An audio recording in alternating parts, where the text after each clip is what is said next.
Captain's log, stardate 57931.4. The crew is restless. After spending too many months piecing our ship back together, we're finally about to venture out on a new mission. And the crew isn't letting this unprecedented ion storm slow them down. They're ready for something different. I know I am. Perhaps more than any of them.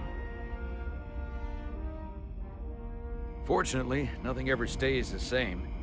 It's entropy, the nature of the universe. Change is inevitable. And while entropy says order gives way to chaos, in this case, change is good.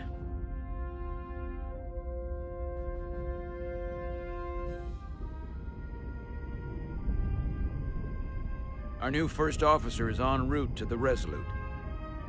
Jara Rydek. I know she'll bring a welcome dose of new blood to the crew.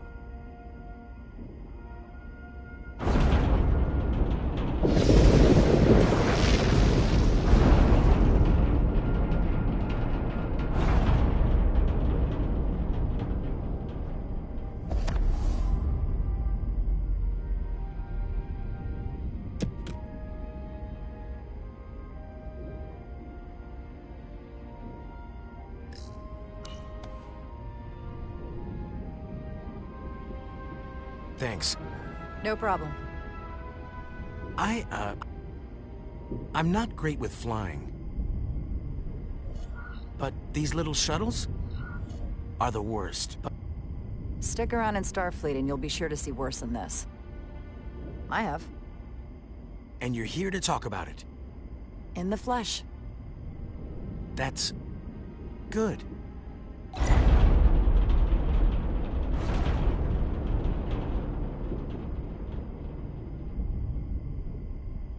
Sorry, I'm a little anxious. I hadn't noticed. I'm on my way to my first assignment. When we get to the starbase, I'm transferring on to the Resolute. So am I.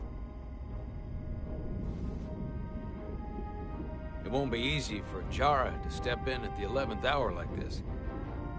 But if she's half the officer I knew she could become when she was a cadet at Starfleet Academy, she'll be the XO this ship needs right now.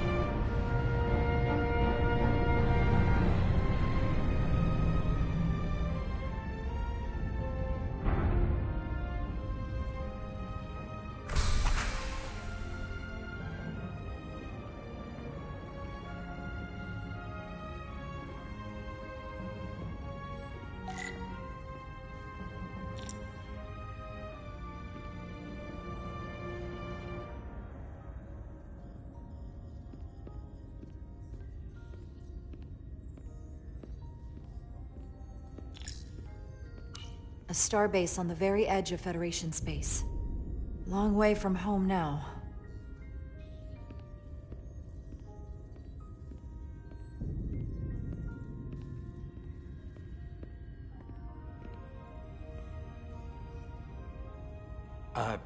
Commander? I'm not usually such a nervous wreck, by the way. I actually did well at the Academy. Oh yeah? Maybe you've heard of the Torvalin test? Sounds familiar. It's a tactical simulator that makes the Kobayashi Maru look like a picnic on Pintaris 5. Anyway, I finished in the top 20. Not just in my class. I mean, all time. In the history of the Academy. Simulations are great for training, but they're not quite the same as the real thing. That's fair. I guess I'm about to find out.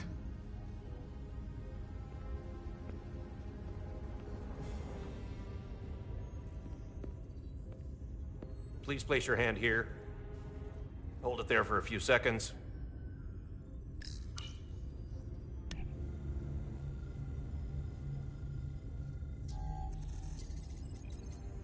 Welcome, Commander Rydek. Wait, you're Jara Rydek?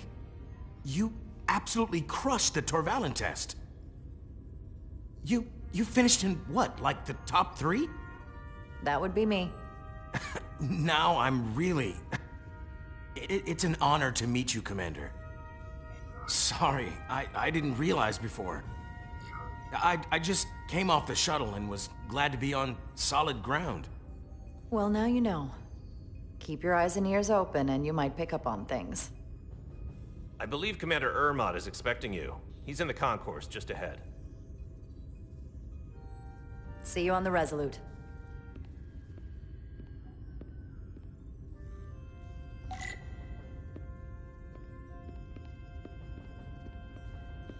Good day, Commander.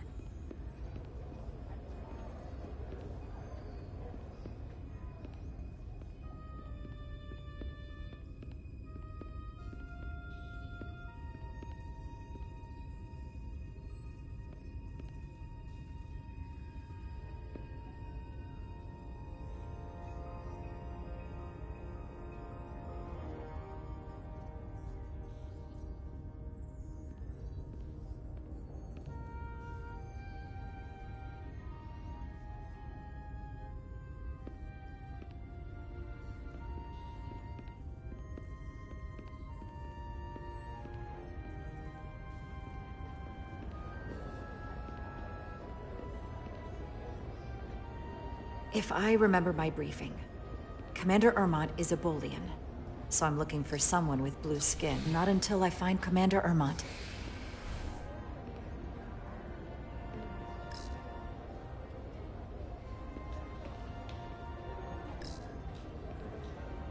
Excuse me.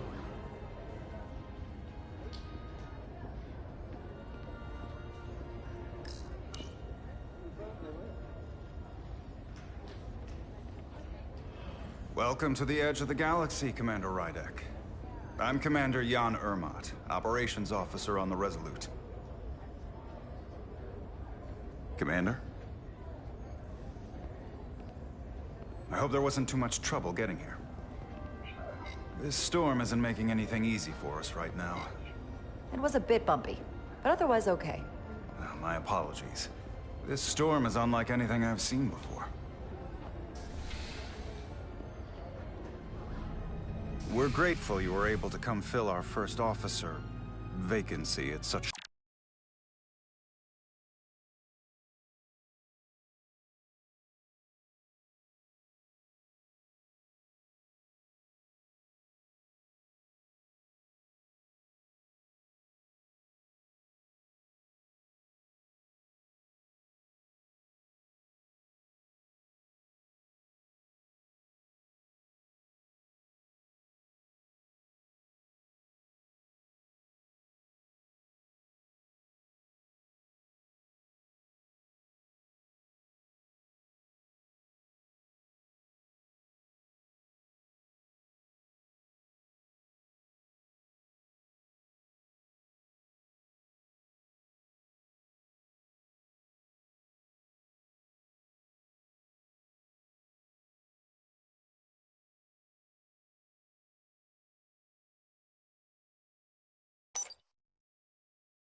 Short notice. From everything I've read and everything I've heard, we're lucky you were available to us. Coming from a premier starship and all. To our little research vessel. You can spare me the flattery, Mr. Ermont. I'm here to work.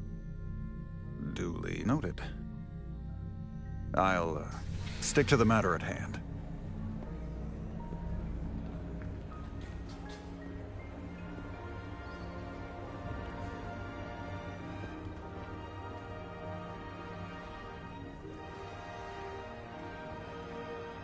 The USS Resolute. She may not look like much compared to the bigger ships, but as far as science vessels go, she can more than hold her own.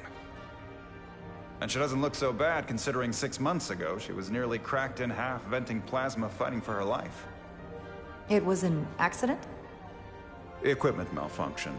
An accident suggests fault, but no one's to blame. It was a planned test, but the warp core was pushed beyond its limits. It destabilized the dilithium, there was a runaway reaction, and the warp bubble deformed. We thought we could reach a higher resonant frequency, but it was more than she could handle. Cost us our first officer and 22 of our crew. At the end of the day, we're all responsible for each other. That's what it means to be a crew.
With hundreds of crew members aboard the ship,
ship.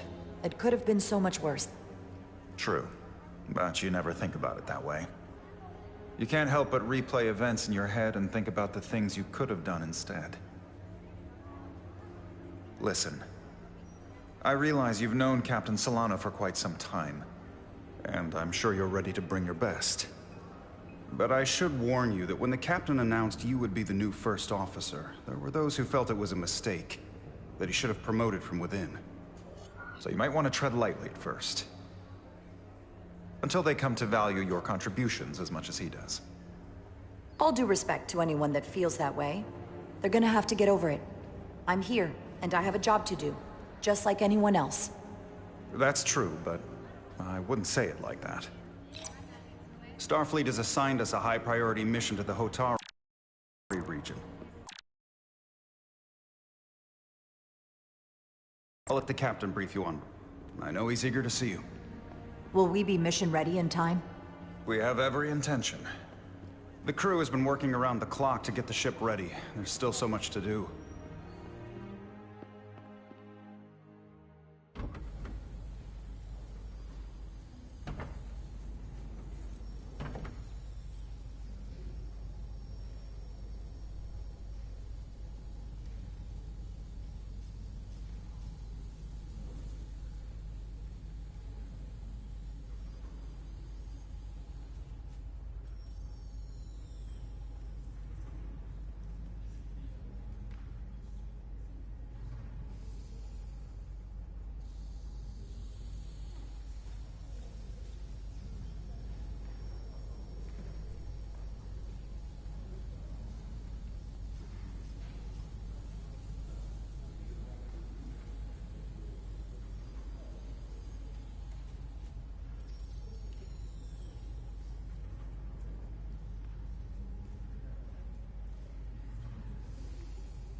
Stuck.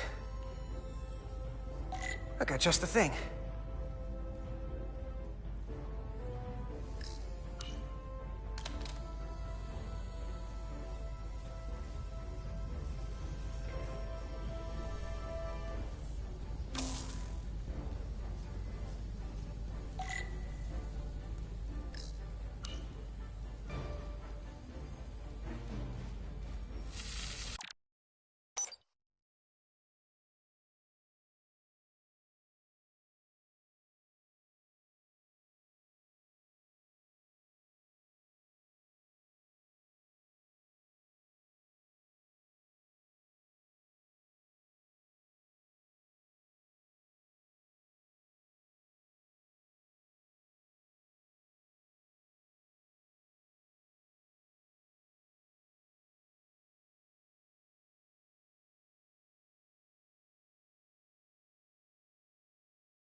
is that.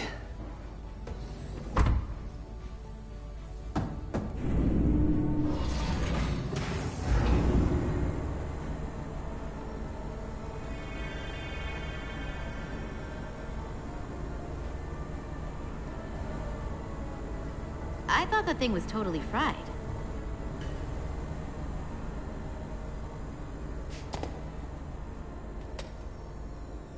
Nice work, Carter. Nothing to it, Neely. And not a moment too soon.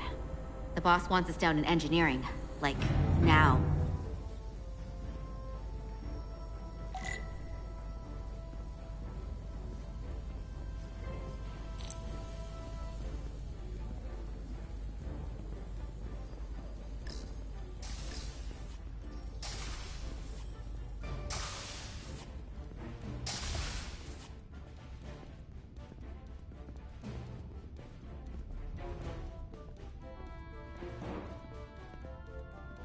Junction 34B gives you access to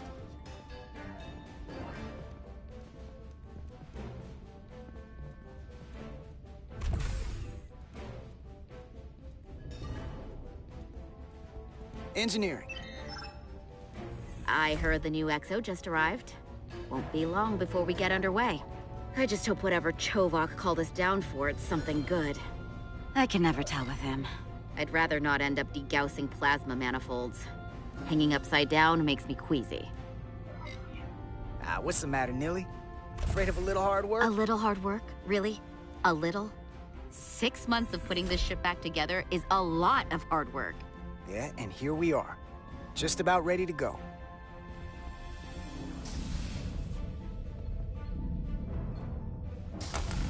Looks like we got here before... Lieutenant Commander Chovak. We were just looking for you, Commander. Petty Officers Edsalar, Diaz. I was beginning to think you would be late. We are all hands on deck right now, which means if you are not at your post at the appointed time, I do not have someone to replace you. A point I have been forced to make to Petty Officer Edsalar on repeated occasions. Apologies for the delay, Commander. I do not want your apologies. Simply see to it that it does not happen again. So, I don't suppose you wanted us down here to check in before we go off duty? Equip yourselves in EV suits to work on the exterior of the hull. I need you to tune the structural integrity field for optimal performance. The subspace distortions and ionic interference we are experiencing are preventing the proper calibration.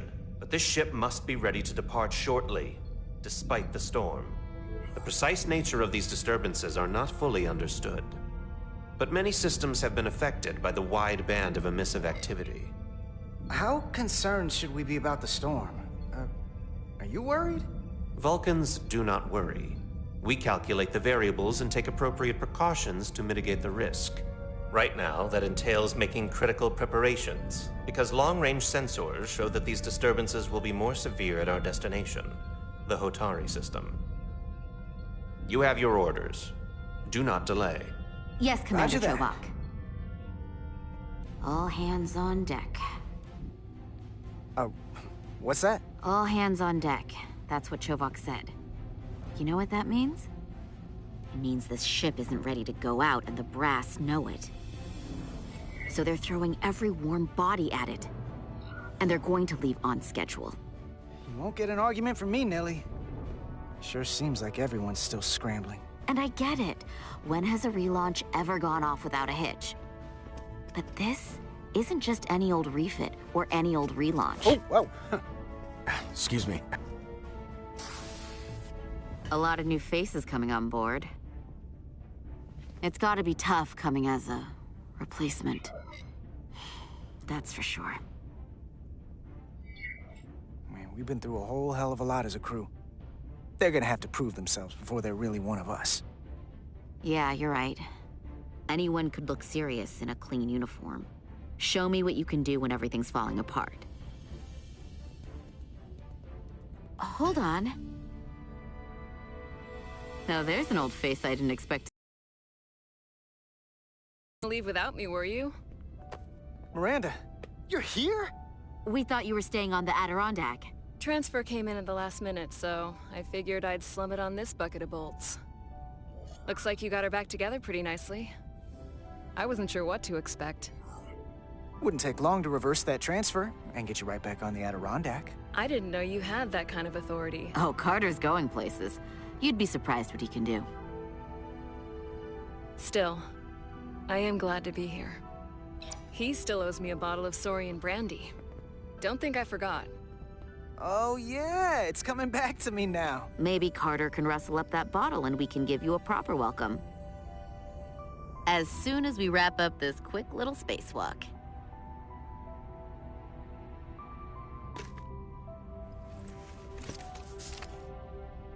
Here, let me help you. Thanks. So what's the word? Are you back in the security rotation? Yep. Still running with the usual suspects. Whoa! Good to go.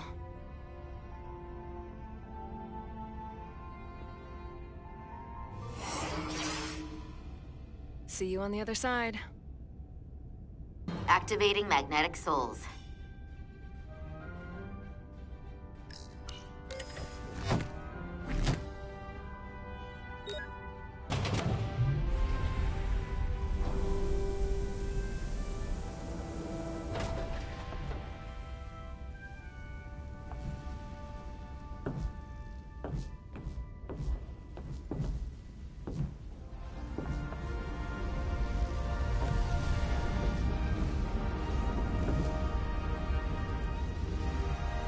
That view never gets old. Let's go.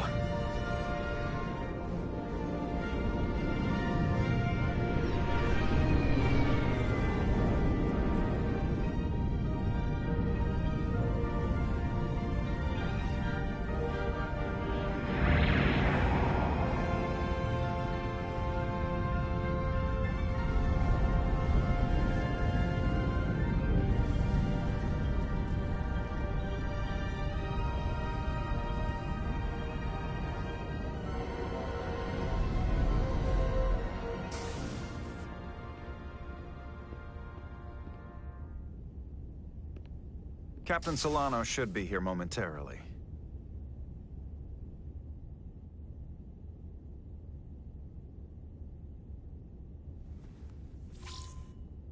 You'll have to forgive me, I don't know much about Kobleods. But my understanding is you need a steady supply of duridium to keep your cell structure stabilized, or bad things start to happen. And we have plenty of duridium in sickbay, so there's no risk of running out. Thank you. Feel free to make yourself at home. And help yourself to whatever you like from the replicator.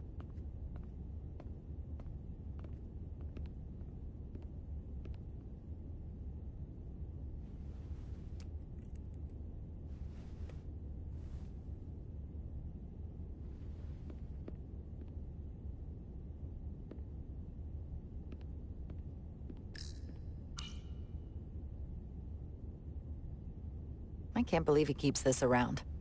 Don't even know where mine is.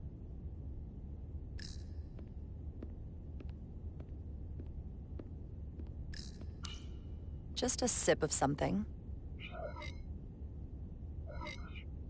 Ractigino.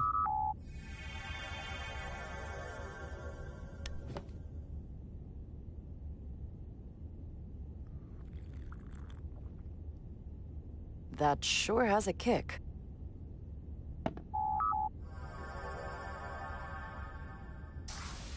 Jara Rydek. Last time I saw you, it was graduation from the Academy. You'd already secured one of the most prestigious assignments possible. And you were burning with enough ambition to fuel 7 trips around the Necrid Expanse. It's good to see you again, Captain. I could not be happier to have you on the Resolute. My only regret is that we couldn't provide you with a warmer welcome. The arrival of a first officer to her new ship deserves a bit of fanfare. That would be totally unnecessary. I don't need any pomp and circumstance. You've been here all of 5 minutes, and already you're trying to make us more efficient. I like it. As I'm sure you've heard, we've had a rough go of it these last 6 months. The ship suffered some damage. but not nearly as much as the crew. You'll have to forgive me. I don't really know the details. Starfleet has been kind enough to keep the story contained. Probably because they want to protect me. But I don't mind telling you. We were on the verge of a major scientific breakthrough. A quantum leap forward in warp core technology. 10,000 teradynes per second. The ability to travel at a sustained rate of speed longer and faster than we ever dreamed. What would have been the crowning achievement of my career. Right there. Within our grasp. Until it all went so horribly wrong. We pushed her too hard, and a warp core malfunction overloaded the system, creating a pressure gradient way beyond what the ship can handle. It was heartbreaking. We lost some of our best people.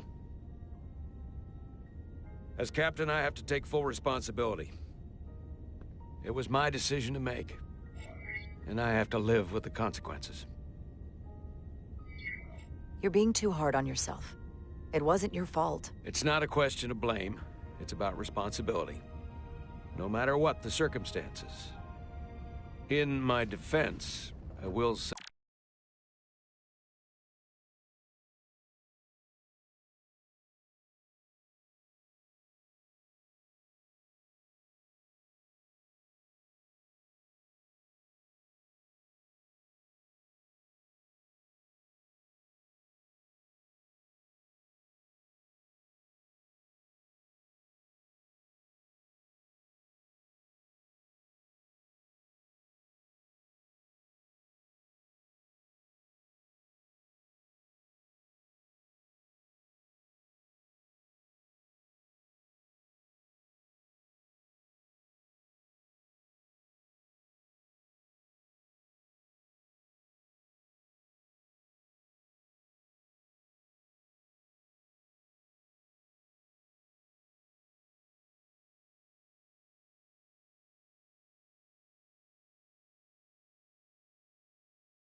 We might have avoided the whole ordeal if my senior staff had been willing to trust me. There was a lot of pushback from my former XO, and I think that cost me his confidence. I don't want you to pull any punches. Certainly not on my account. But once we decide on a course of action, I need everyone to fully commit to the mission.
Anything short of that just won't work.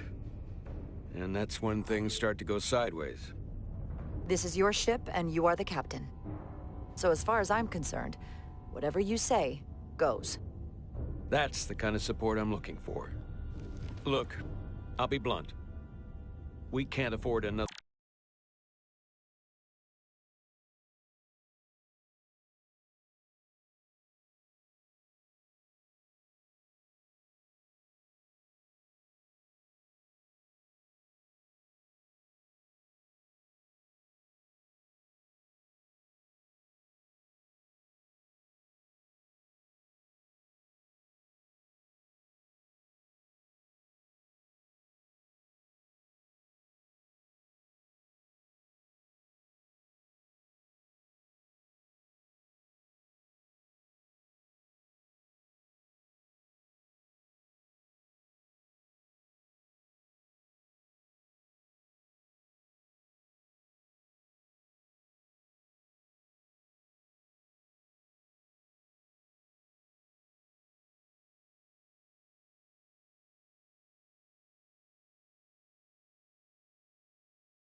mistake. Or at least, I can't. I feel like my career is hanging in the balance here. We need a win. Something to restore the crew's confidence.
I understand. On a more positive note,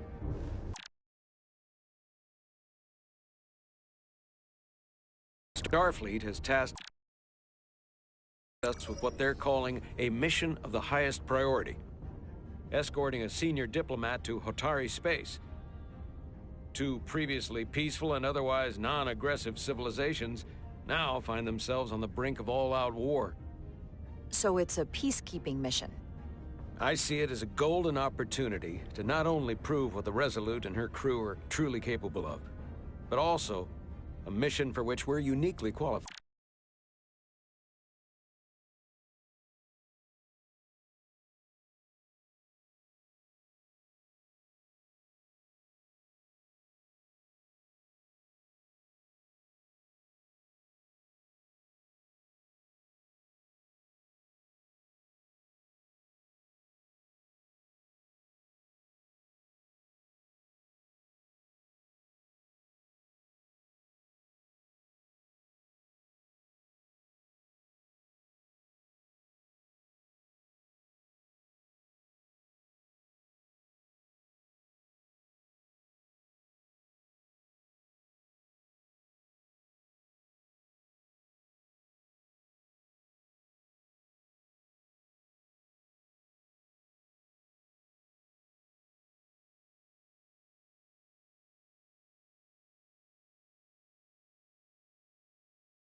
This ionic storm.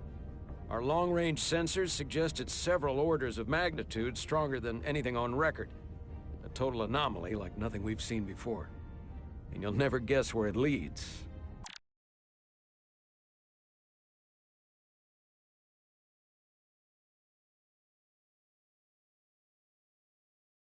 Hotari.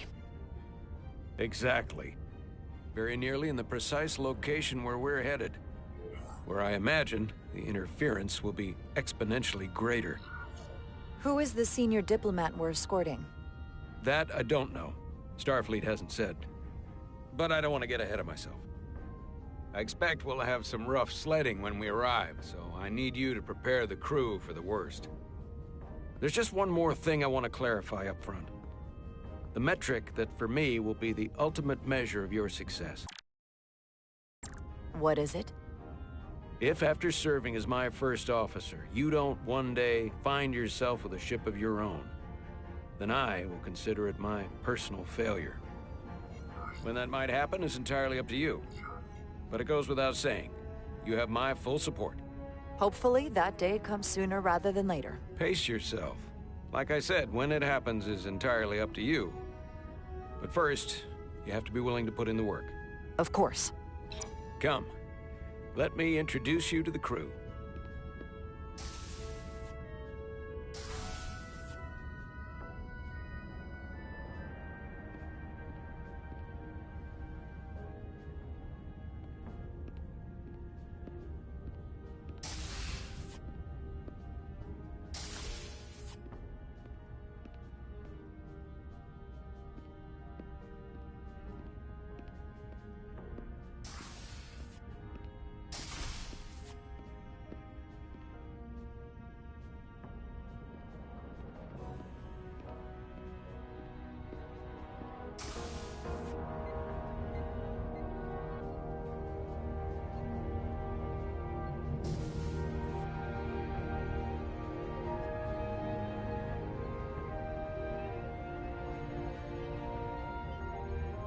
Everyone, if I could have your attention for a moment.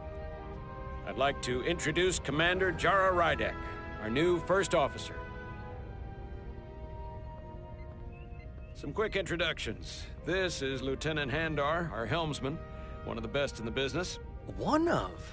Well, what he lacks in humility, he more than makes up for in ability. A pleasure to meet you, Commander. Likewise. Next, we have Commander Westbrook, our Chief Science Officer.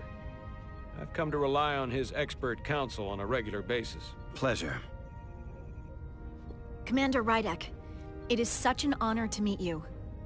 This is our Tactical Officer, Lieutenant Bedrosian, who's been looking forward to meeting you for about as long as I can remember. I've been following your career for quite some time. And I look forward to learning as much as I can from you. If anything, the honor is mine. Well, I have to admit, one of the reasons I've followed your career is because you're part Kobliad, because of what you've overcome. Starfleet stands up for people who can't defend themselves, and you were one of those people once. But since then, you've done so much to protect others who need it. I really admire that. So, you've been something of an inspiration to me. Not that I've done anything close to what you've done. I don't know what to say. That's incredibly flattering, thank you. I hope someday I can follow in your footsteps. I'm sure you will. And then, of course, you've already met Commander Ermont. Please, do everything you can to make Commander Rydek feel at home here. I'll be on the starbase. I have an urgent meeting with the starbase commander to get our authorization to get underway. If they drag their feet any longer, we won't make our rendezvous. The bridge is yours.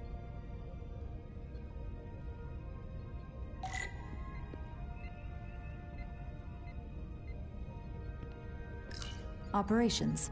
Staffing, supplies. There's a lot to keep track of on a starship. Good thing we have Commander Ermont.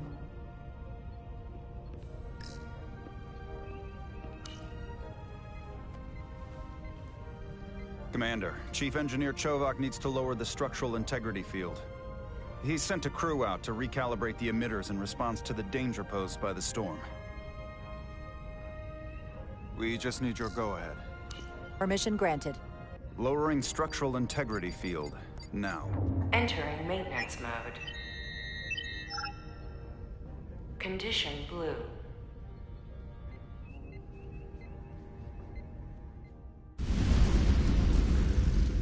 The storm is getting worse.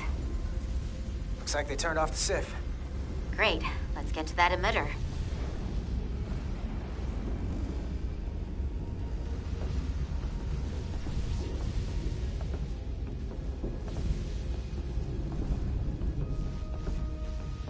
Every time we're out here, I half expect to see her in pieces again.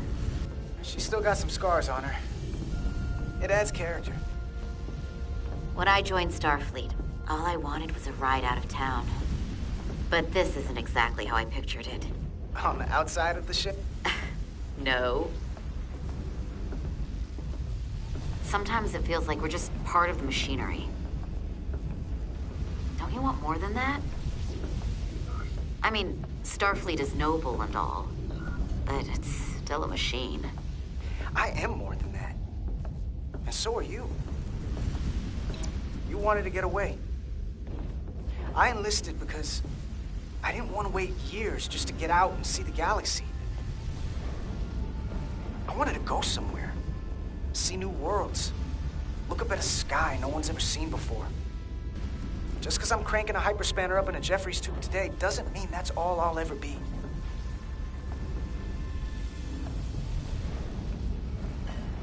Diaz to Commander Chovak. We are at the Sif emitter. Acknowledged. You may proceed with the recalibration.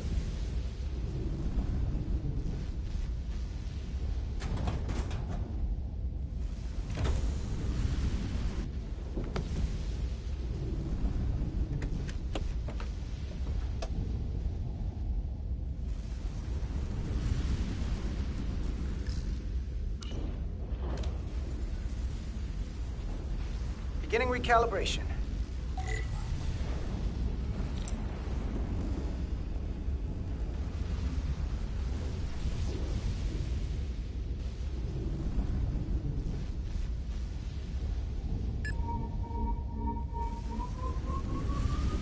Careful.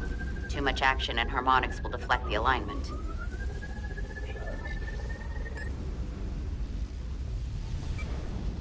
Looks good. That wasn't so hard.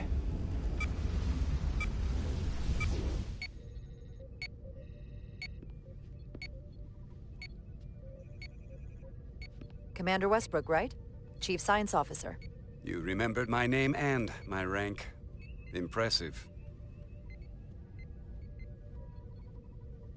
Yes, I am the Chief Science Officer, and I have the dubious honor of being the most senior officer on this bridge.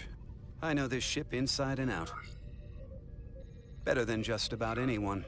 Well, I'm so glad you said that. Now I know exactly who to turn to when I have questions. Questions are more Commander Ermont's territory. Captain Solano primarily relies on my knowledge and expertise when he needs answers.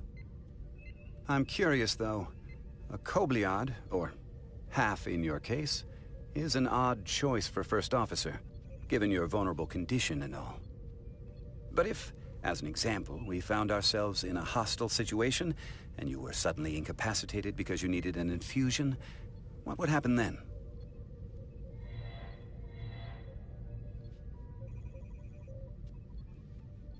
You'd leave Captain Solano without an XO.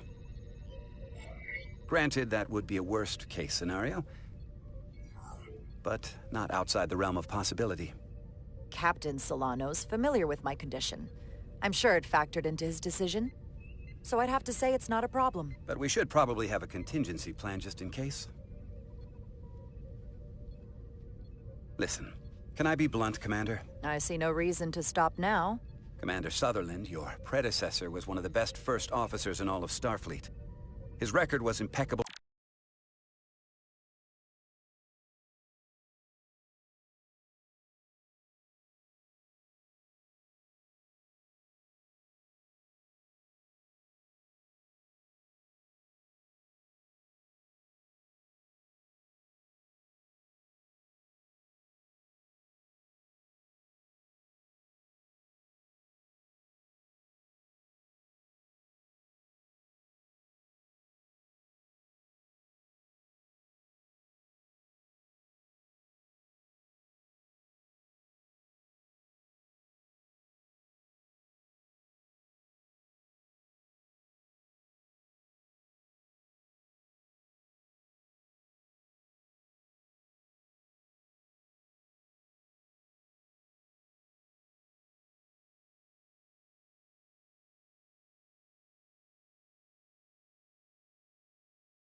and his reputation was without equal.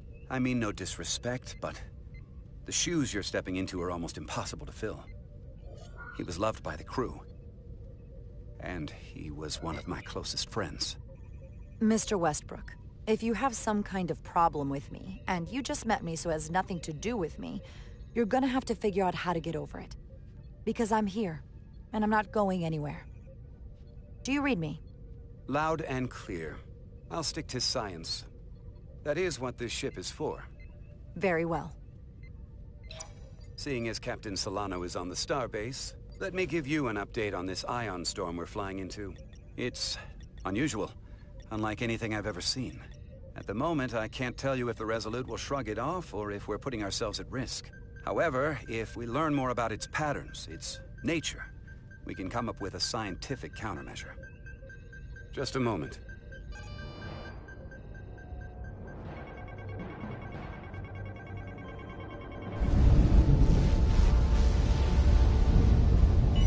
We've got a massive energy wave inbound. On screen.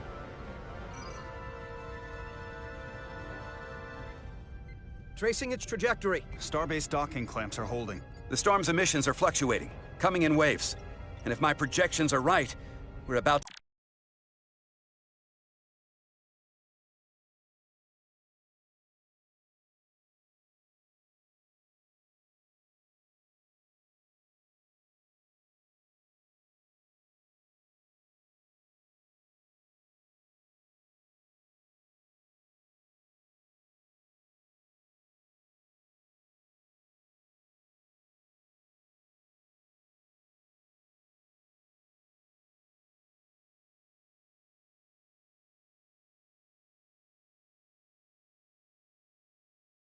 to get hit by a wideband burst of ionic energy, like a tsunami.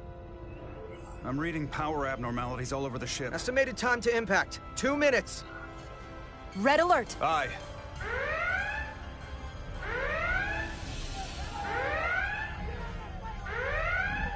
Evacuating main gangway and retracting. Putting sensor visualization on screen. With the structural integrity field shut down, we can't take a direct hit. Time to impact, 1 minute. Shield systems are severely impacted.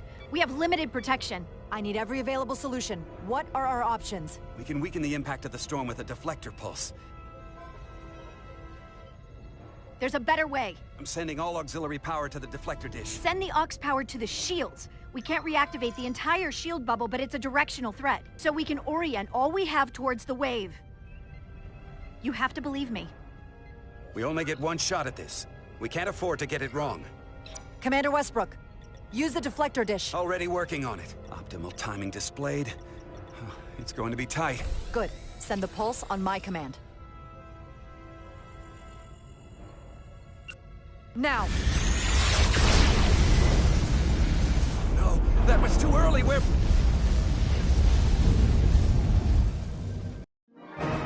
Commander Westbrook, use the deflector dish. Already working on it. Optimal timing displayed. It's going to be tight. Good. Send the pulse on my command. Now! We got it! This is it! All hands, brace for impact.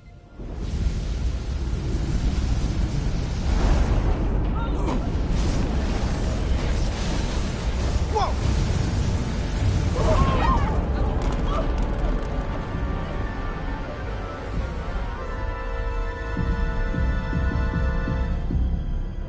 What happened? We have experienced a surge of radiation. Oh, you don't say. This radiation supercharged the plasma, forcing it to backflush through the system and creating a dangerous imbalance. It can blow out every primary system on the ship. Just tell us where you need us. I need you to traverse the hull to the access port to recalibrate the port nacelle plasma regulator.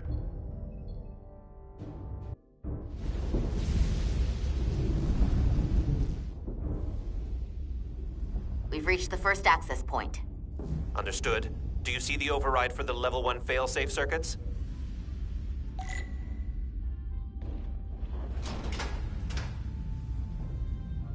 Affirmative. Engage the override. It should allow us to stop the EPS flow to the warp engine without triggering an automatic core shutdown.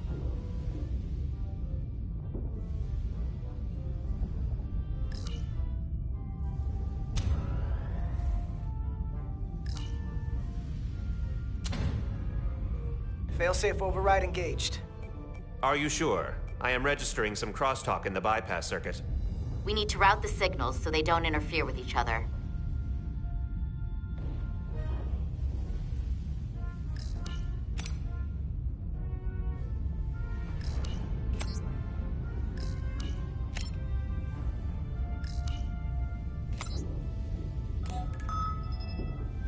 Diaz to Resolute. The failsafes are temporarily disabled. Moving on to the EPS regulator. Heads up, Carter. What is that? One of the discharges coalesced. It's coming right toward us. I'm gonna try to disrupt it with my phaser.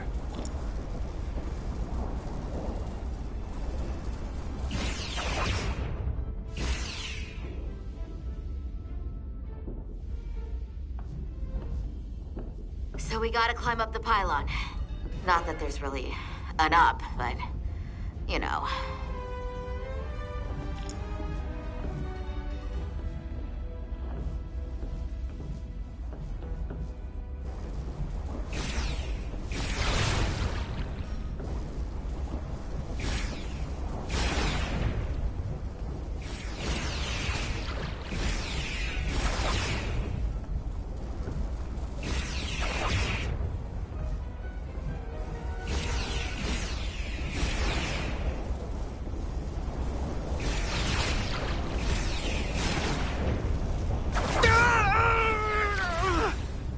Are you alright? Yeah. Suit took most of it. Just snuck up on me. That damaged your suit. Energy dampening is down to 60%.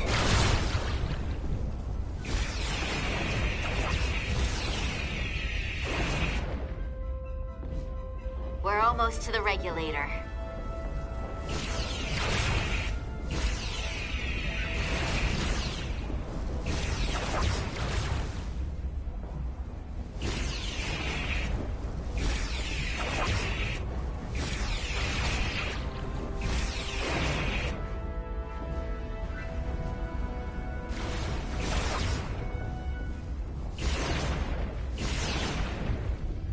We're at the regulator port. Opening the access panel. I am now halting the EPS flow to the port nacelle. We have little time before it causes an overload in the engine. You must work efficiently.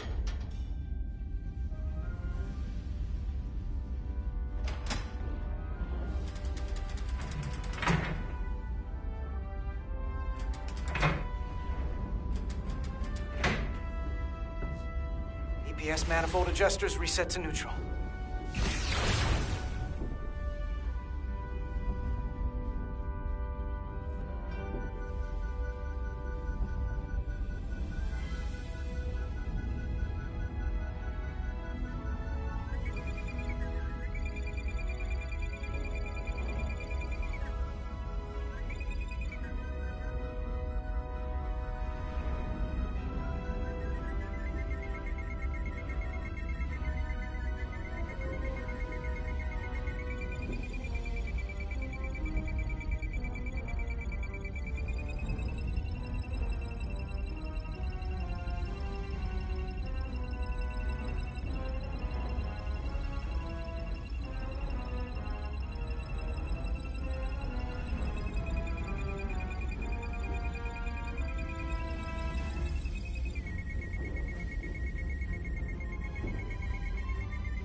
The EPS lines to the port warp engine are back in balance. Almost done. Once I cycle the manifold nozzles, Chovak can...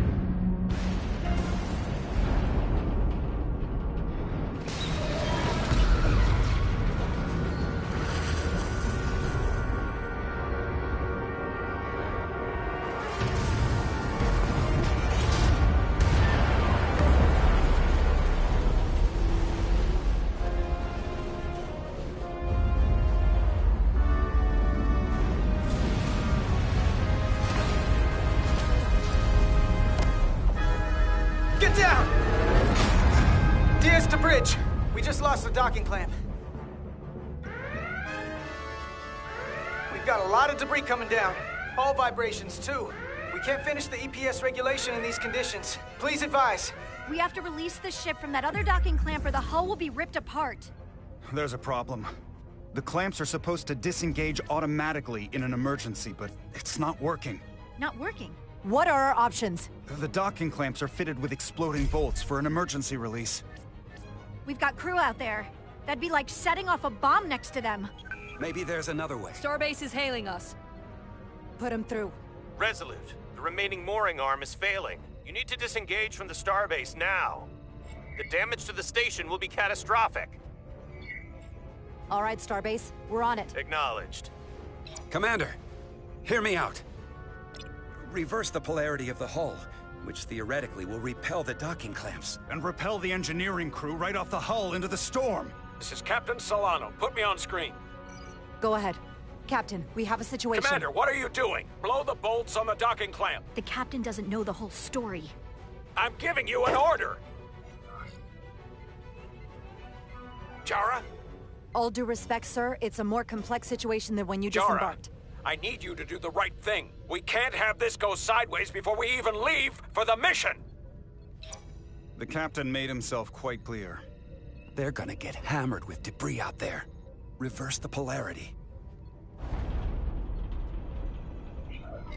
There is protocol. And there are lives. What is the holdup? We're going to blow the bolts. Starbase, stand by. We'll warn our crew to take cover. Get it done, Rydek.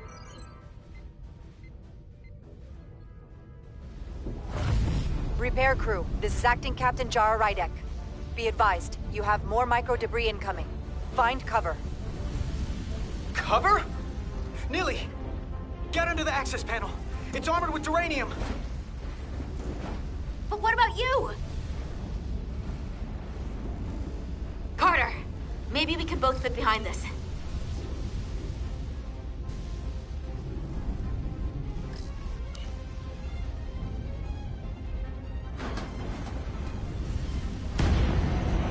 They've blown the other docking clamp. Hurry!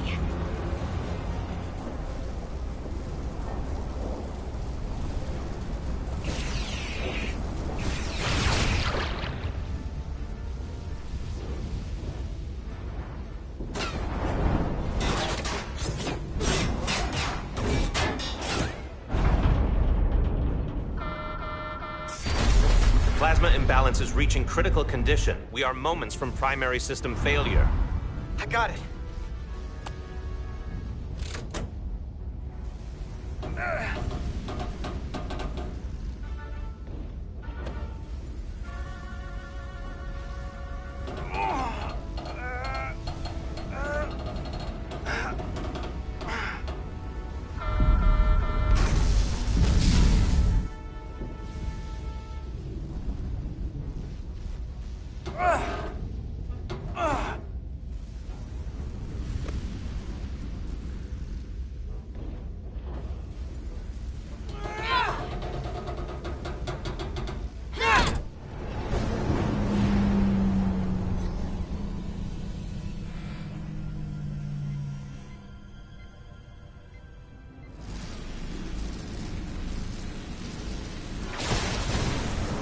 Look out!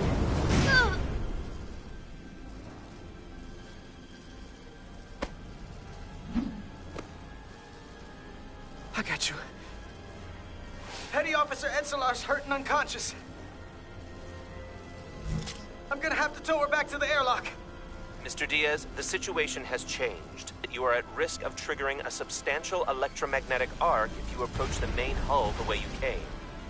But Commander, the way we came is the nearest airlock. There is an auxiliary hatch near you on the far end of the pylon. You must bring Miss Edselar there to access the interior.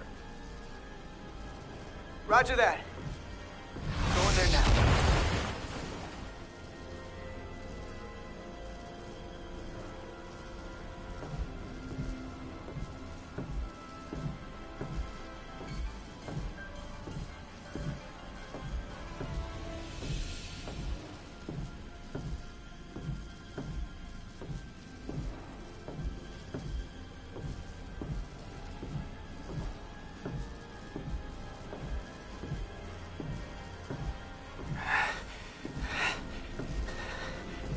I'm at the auxiliary hatch.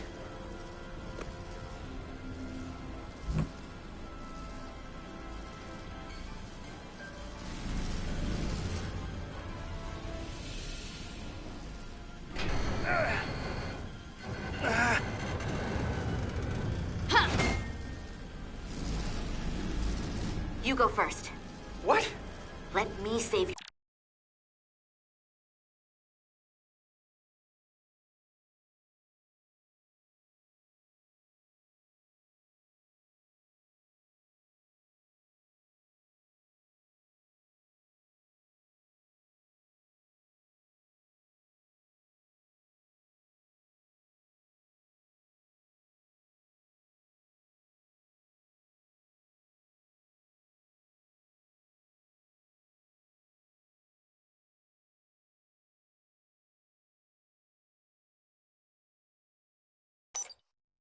Your neck this time. No time to fight me on this. Get in there! You better be right behind me.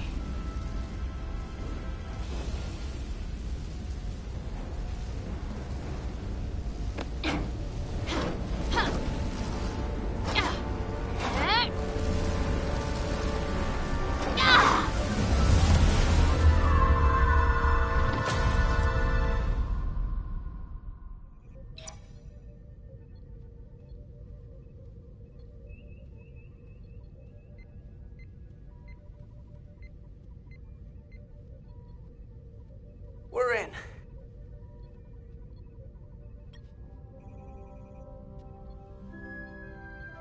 They're safe. Bringing the SIF fully online. Do it.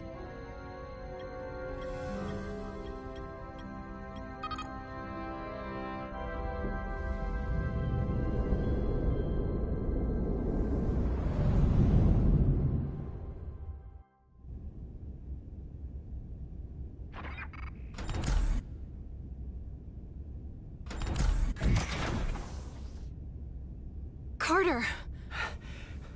I'm okay. I'm okay. But that's a lot. Here, let me help you.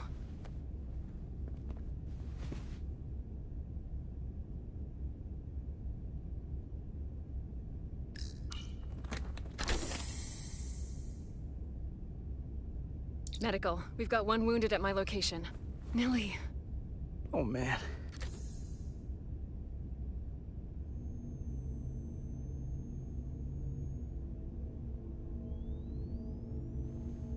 We'll see you at sickbay.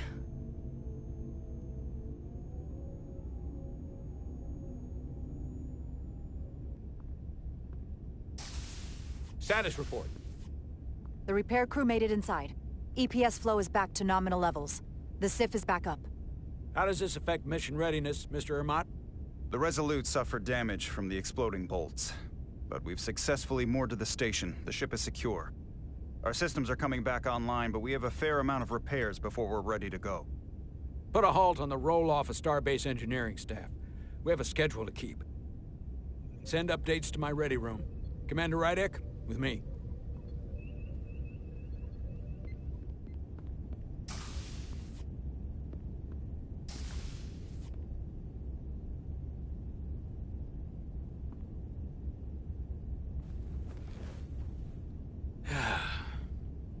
What a debacle.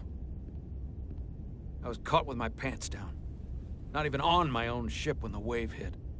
I had to go running out of the Starbase commander's office just to... But you followed my order. I appreciate that. Hell, I'm relieved. You're the captain of this ship.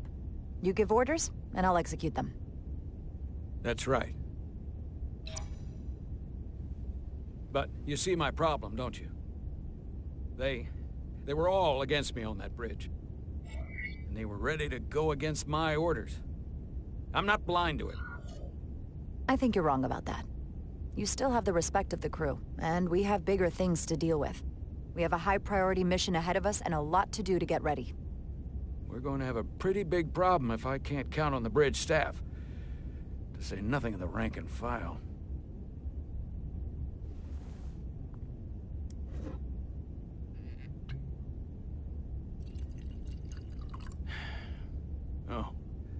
Drink? Sure.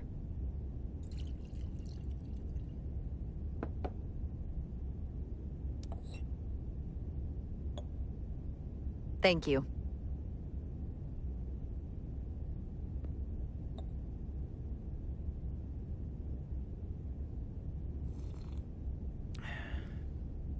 Your predecessor, Commander Sutherland, is missed.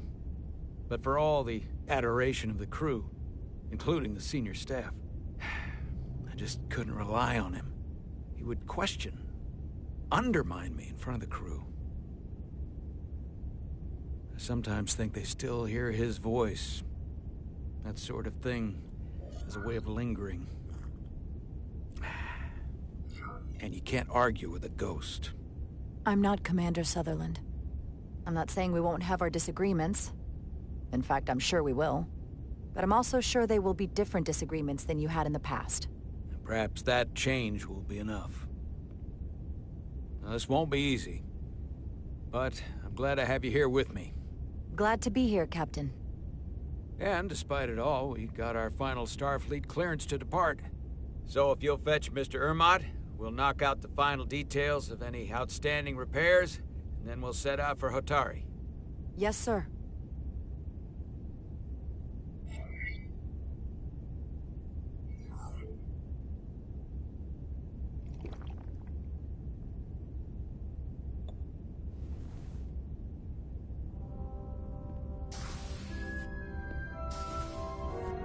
Ready or not, here we go.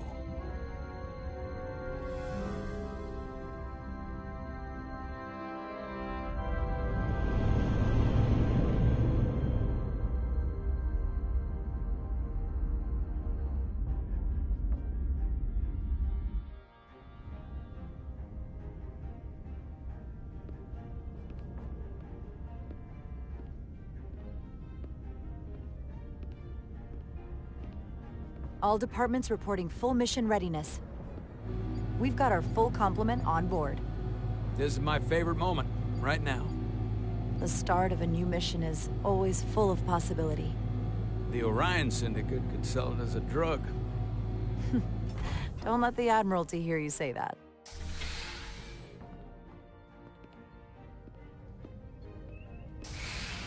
Captain on the bridge. Sit. Sit, everyone. You all know, I'm not big on speeches. We're embarking on the first mission since our refit. Let's make it a good one. Disengage docking clamps.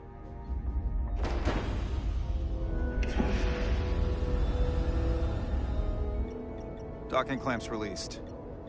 Thrusters ahead, Mr. Handar.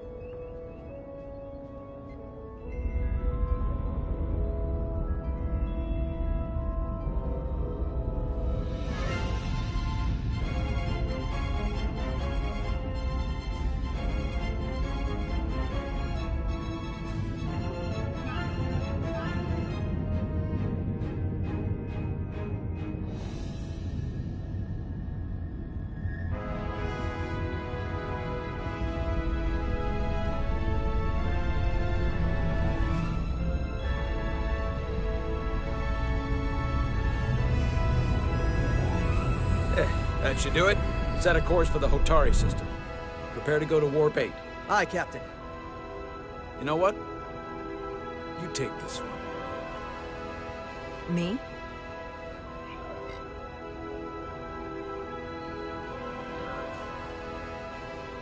Engage.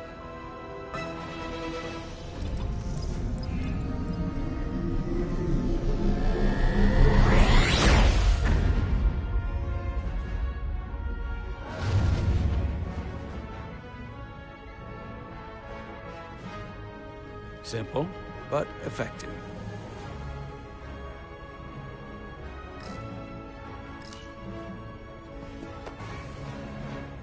Whoa. Careful. Thank you. I'm fine. Really, You don't look fine.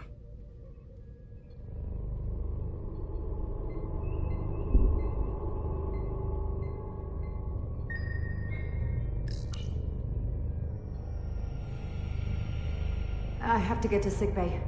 Go.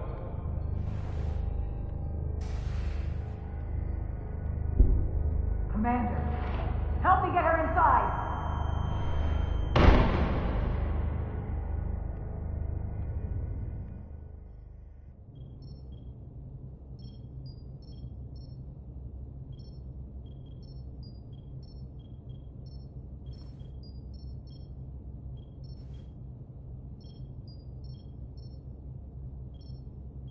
Well, that was quite a scare. A few minutes more and it would have been one of the shortest tenures on record for a first officer. Is that the engineer that was out on the hull? That storm did a real number on her, but she'll live. Just needs rest. You should worry about yourself. Your duridium levels got dangerously low and destabilized your cell structure. This is definitely one of the more memorable first days I can think of. My name is Dr. Aram Duval, Chief Medical Officer. To be honest, I've never met a Kobliad before. You're... rare. I know. I was going to say special. Your people's numbers have dwindled, despite the Federation's efforts to find a more readily available alternative to the duridium you need to survive. Yet you joined Starfleet, and managed to thrive. I imagine the responsibility must be overwhelming. Maybe even a burden at times. It does make me unique, but it's not a burden at all. I'm honored to be Kobliad, to represent my people. As you should be. And don't worry, I won't treat you like a science experiment. I just do the science and leave the experiments to Solano. You don't agree with his methods? I don't agree with his definition of acceptable risks. Not when the lives of your crew are at stake. My professional opinion is that the accident took a toll. More than he's willing to admit. He's overstressed, operating in the pressure cooker of his own mind. Which is never a good headspace when the lives of your crew are at stake. What concerns me is that now he's even further away from the thing he's been chasing his entire career. The breakthrough discovery. The major innovation. Something he can put his name on. We all have to chase our dreams, don't we? We need to take some risks. Isn't that why we joined Starfleet? But not at the expense of other people's lives. It's too high a price to pay. I have to admit, I was concerned when I heard what happened on the bridge. You just followed Solano's orders despite having better options in front of you. Huh. I guess word travels fast around here. It's a small ship, and everyone's curious about the new XO. Fortunately, your cell structure's almost completely stabilized. And I'll spare us both the lecture, but I do feel it's my responsibility to remind you, without regular infusions of duridium, you will not live. It's as simple as that. Understood. Then, my work here is done.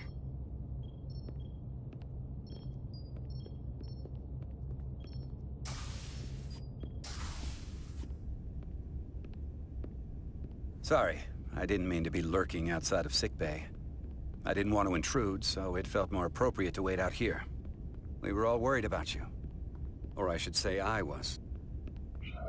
I wasn't sure what was happening at first. But then I realized it was your condition. You sure you didn't come here to gloat? Remind me that you saw this coming the moment I stepped on board. Make no mistake, I like being right, and I won't be quiet about it when I am. But it didn't happen at the worst time. You made it through that. So I guess I was wrong. And a bit of a jerk. You trusted my intuition earlier, with the deflector pulse. I felt I should thank you for that. Well, thank you for coming. Even though you didn't have to. I wanted to.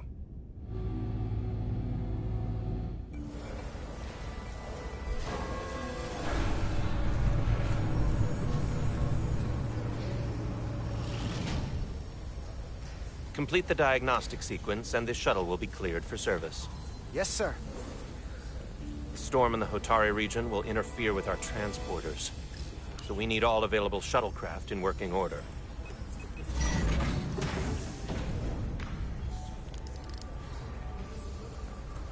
Excuse me, Commander Trovak. Petty Officer Maris. I will leave you to your work.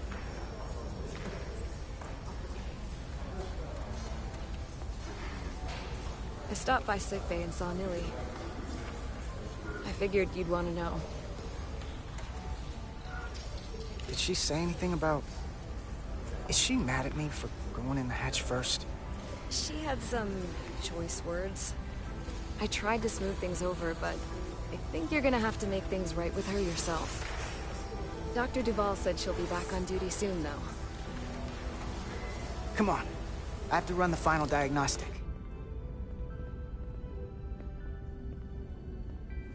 I can't stay long. I've got a long to-do list before we get to Hotari, and things are piling on faster than I can check them off. We're making all our last-minute checks and security, too. Hey, you don't have to keep me company. If you got things to do, go do them. No.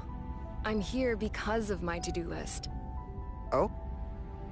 There are some things that never seem to have the right time. So why not now? I had a chance to think about this while I was away. Then you and Nilly almost got killed out on the hull.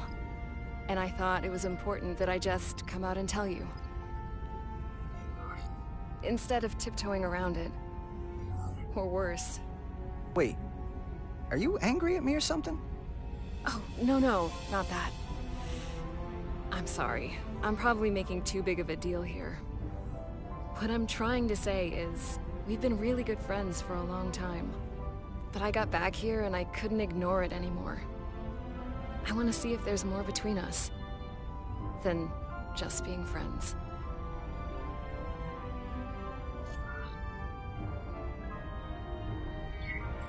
This is all kind of unexpected. I didn't expect this either. But here we are.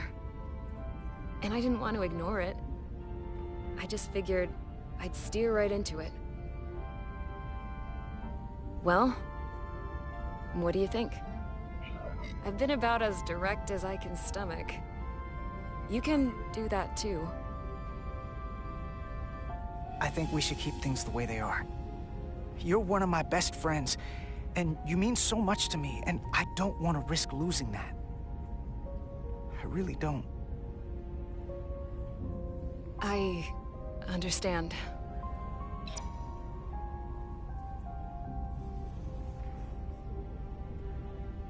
I just don't want this to be weird now. Nilly saw it coming. She said it might make things uncomfortable if I said something. And that's the last thing I want. You're important to me, if that wasn't obvious. We're always going to be friends, Miranda. No matter what. Like those three musketeers. Musketeers. Yeah, see, you even know the stuff I don't. And there were actually 4 of them. What would I do without you? Level 1 diagnostic complete. I don't suppose we can forget this conversation happened. Just don't make too many jokes about it, okay?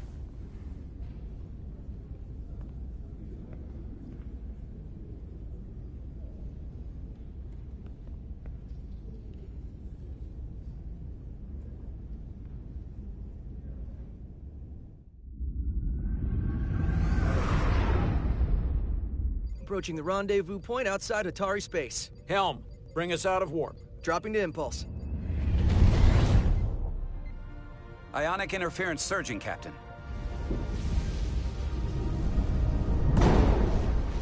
Shield integrity holding. We can take it. We are at the correct coordinates to meet the shuttle. Commander Rydek, find us our diplomat, if you will. Aye, Captain. Let's reduce the noise. Filter out environmental signals. I can manually tune what's left for Federation signal types.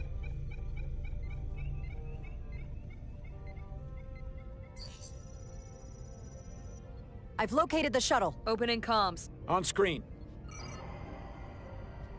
Shuttle to Resolute. Shuttle to Resolute. Debris field. Lost maneuvering. Losing. I can't get it any clearer. We won't get a transporter lock. It's just not happening. Power up the tractor beam. We'll pull them directly into the docking bay.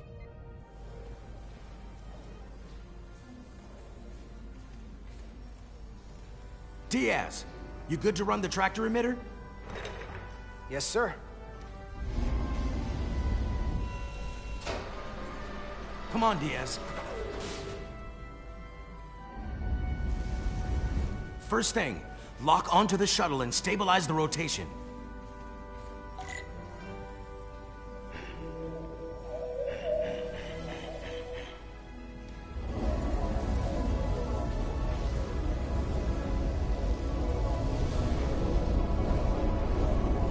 We're pulling in debris. I'm on it.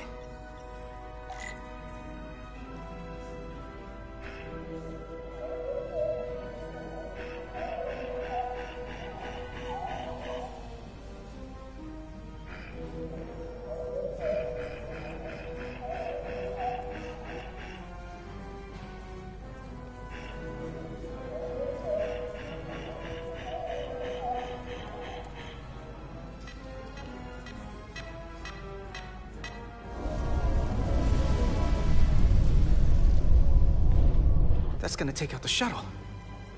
Diaz, the bridge. There's a large piece of debris headed for the shuttle. The tractor beam can't handle it. Can our shields take it? I believe so. Commander Rydek, plot an intercept course.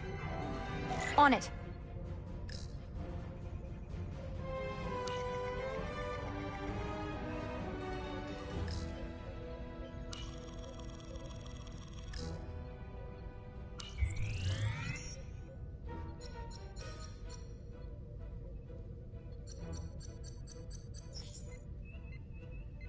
Here we go. Maneuvering thrusters bearing 53 Mark 17, 200 meters on an intercept course. Maneuvering.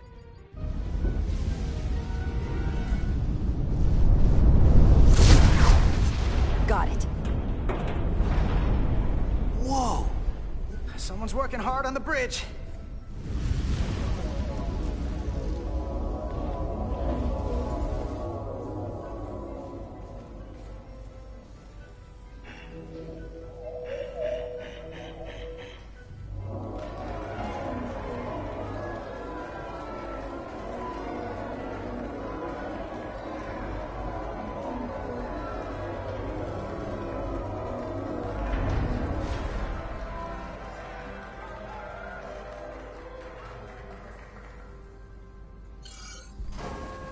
We got the shuttlecraft on board. Good job. We're on our way down to meet them.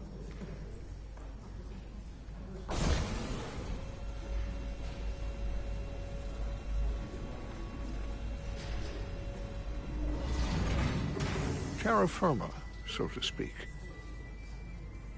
Ambassador Spock.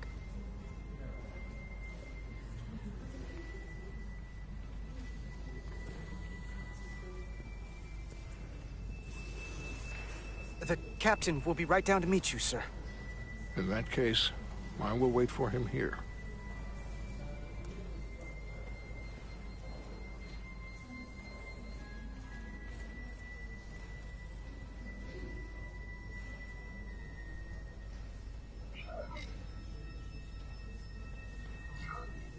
Apologies for the landing, Ambassador.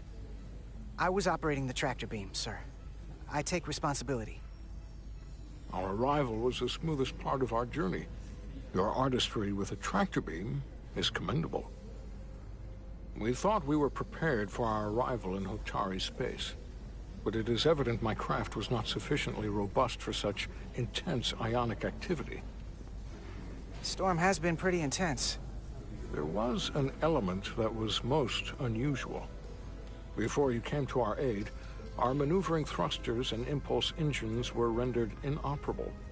So we attempted a short traversal at warp speed, only to find that we could not achieve warp at all, even though our diagnostics computer showed no faults or anomalies. What do you make of that? When all indications say that warp speed is possible, but in practice, we find it is not. Now, onboard diagnostics can be wrong. I can take a closer look at your shuttle systems to get to the bottom of it. I would appreciate that. Take readings, run some additional diagnostic checks. and we'll get to the bottom of this. Quite logical. Petty Officer... Carter Diaz. Sir. Thank you. Ambassador Spock. Excuse me. I'm honored to have you aboard. I'd like to get right to it. We're already behind.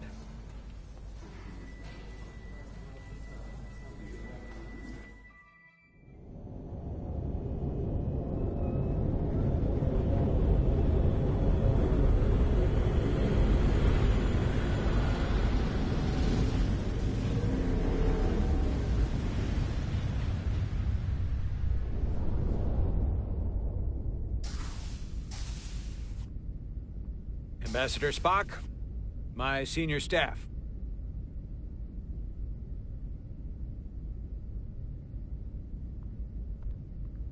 It's not every day that a captain gets to welcome a Starfleet legend aboard. You flatter me, Captain Solano. But legend implies the past tense, whereas I am very much focused on our present circumstances. I didn't mean to suggest you were stuck in the past. You're right, Ambassador. Not the most diplomatic choice of words. Your experience comes from the past. But our present situation calls for it. True enough. We were hoping you could fill us in on the details. We got the basics from Starfleet. 2 formerly peaceful neighbors are now on the brink of war. Indeed, and the tension between them grows fiercer by the hour.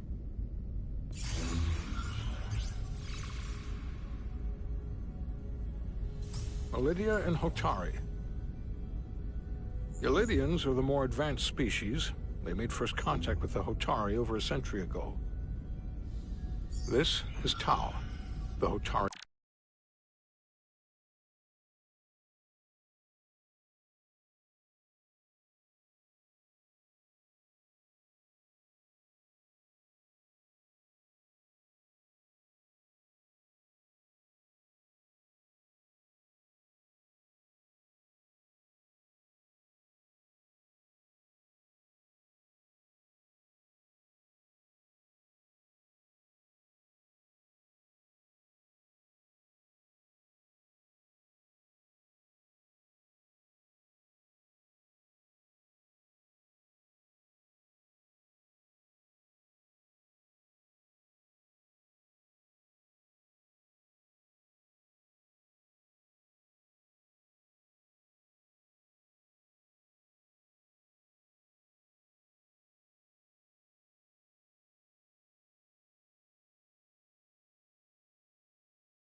Moon. It is rich in dilithium, and for decades, the Hotari and the Ilidians have shared a mining operation there. The Ilidians provide the technological resources, while the Hotari have served as the labor force. The stability of that arrangement was the source of their peace, until recently. The Hotari have suddenly and forcefully seized control of the mining operations and expelled the Ilidians from their system. That is the official story, as told by the Hotari when they requested Federation mediation. But the details remain scant. Communications between all parties have been limited by the ionic interference. Have the Ilidians retaliated against the Hotari? Or taken any action against them? Surprisingly, they have not yet responded in kind. And they were open to a Federation presence.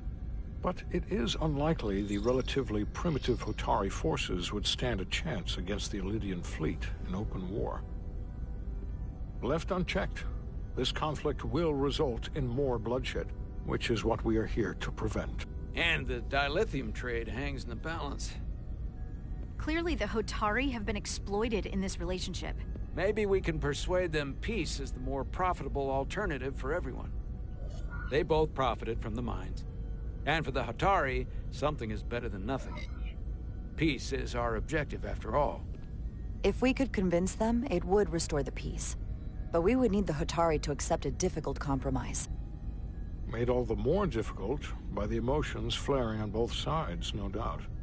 Neither the Illidians or the Hatari are members of the Federation, so we can't make them do anything. There is an additional complicating factor I should mention. In the past, the Federation has relied on the Illidians as a source of dilithium. That certainly changes things. The Federation sources its dilithium from a lot of places. Yeah, and this is one of them. That means the Hotari have no reason to trust us. I wouldn't go that far, Commander. We are completely neutral in this matter, on neither one side nor the other. Any suggestion otherwise would compromise our position. Given the Federation's involvement in the Illidium dilithium trade, Captain Solano and I must make every effort to appear neutral in these negotiations. What worries me is if this whole thing unravels, and we're at the mercy of the storm at less than full strength. We can't let it come to that. Considering what the Ion Storm has done to our ship, and the Ambassador's shuttle, we have to assume the Illidian fleet has had problems with it as well. This recent surge in the energy disturbance temporarily levels the playing field. Commander Westbrook is correct. The energy anomalies around the Hotari systems have been noted in the past. The field isn't level. We have the backing of the entire Federation. Either of these forces would be foolish to attack us. That's probably what the Illidians thought too. We are here because we are up to the task at hand. All the more reason to learn as much about the energy anomaly while we can. We do not want to be caught at a disadvantage, should the situation escalate. So I trust we understand our circumstances. We're operating on a strict timetable here, and we're going to be leaving for the negotiations shortly. Commander Westbrook, I want you to leverage our systems to investigate the anomaly from here while we're gone. Aye, Captain. Thank you all. Dismissed. I want to speak to both of you privately.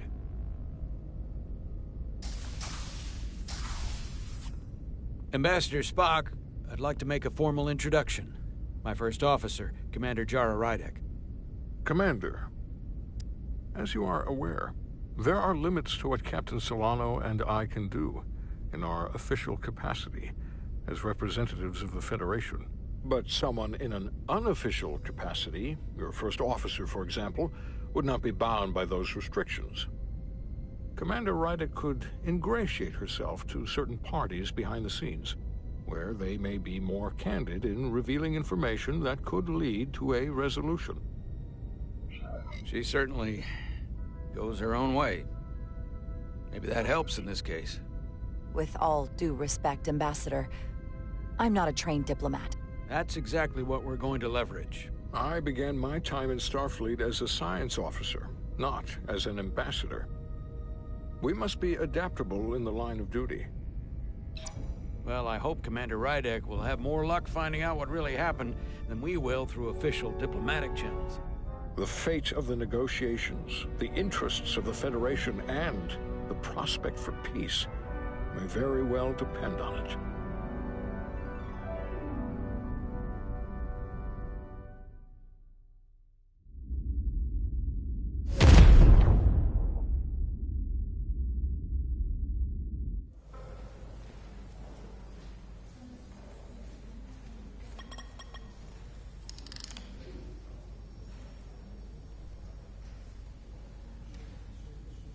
Mr. Diaz, I understand you have already discussed the warp drive failure with Ambassador Spock? I have. It is imperative that the Ambassador's shuttle be flight ready. I need you both to ascertain the root cause of the system failures he encountered. I'm surprised, Commander. I thought you would have wanted to work on Ambassador Spock's shuttle yourself. I respect the Ambassador and his many accomplishments, but I do not derive any satisfaction from interacting with his shuttle as if it were somehow transubstantiated through its association with him. especially when I have the entirety of this starship to concern myself with. The ambassador asked me to take a look, and I'm ready to crack this thing open. Good. You could learn from Mr. Diaz's focus. I'll take notes. Then I will leave you to it. Make note of any abnormalities in your report. Carry on. One nice thing about Vulcans. Chovak is the only person who didn't look at this and treat me like I was something to pity. Doc says I should get used to it. Doesn't mean I want to be reminded of it every minute of the day. Hey, you won't get pity from me. I think it makes you look tough. As tough as you really are, that is. And that makes you sound pretty smart. I might need you to save me from myself next time, though. Come on. Let's get to the bottom of this.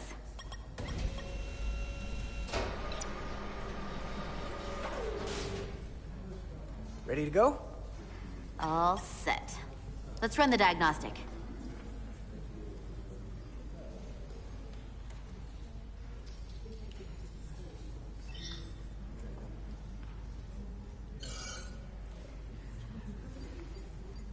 So, I know about your talk with Miranda. You do?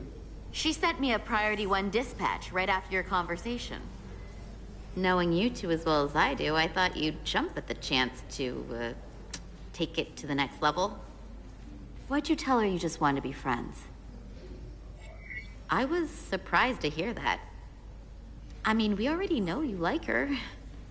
Well, honestly, I was worried you wouldn't approve of, you know, fraternization with... I'd have been fine with it.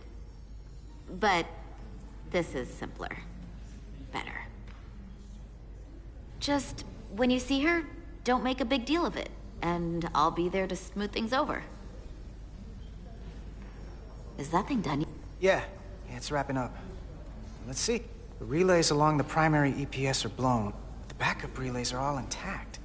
An EPS overload from the warp drive could cause that. But how did the shuttle end up dead in the water? Huh. Well, maybe the ship's data recorder can tell us something.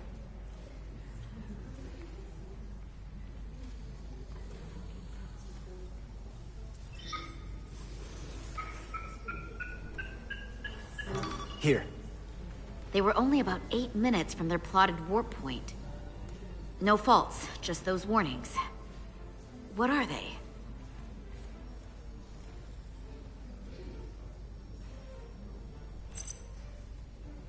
Subspace variance out of tolerance. What does that mean? It means the main navigation array lost sight of space somehow.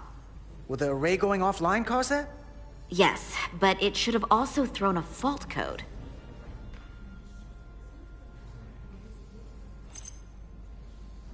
The warp field became inverted suddenly. I've seen this happen when the center warp coil cracks. A cracked warp coil throws a fault code. Still, we should take a look.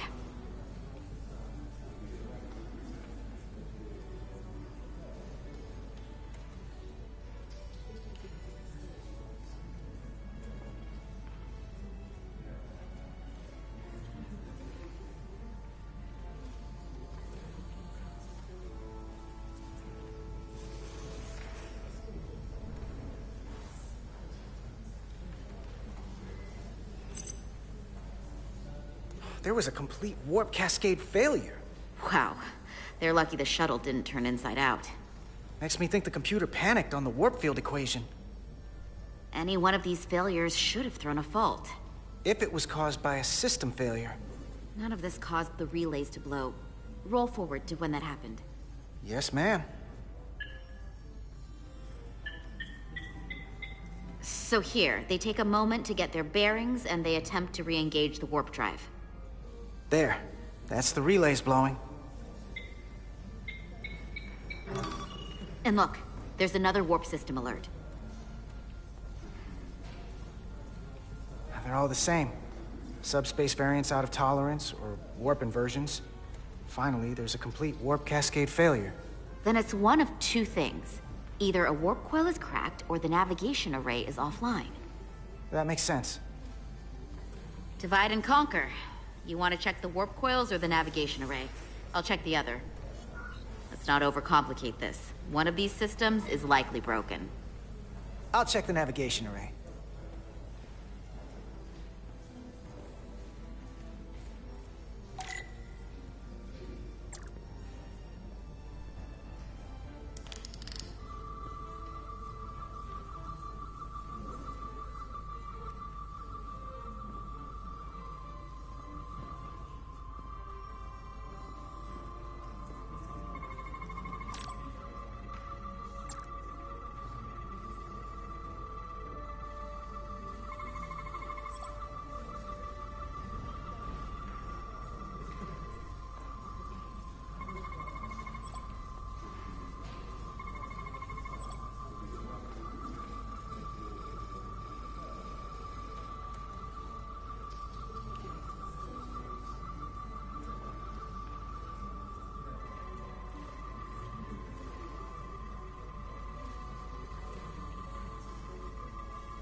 Navigation array checks out, so it must be a coil.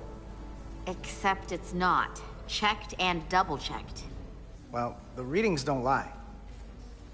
Here comes the security detail for the way team.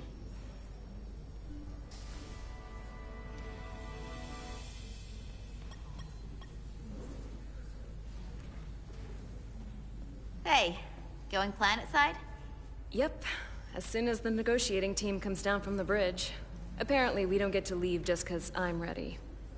Should be an interesting ride down to the surface. I'm not looking for a repeat of whatever went down here. Yeah, we're still trying to figure that out. Well, it's good to see you're not avoiding me. I was just worried because... It's fine, really. Don't even think about it. Okay. Hey, Maris. Aren't these those button pushers you're always hanging out with? And you're the phaser jockeys we always beat in Parisi squares, right? All aboard for Hotari. That another one of the captain's railroad things? Gotta be. I just usually zone out by the time he gets to the whole, steam engines were the warp drives of their day part. Catch y'all later. You don't want to miss your train. I do have to go. Back before you know it, sport. So, I'll catch up with you two then. Hey, I've changed my mind. About us. You have? Yeah.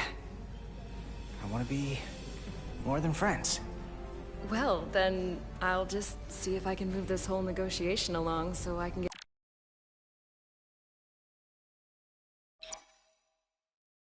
back.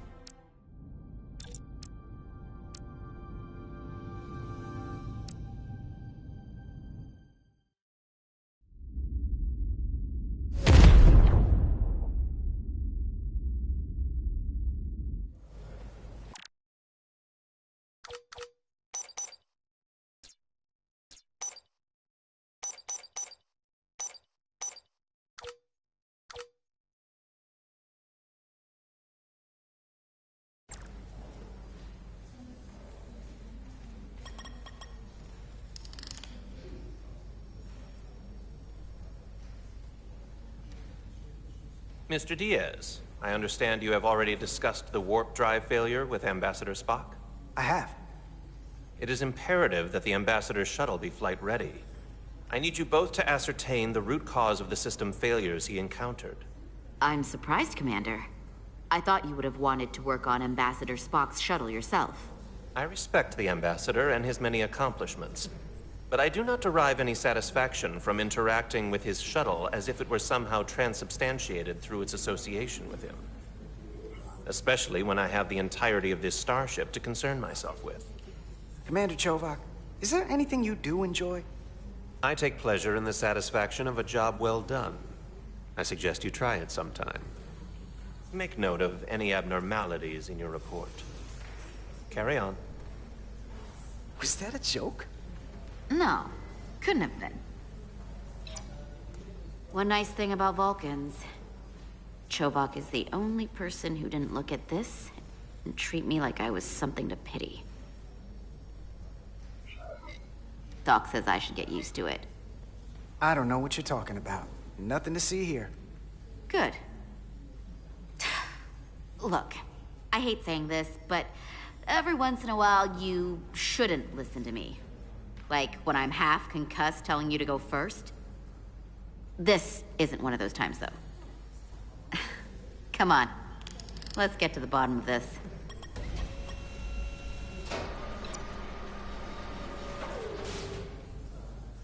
Ready to go? All set. Let's run the diagnostic.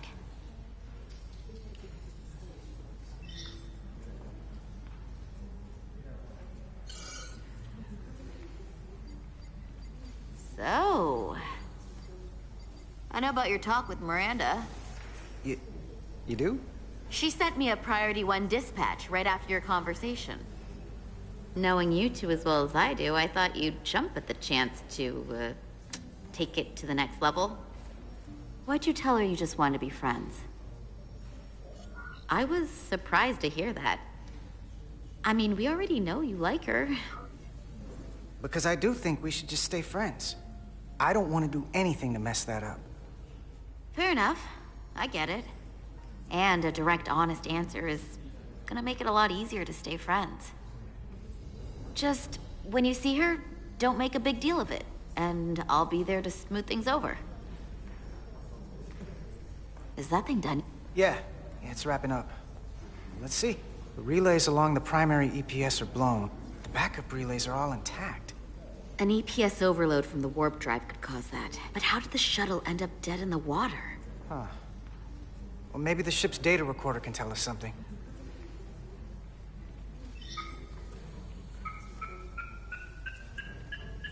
Here. They were only about 8 minutes from their plotted warp point. No faults, just those warnings. What are they?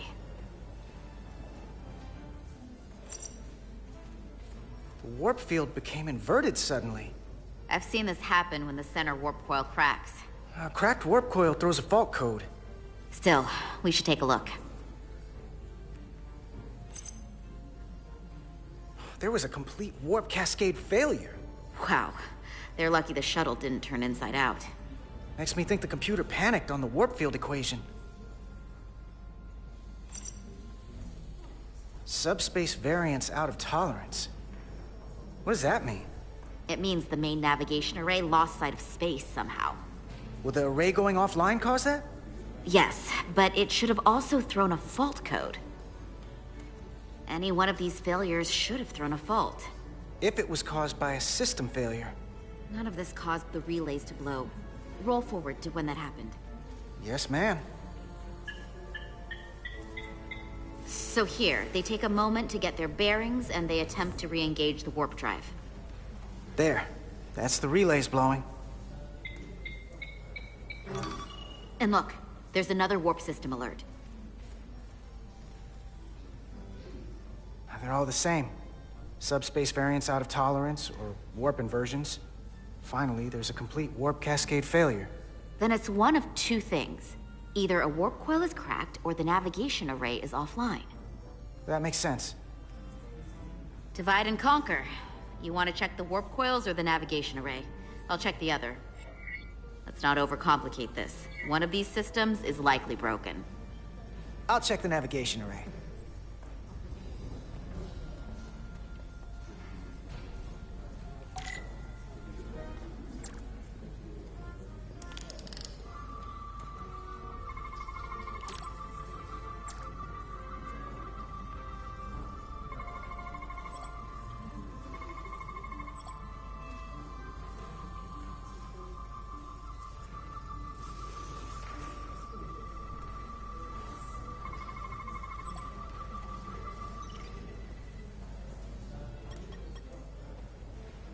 Navigation array checks out, so it must be a coil.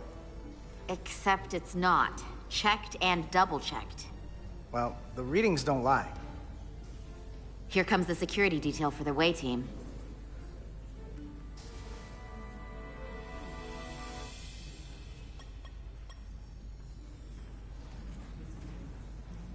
Hey, Going planet-side?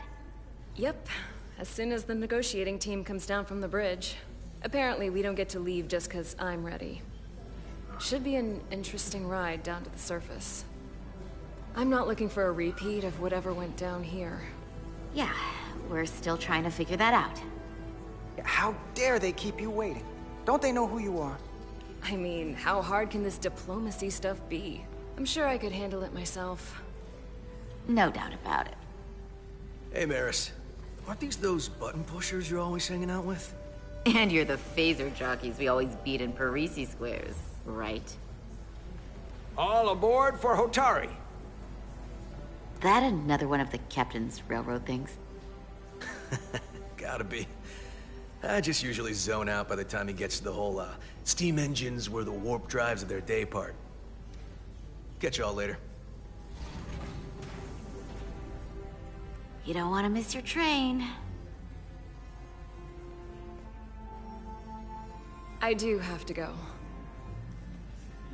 Back before you know it, sport. So, I'll catch up with you two then. Take care of yourself down there, okay? Stay safe. Always. Don't leave home without it.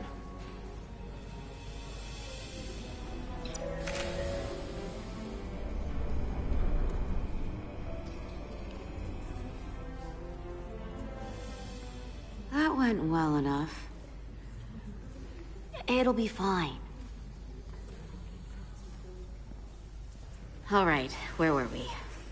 So, the warp coils in the navigation array are fine, but the nav computer doesn't seem to think so. I'm out of ideas short of field stripping the shuttle from bow to stern. You wanna take this out of the shuttle and throw it on the bench? Oh, real hands-on maintenance. I like it. Okay, the nav computer is patched into the ship. The ship's computer can double-check our work. If the shuttle's nav computer is putting out false data, we'll know it. Let's run through the shuttle's logs again. Running now.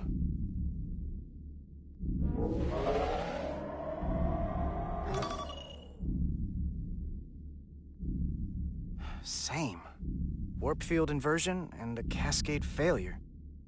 However, the Resolute computer doesn't show the same subspace variance. We're in the same conditions that the shuttle was in when it failed. Why wouldn't the ship's computer get a matching result? What if the subspace variance was a momentary occurrence? That's a possibility, and it would explain why the simulation under our current sensor readings failed to reproduce the issue. But a subspace anomaly strong enough to cause a warp field collapse would leave graviton ripples for days. Let's run with the momentary subspace variance theory for now. Roll forward to the shuttle's attempt to re-engage the warp drive. We need the conditions of space around the shuttle at the moment of warp failure. Resuming simulation.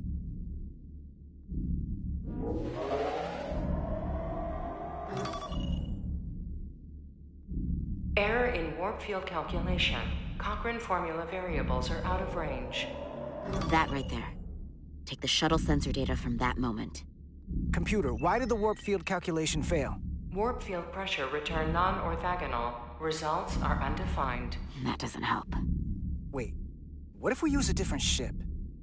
Put the Resolute into the simulation instead of the shuttle. Yeah, it should warp just fine. Unless... Computer, run the simulation with the Resolute. Resolute simulated. Computer, give me manual control on the warp power. Static field intensity, warp 1.1. 1.2. 3. Warp pressure is destabilizing. Error in warp field calculation. The warp drive has experienced a system-wide cascade failure. Warp field collapsed. Subspace variance is out of tolerance. Cochrane formula results are undefined. Bingo. What-o? The same moment when the shuttle failed to warp, so did the ship. Whatever happened to the shuttle just happened to us. The Resolute will not sustain warp. We can't leave Hotari space.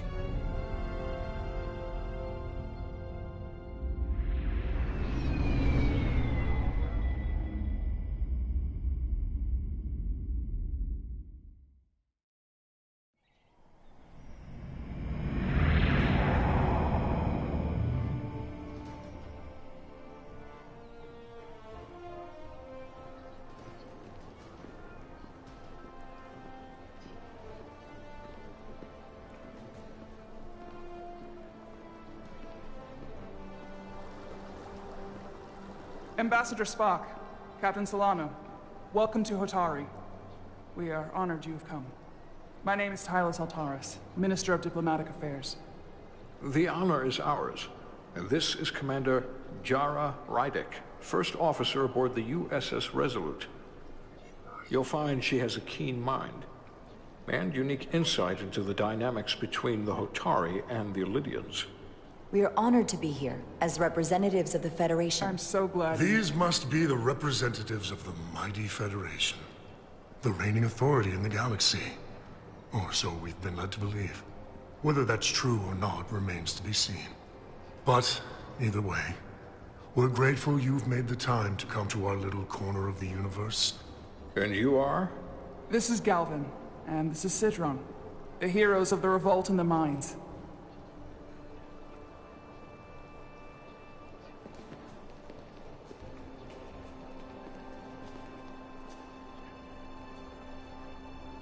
Let's hope this is the last time we ever have to come here. If you'll excuse me.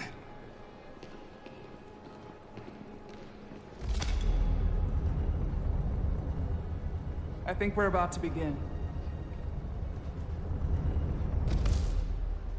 Did you hear the arrogance from that guy? I don't know what we're walking into here, but that guy was something. Something about his tone tells me this won't be easy. That was my sense as well. I doubt he speaks for all of Hotari, so I would urge patience until we speak with their queen.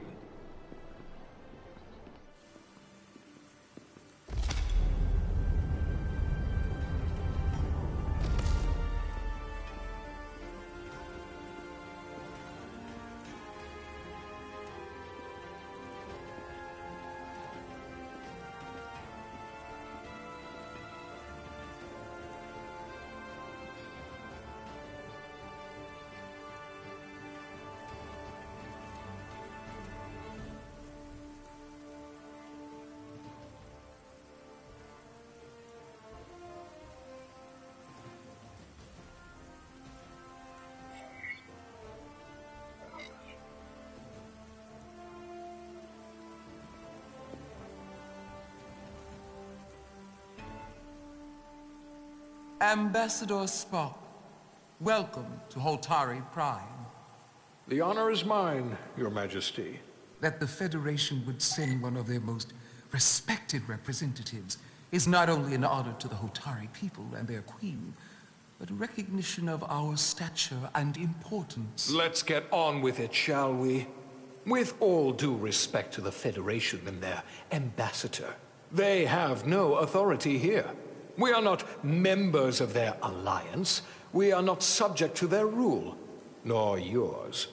We demand the immediate return of all mining operations to Illidian control, as it has been for centuries and will be for centuries more.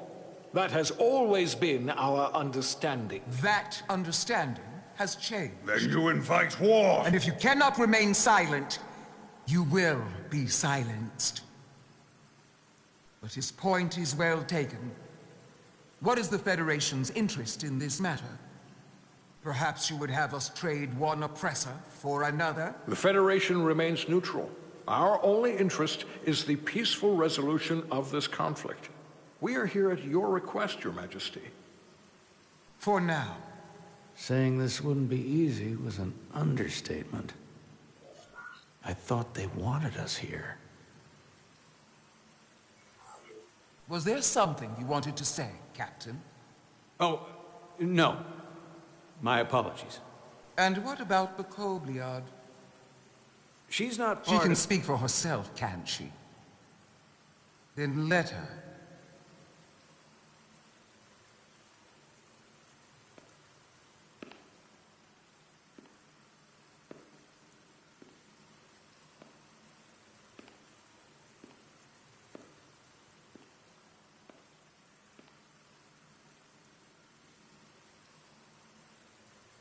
Now then, one should know their place. What you might be somewhere else is not what you are here. Which is standing before a queen. And a queen deserves respect. A bow is not too much to ask. Is Hotari Prime heart of the Hotari system? My apologies, Your Majesty. I meant no disrespect. Better. You are Kobliad. Your people suffered brutal treatment at the hands of the Cardassians. Their injustice towards the Kobliad is as unimaginable as it is unforgivable. Not unlike how we have been treated by the Alidians. As much as they'd have you believe they are the victims here, remember it was the Hotari who attacked us. Hundreds of innocent Alidians were slaughtered without mercy in those mines. The blood is on their hands, not ours. Quiet! If after all the Kobliad suffered, you finally had the chance to right that wrong, to get out from under their control, would you take it? Or would you negotiate a peace?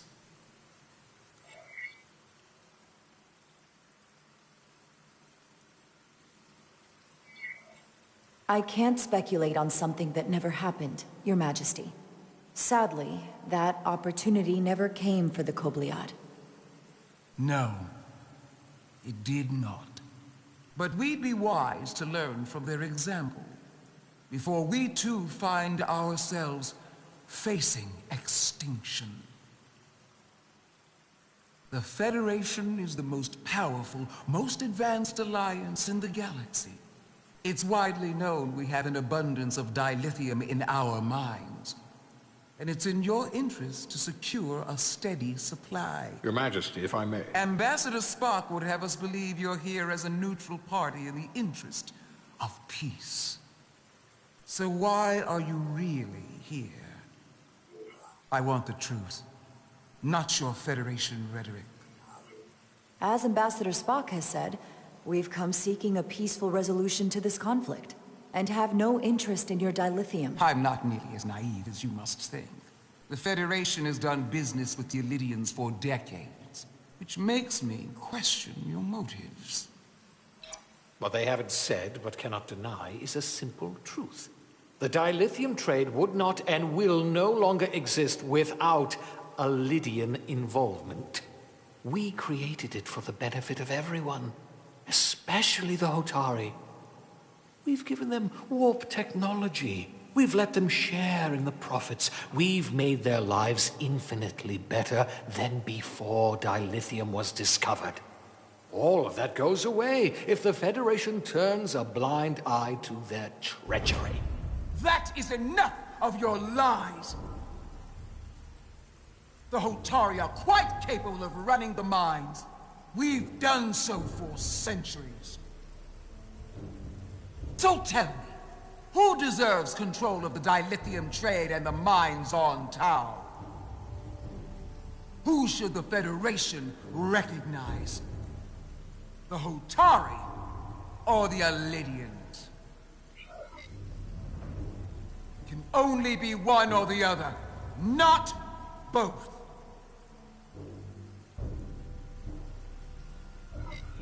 If there can only be one, then it would be in the best interest of all involved if the Alidians resumed operation of the mines. And that is why we should not trust our fate to the Federation. She speaks sense. You do well to listen to her. And you do well to hold your tongue. We will take back our minds by any means necessary. And you will see more blood spilled. I am more than willing to address your concerns, Your Majesty. Yours as well, Representative. But I suggest we could have a more productive conversation with a smaller group. Perhaps only the most essential representatives.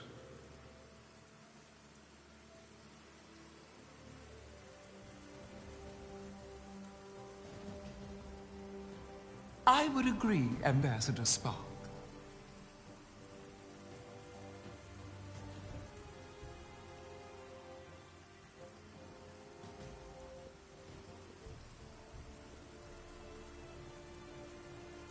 I think this is best left to those of us with more experience in diplomatic matters.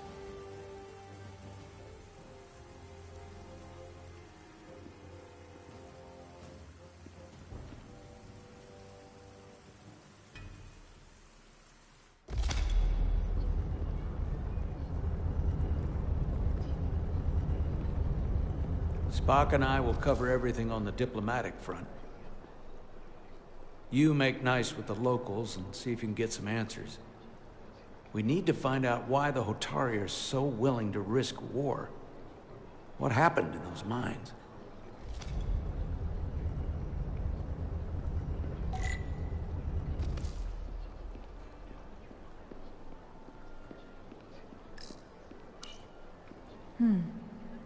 Soothing.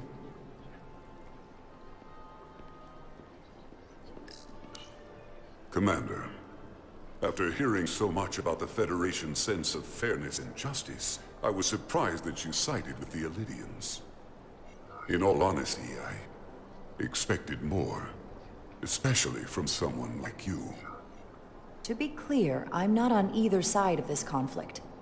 Our only interest is peace. On the Illidians' terms, apparently. I assume you were there, the day the mines were seized from the Illidians. Not seized. Reclaimed. And restored to their rightful owners. Yes, I was there. We had to be decisive. Before the Illidians could even realize their worst nightmare was upon them. Did you have help from someone else? Hotari stands alone against the Illidian forces. We don't need help from anyone. They respect one thing above all else, and that is force. The greater the force, the more certain the outcome. Any talk of making peace is just that, and worth little without the strength to secure it. Which makes me wonder about your ship, the Resolute. Undoubtedly the Federation's finest warship. Ready to contend with anything the Illidians might have in store. Or is that not true?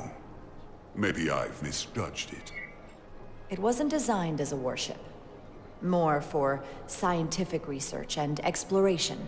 But the Federation must have ships designed for war. Technically, they're Starfleet ships representing the Federation. But yes. I see. Sidron. A pleasure meeting you, Commander. I'm sure we'll cross paths again.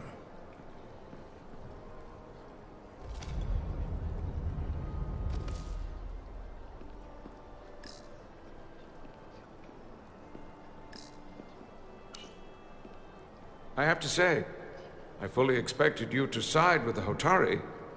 But obviously the Federation wants a steady supply of dilithium. Something only we can offer. Without Illidian involvement, there is no dilithium trade. Left to the Hotari, it would be nothing short of a disaster. We're not on either side. Our only interest is the peaceful resolution to this conflict. As is ours. Of course, the question is, at what price? Major Sarlet Arminta, Special Attaché, Illidian Armed Forces. A pleasure to meet you. Commander Rydek, First Officer, USS Resolute. Yes. A research ship, if I'm not mistaken. Interesting. I have my issues with the Hotari, but I have to give them some credit. They know how to seize an opportunity. Inciting an uprising the same day as a massive, once-in-a-lifetime ion storm. Our assumption was that this storm was just an anomaly. Yes, a very convenient anomaly. At least that was what we were told. Of course, I wasn't there. But who am I to say otherwise? You should know better than to believe everything you're told. Well, the official story is that it was the storm that enabled the revolt. How else do a bunch of unarmed, unorganized miners seize control of an entire moon, much less thousands of mines? But I've talked to people who were there. They tell a different story.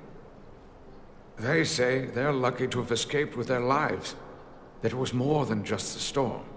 That somehow the miners were able to harness the energy from the storm. I know it sounds crazy. I'm not even sure I believe it myself. But that's what they said. You said the Hotari were primitive. Well, they are. Except for the part about weaponizing ion storms. If you'll excuse me, Commander Ryder.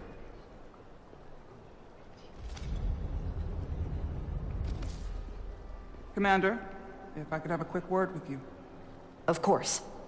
Commander Rydek, I have to admit, I was surprised when you said the Illidians should control the dilithium trade. I was under the assumption the Federation was neutral. But maybe I was wrong. I can assure you, we aren't on anyone's side. We are, and will remain, completely neutral. You have my word. I hope that's true. For all of our sakes. I saw you speaking with the Illidian. I'm sure they're painting themselves as the victims. The Illidians are under the impression the Hotari are somehow the cause of the ion storm. Which I'm sure they attribute to our lack of experience or sheer inferiority. But we are as much the victims of this horrific storm as they are. For the first time in our history, the Hotari have the upper hand. We see ourselves as strong instead of downtrodden. New voices have risen up. Old voices shouted down. Galvin and Sidron have become national heroes. Now, they have the Queen's ear. Better or worse, depending on your perspective. I assume they've taken your place. I was one of the Queen's most trusted advisors. And I hope to prove myself worthy of being so again. Which is why you're here. My fear has been that the Illidians will launch an attack and crush us. You've seen their starship, no doubt. They could have retaken the mines whenever they wanted to, but it never happened. And as strange as this may sound, I'd almost say they're afraid. I just don't know what they're afraid of. It's still the same bluster and bravado you would expect from them. But it has no teeth. Like they're afraid of what might happen. Was it for fear of the repercussions, once the Federation became part of the equation? Possibly. But I almost want to say this was from the very start. Before engaging the Federation was even on the table.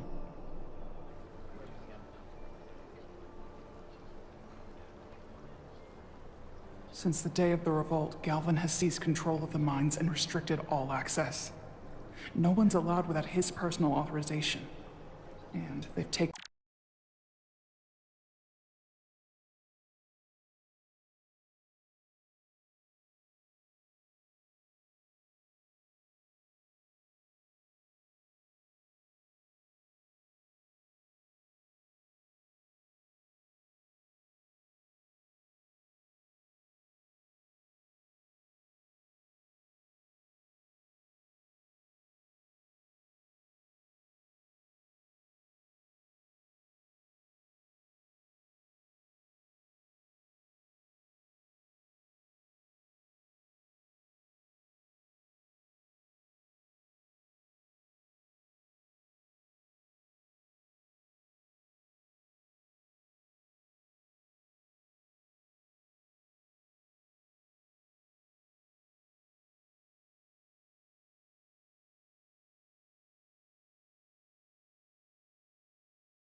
over a section of the palace with just as much secrecy and secured.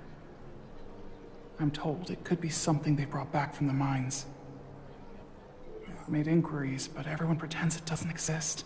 I strongly suspect they're hiding something. Why would they do that? I don't know. But that's what concerns me. Whatever they're hiding, it can't be good. How can we know?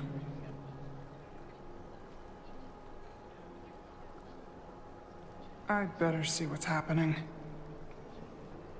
Do you think you can find out what they're hiding? I need to see proof of something before I can make my case to the Federation. I can try, but even if I found it, I might not know what to make of it. Take this. You can use it to capture whatever you find, and then send it to me.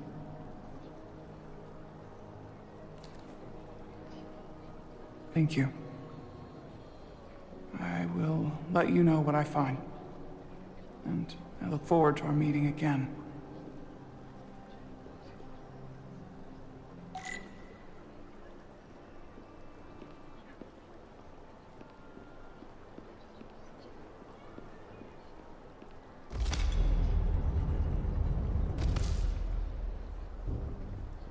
Well, that was a disaster. What happened? The Hotari refused to concede anything, so the Elydians stormed out. The Hotari did not invite us here as peacekeepers. I hope your efforts were more fruitful than ours.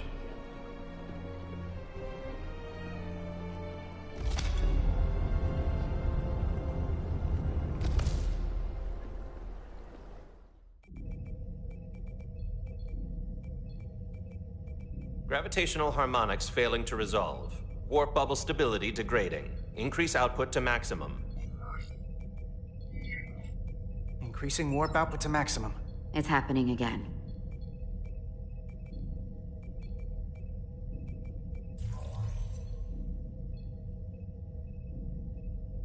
It is evident that presently, the Resolute cannot achieve warp propulsion. Since our diagnostics rule out any problems with our warp systems or anything about the ship, the problem appears to be the fabric of space itself. Space itself?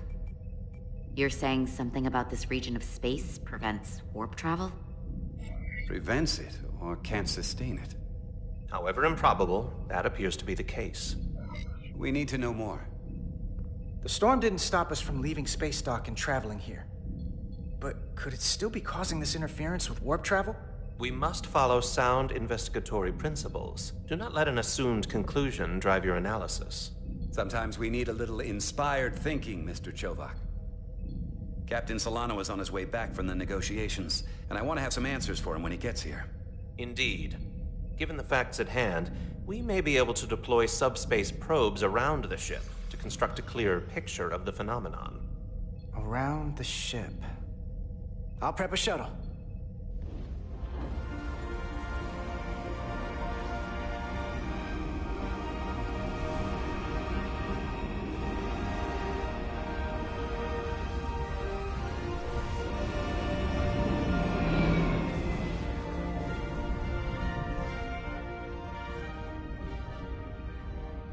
I'm setting up a waypoint at a distance roughly corresponding to the edge of our warp field.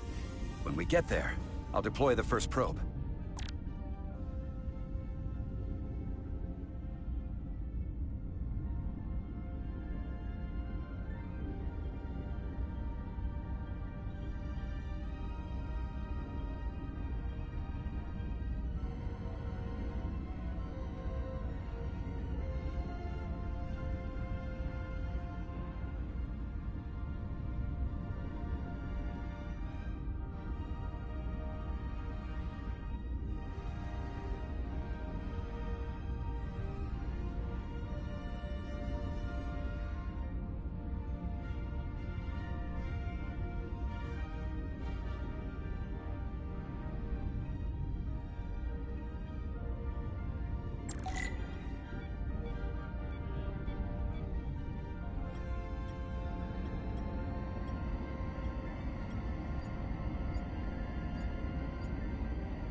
Commander Westbrook, the Resolute systems are calibrated to receive the probe's readings. We are standing by to reproduce the warp field collapse after the first probe is deployed. Thank you, Mr. Chovak. We'll be in position shortly. And, Mr. Diaz, do take care in piloting the shuttlecraft. Now is not the time to indulge in the human penchant for joyriding. Chovak probably isn't such a fun guy to work for, huh?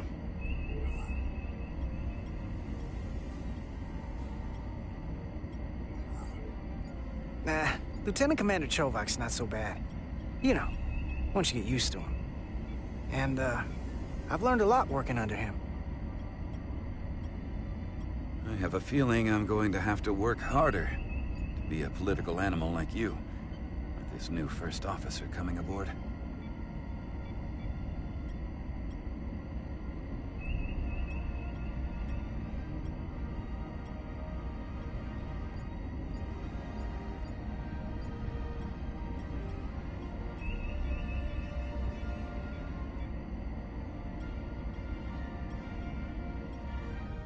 This is far enough.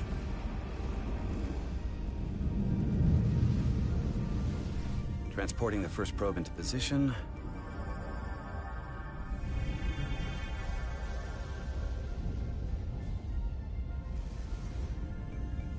Westbrook here. The first probe is deployed. Understood. We are reading it. We are about to replay the simulation.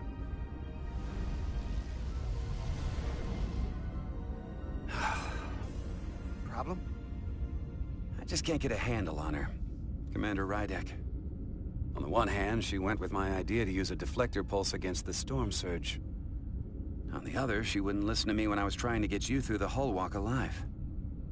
I'm not saying there's anything wrong with the new XO.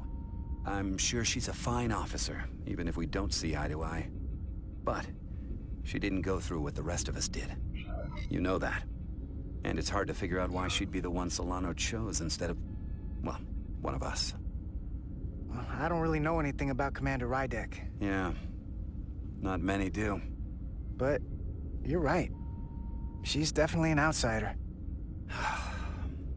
Maybe that's what Solano wanted all along. Test is running. Warp field collapse in 3, 2, 1, mark.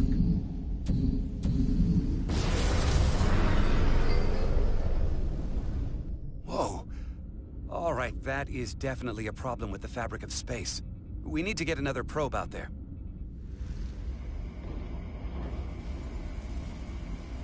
With 2 points of data, the Resolute and the probe, we've managed to get an interference pattern. I'm setting a waypoint to a particularly strong area of interference. We'll deploy the second probe there.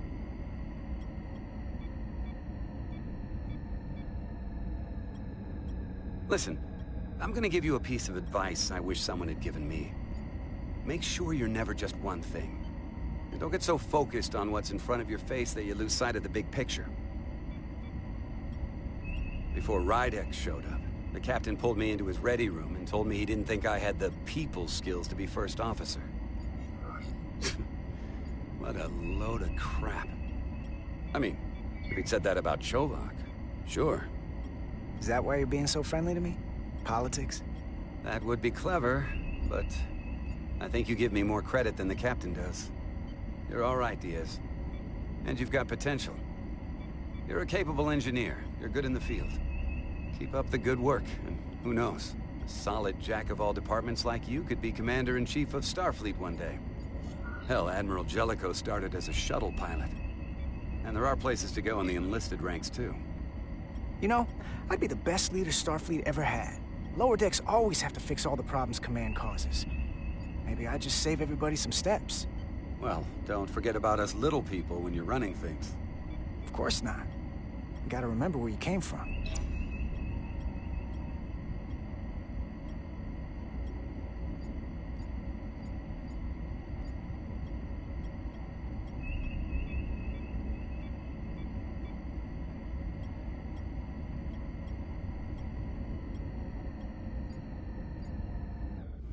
Here. This is close enough. Stop the engines. Deploying the probe. Westbrook to Commander Chovak. We're ready for another sampling of data. Very good. Running the simulation again. Warp field collapse in 3, 2, 1. On. There it is again. I saw it. It seems to be directional. Well, what about the scans? Anything?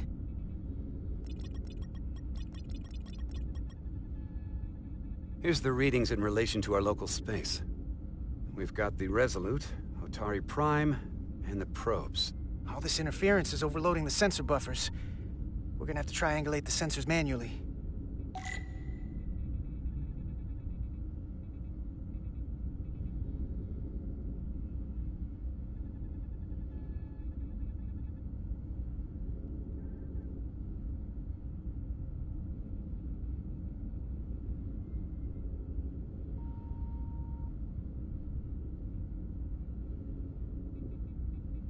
We got something. These markers indicate peaks in the gravimetric interference patterns. Let's see if I can find some more.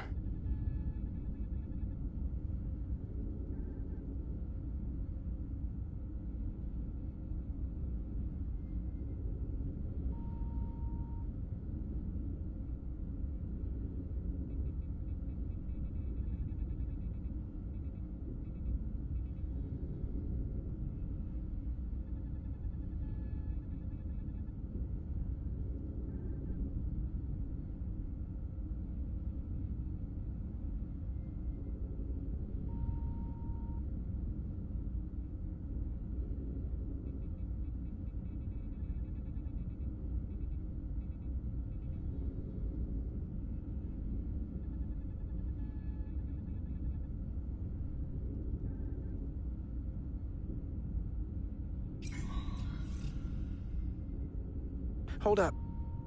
This is coming from the moon. A beam that blocks warp travel. Aimed right at us. Someone is doing this intentionally.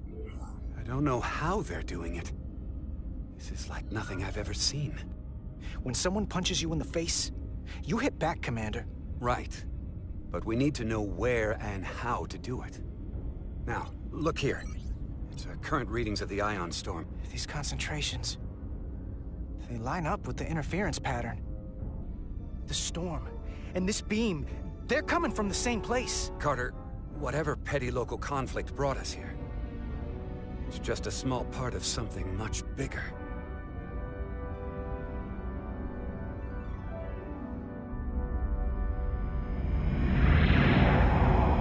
Presently, we don't have an explanation for how they're doing this. But one thing is clear.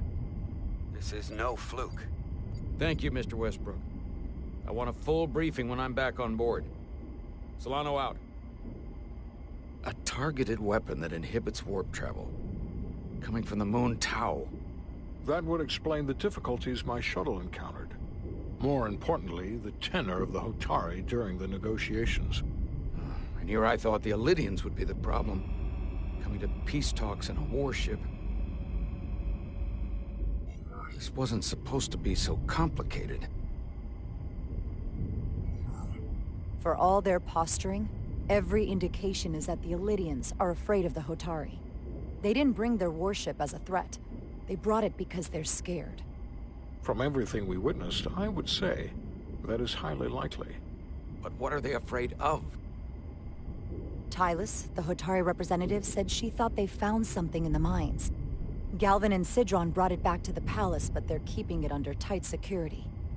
She's going to investigate it. I gave her my tricorder. I expect she'll contact us soon. You found an ally. Why would Tylus help us? Go behind her people's back? It's a fair question, considering. She's worried that her people are being dragged into something that isn't going to end well for them. She's trying to save them. That may be true. She's certainly more likely to help than the other Hotari we've met. That raises another question. Specifically, what do the other Hotari have to gain in bringing us here, only to make this hostile maneuver against us? There must be some motivation. Unless they changed their minds between when they asked and when we got here. That's the thing. It doesn't make sense to bring us here. Tylus said that Galvin and Sidron have restricted access to the mines, even to the Hotari. So they don't want anybody to learn what they've found. Then calling in the Federation is a funny way of going about it. I don't think the Elydians know what's really down on that moon either.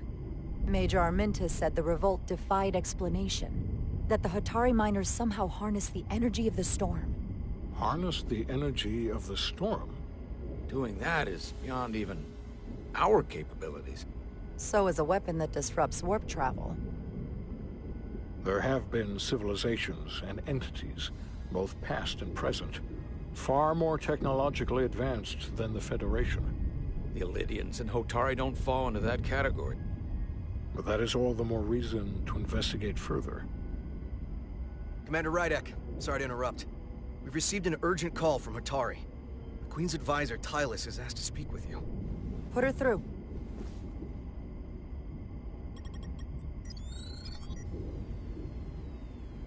Galvin and Sidron are still with the Queen. I've enlisted help to gain access to the room they have under guard. I don't have much time. I'm not supposed to leave my post. It's only for a moment. I so appreciate your help.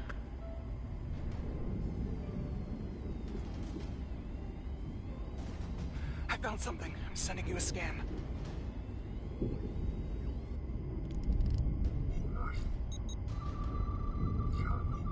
Got it.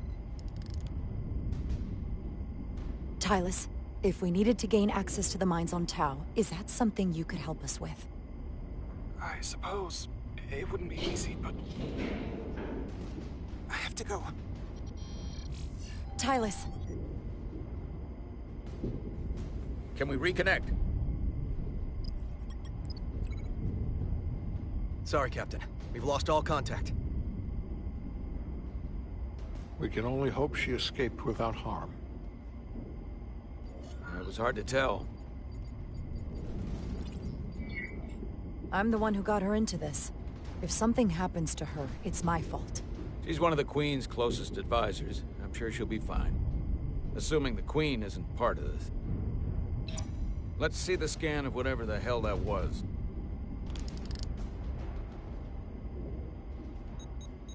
Tylus suspects this came from the mines on Tau. It appears to be of ancient origin, but the markings are unfamiliar. We can run a full analysis when we get back to the Resolute. But if this came from the mines, then it might be the key to how they got the upper hand against the Elydians. Then we have to go into the mines. The Federation would not allow that. We were, after all, sent here to be a neutral party in a peace negotiation. However, we could demonstrate that the Hotari have acted in bad faith, which would enable us to investigate the mines on Tau with full justification. But of course, we would need conclusive proof before taking action. Otherwise, it could put us in a difficult position. Whatever this artifact is may be proof enough. At least to satisfy the Federation. Especially if we can show the Hotari are controlling the warp disruption. And targeting the Resolute. We may have a better understanding once we analyze the device. But a mission to the mines, covert or otherwise, is not out of the question. And I will handle the Federation.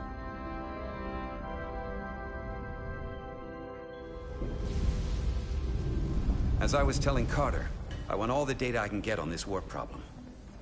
And the negotiating team's shuttle has been recording data all the way back from Hotari. Even better than our probes. So pull the sensor and engine ISOs from the Melville when it sets down. Will do. I'll join you and Chovak down in engineering to run another analysis after the briefing.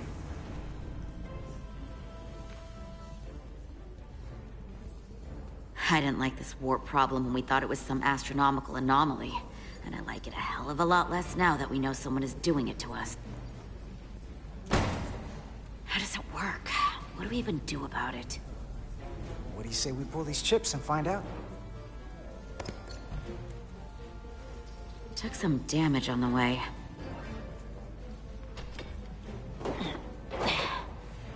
That ionic interference scored the hull plating. Might be some micro welds. let's try pulling together. All right. 3, 2, 1. It won't budge. Gotta be the storm damage. We need to... Welcome back. Any excitement down on the surface? Excitement? No. Nothing like that. Hey, can you hand me the EJ7 interlock? From the toolbox. I don't know what that is. Not much use for one on a security detail, huh? Carter? Yeah, I'll get it.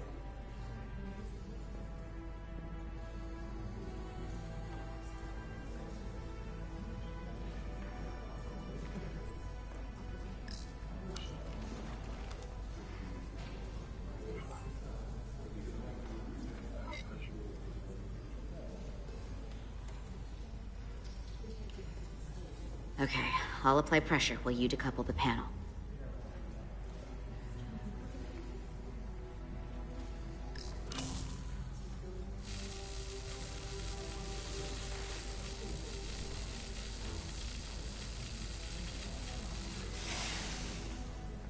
Here, I'll help.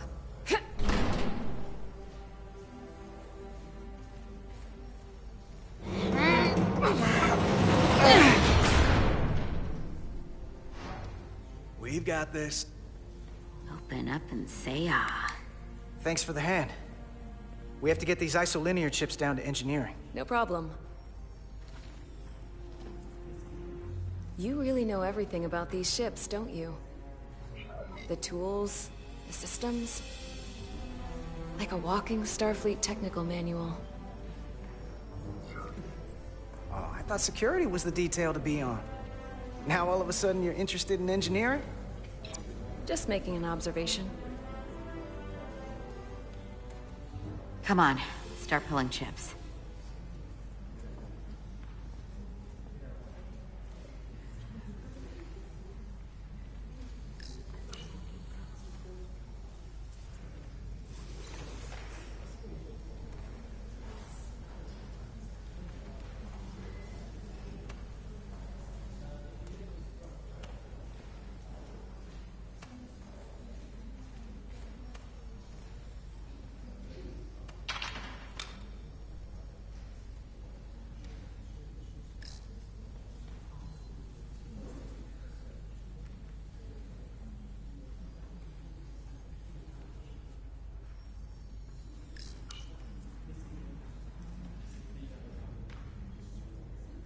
What's this?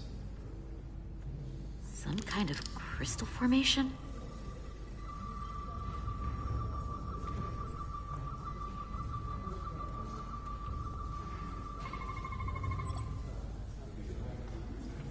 Whoa.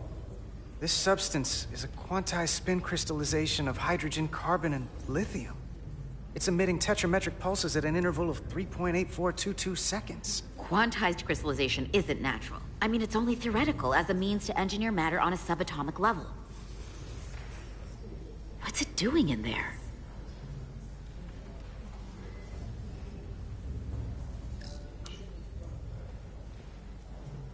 Wait. Regulation 364, subsection 9. What? Regulation 364, subsection 9 orders that in the case of an unknown foreign substance infiltrating a sealed system, it will be placed in secure confinement before further examination. Retrieve a containment module. Don't you think we're more equipped to deal with whatever this is? No. Before anything else, this is a security issue. You don't even know what this is. Which is why we need to study it. Once it's contained. This is another piece of the puzzle we're trying to put together. We should be investigating it. And you can. In the containment lab. But protocol is protocol. I can't make an exception. Not even for you two. I'm still going to report these crystals to Commander Westbrook when we send the shuttle data. And I will inform my superiors. I'm taking this just as seriously as you are. But I overheard talk about the warp disruption on the shuttle. Now these crystals? Maybe this situation is more than we can handle with just a science vessel. We could trigger a distress call. Get Starfleet to send more ships. Or I could send a message to my old CO on the Adirondack. Get some combat-tested vessels. We shouldn't do this alone. We're at the edge of the quadrant. Help isn't just gonna pop over like we're in Sector 001. Wouldn't hurt to try. You talk like you've never had your backs up against a wall before. This is Starfleet. We solve our own problems.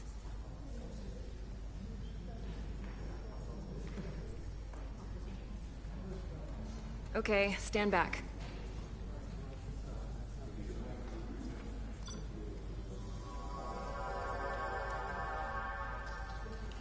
Get this to the containment lab. We'll get it set up for you. I'll let you know when it's safely confined. Oh, we'll be there. Last thing you want is to study this down in main engineering and have it explode next to the warp core. I just don't want to take any chances. Not with my friends. You and Miranda seem to be back to normal. But she was a little off. I think this whole situation has her spooked. Maybe she knows more than us? Or it's because this is all happening so fast? Yeah, there was something a little off about her. Like that talk about sending a distress call? That was pretty out there. She was probably just thinking out loud. I'm sure she'll come to her senses. This mission has enough complications stacking up. Now we'll get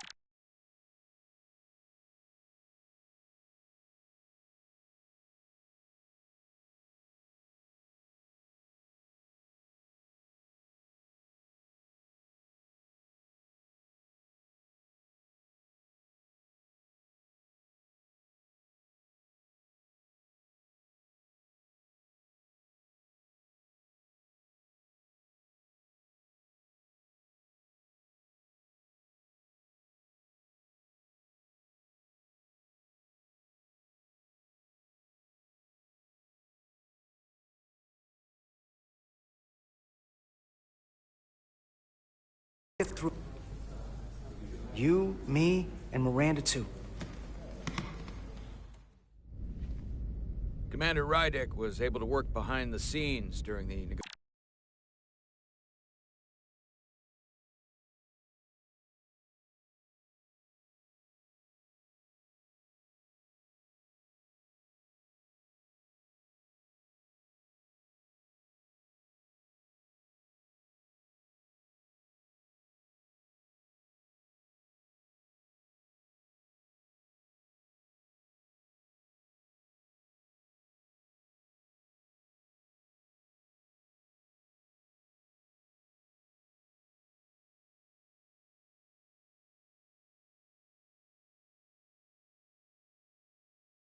negotiations and made contact with a representative from the Hotari delegation named Tylus. She mentioned an unusual artifact of unknown origin being held under tight security within the Hotari Palace, which she believes came from the mines on Tau. Now, this artifact might have a connection to the revolt, to the storm, and to the warp disruption we now know has been targeted at the Resolute. Commander Rydek, if you want to take it from here. Of course. Tylus managed to infiltrate the heavily guarded location within the palace and sent us these scans using my tricorder. It appears to be some sort of control panel, possibly connected to the warp disruption weapon originating on Tau. Of particular interest is this symbol, which we couldn't identify the origin of. The Federation database has records from a vast number of civilizations. If anyone from Starfleet has come across this before, the system should recognize it. Cross-referencing with Federation records. Displaying symbols from Federation database with a 90% probability of match or higher. Select a symbol to further analyze.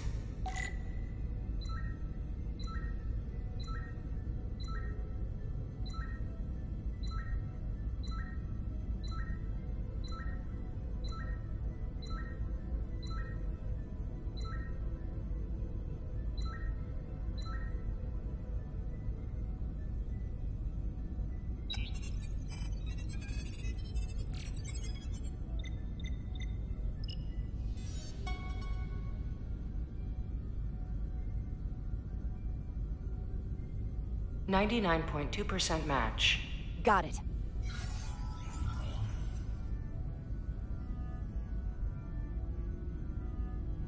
So, what are we looking at?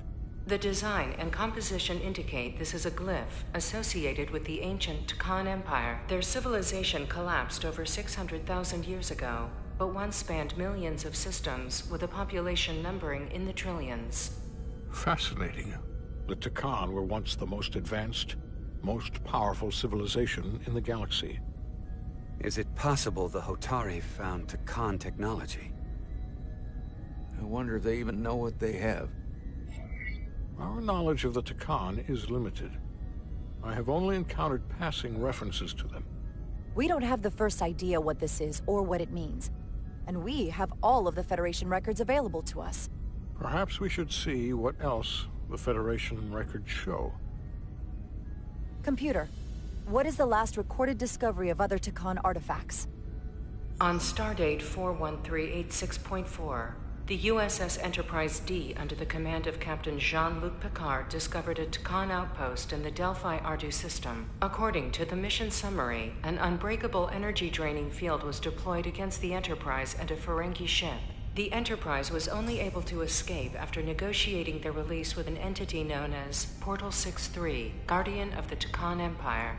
Unbreakable energy draining field. It starts to make sense. What else is there? There's a lot here. Let's take it piece by piece. Select the aspect you wish to learn more about. Someone from the Tkon Empire is actually still around. Or at least was, 16 years ago. Computer, what other information do you have on Portal 6-3, Guardian of the Tkon Empire? The entity known as Portal 6-3 is of an unknown nature. A biped humanoid, he was unaware that the Tkon Empire no longer existed at the time of the encounter. He was able to control the crystal-based technology of the Tkon outpost through apparent telepathic means. It was by his choice that the Enterprise was released from the energy draining field after Commander William T. Riker of the Away Team argued on behalf of both Starfleet and the Ferengi. Telepathic control of their technology. As I have said, they were the most advanced civilization in the galaxy.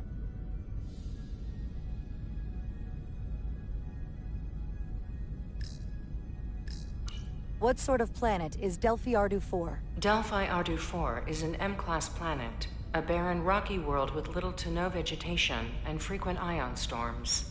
The giant crystals that grow there absorb energy, but it is not understood how they do so. The entire Delphi Ardu system, consisting of 11 planets, was considered completely uninhabited until the encounter with Portal 6-3. Frequent ion storms. That can't just be a coincidence.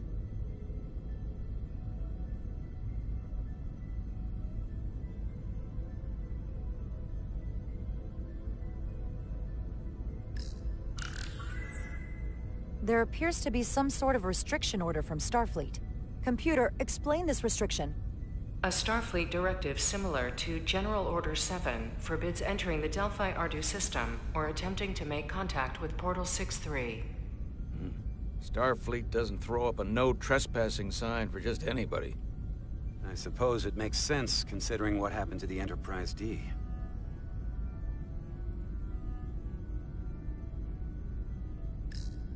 The technology to capture and hold the Federation flagship would have to be unbelievably powerful. Computer, what else can you tell us about the energy-draining field the Tkon used? The Enterprise D was unable to break free on its own. The precise nature of the technology was never fully understood. Only that the crystalline technology used was beyond the comprehension of then-current Starfleet science. The engineering team found a quantized spin crystal formation in the shuttle you took to Hotari. They registered tetrametric radiation coming from it. We have Tkon technology on board right now? We might. I'll run a full analysis in the containment lab. The Elydians should have crushed the revolt. But if the Hotari have Tkon technology and can control it, I see why they're willing to negotiate peace. For all we know, this could be just the beginning. And we're up against something greater than we can imagine. For now, it's probably best we don't let on how much we know. Play our cards close to the vest. Smart. I agree. Then when the time is right, we can confront them. Diplomatically, of course. Right.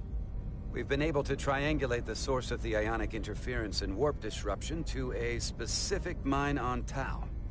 Engineering used the latest data from your shuttle to pinpoint its origin. There. So we know where to look. We need to know what's down there. What the Hotari are hiding, to better understand what we're up against. And to neutralize it if we can. Captain, embarking on a mission to the Hotari moon would not be viewed favorably by either side. However, given the circumstances, we are entirely within our rights to defend ourselves. I just want to make sure this doesn't blow up in our faces. Which is why I'm thinking of sending Commander Rydek on a covert mission to Tau. Assuming you're up to the task. It would require absolute secrecy. And obviously, it's not without risk. Forgive me, Captain, but it sounds dangerous. I'd be lying if I said otherwise. But right now, it's mission critical. We need to know what's there. Of course. I'm hoping Tylus can accompany you. The priority is to avoid detection. It's a calculated risk. The last thing we need is to get caught and then blamed for violating our neutrality and aggravating an already tense situation. We can't afford any mistakes, which is why I've chosen you. Tylus will be essential to my success. Not only her knowledge of the mines, but her ability to gain access, particularly now that we know which mine we need to get into. Make sure she understands the need to keep this covert. She's not going to want her people to know about this. Get in touch with Tylus and make the necessary arrangements as discreetly as possible. Bridge to Captain Solano. The Illidians have moved additional ships to the edge of the Hotari system. Current heading is straight for the homeworld. Understood. It would seem we no longer have the luxury of waiting. In that case, may I suggest you and I return to Hotari Prime? Doing so will provide Commander Rydek as much time as possible to complete her mission. Agreed. We'll hail the Queen's delegation from my ready room. We all know what we need to do. Dismissed.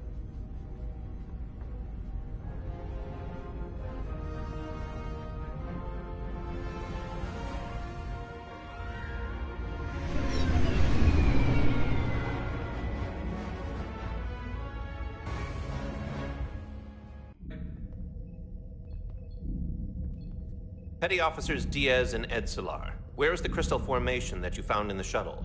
I have tasked Ensign Calloway with performing a full analysis of the tetrametric pulses. Security brought it to the containment lab. I was just there. They don't know anything about it. Security never checked it in. Miranda never got there? She's the one that had the crystal formation? Diaz, Tamaris. I got this. Edsolar to Miranda Maris. Commander Westbrook to Petty Officer Miranda Maris. Respond. Something's not right. She's still on the ship. She has to be. Computer, locate Petty Officer Miranda Maris. Petty Officer Miranda Maris is in the isolinear storage array on Deck 5. I'll go find her. Good. I am sure Mr. Diaz can attend to this on his own.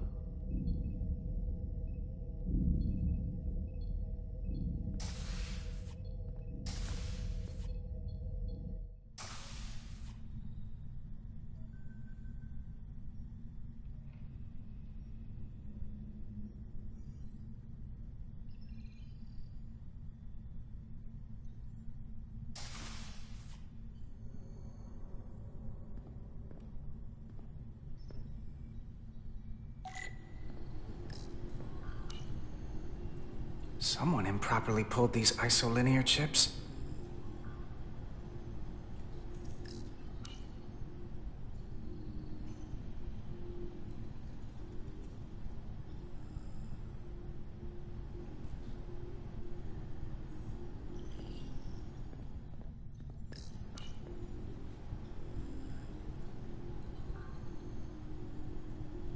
Who did this?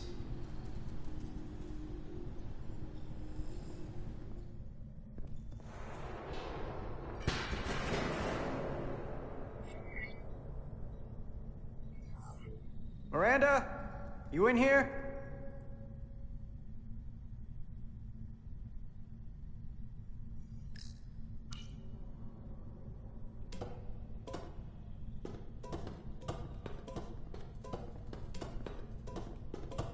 Hello?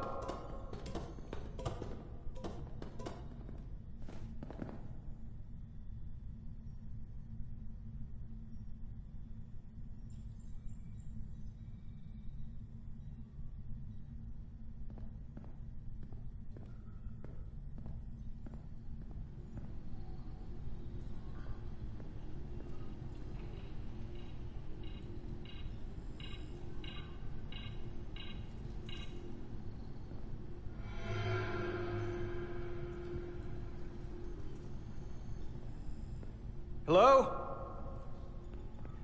Hey!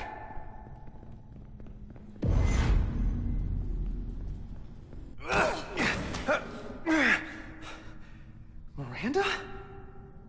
What the hell are you doing, Carter? You almost knocked me to the lower level. What's wrong with you?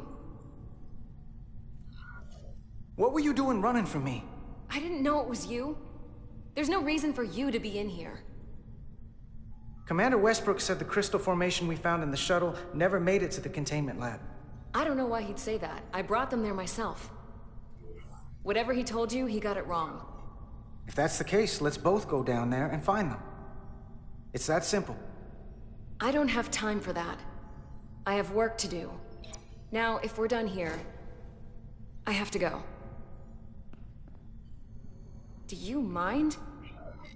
I'm in the middle of my shift.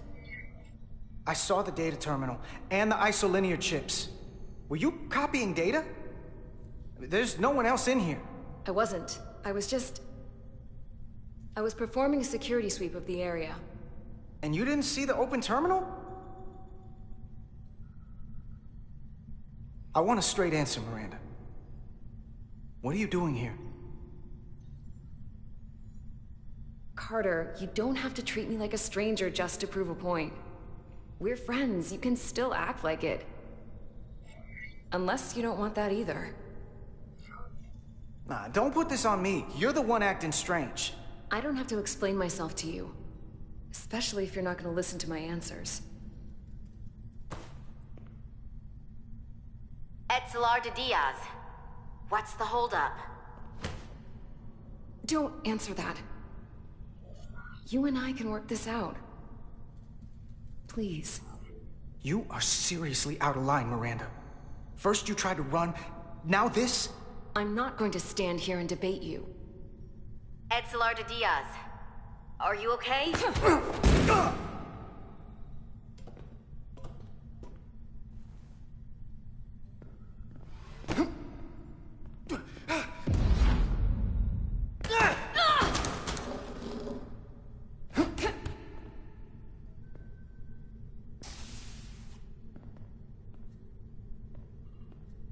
So I see you found each other.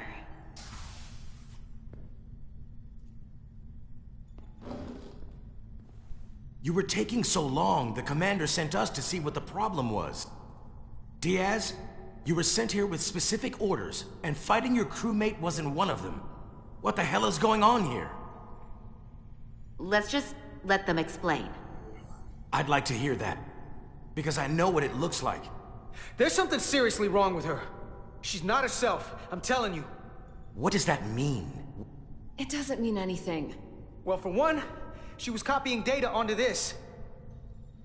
This drive is unauthorized. There are ISOs all over the floor. And that's why I was in here, investigating this situation. And when Carter came looking for me, we got our wires crossed. It wasn't anything more than that. Even if that was true, it still doesn't answer what happened to the crystal formation that she took. And she isn't helping. I can't tell you what I don't know. I brought them where they belonged, and that's where I left them. I don't know what's going on here, but I think we need to call it into security. She can explain herself in the brig. Hold on a minute. We don't need to put this on anyone's permanent record. Carter said you're not yourself. If something's wrong with you, we should head to sickbay and the doc will fix you right up. Yeah, I haven't felt right since I came back from Hotari. I think I should see the doctor. You two know her? If you really think she's not well, we can take her to sickbay first. But what I know is this is a security breach. and we should treat it as such. Please, just let me go see the doctor. Let's take her to sickbay. It's better than the brig, isn't it? Yeah. Yeah, it is. Fine. Get checked out by medical. You two go with her. I'll put this back together.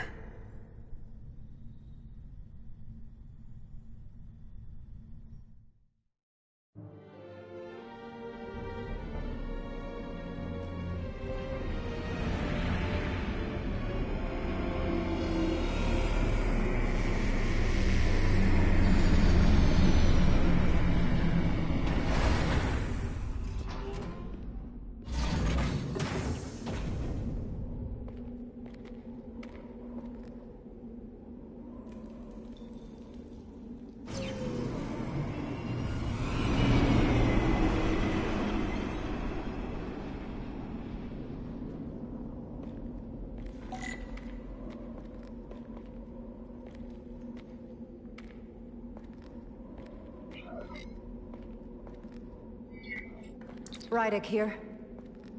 This is Ermont. Any trouble getting to the surface? I'm really starting to miss transporters. As long as this storm is around, you'd better learn to like shuttles. But if you can find the cause of the interference, we might be able to get back to transporting. As if I needed another incentive. We both know there's a lot more than that riding on this. Fair enough. You'll need to get in and out of the mine undetected, so I hope Minister Tylus can help in that regard. So do I. And to keep this covert, we'll refrain from contact unless absolutely necessary. Understood. Rydick out.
I saw your shuttle take off. Hopefully no one else did. It's good to see you. Even under these unfortunate circumstances.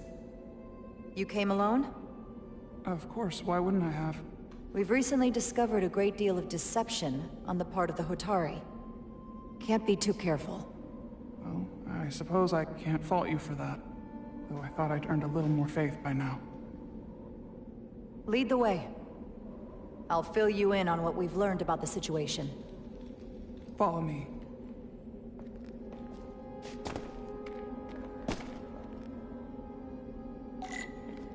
The device Galvin and Sidron brought back from the mines is being used to control some sort of warp disruption weapon that has the Resolute trapped in Hotari space. According to our readings, the power source for that device is on this moon, at the specific coordinates I sent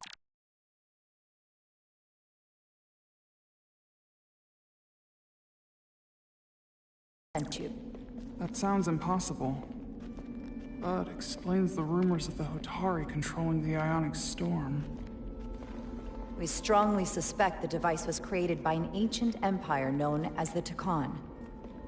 The Takan? Once the most powerful civilization in the galaxy. but they've been gone for over 600,000 years. It's hard to believe there's something like that on Tau. Which is why I need proof. If we find hard evidence that Galvin and his allies are hiding dangerous Takan technology, I can convince the Federation to let us intervene. Understood. We're almost there.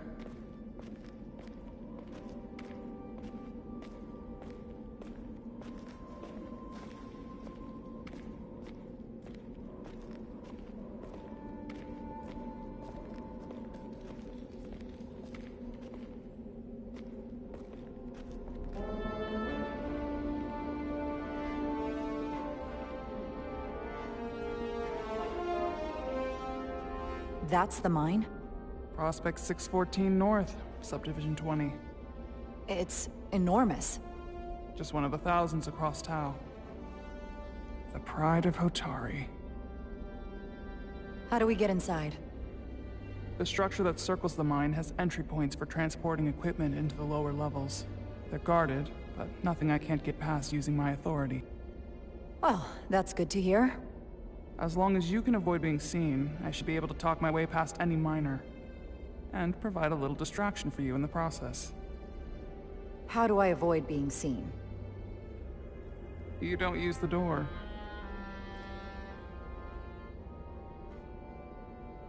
How dare you!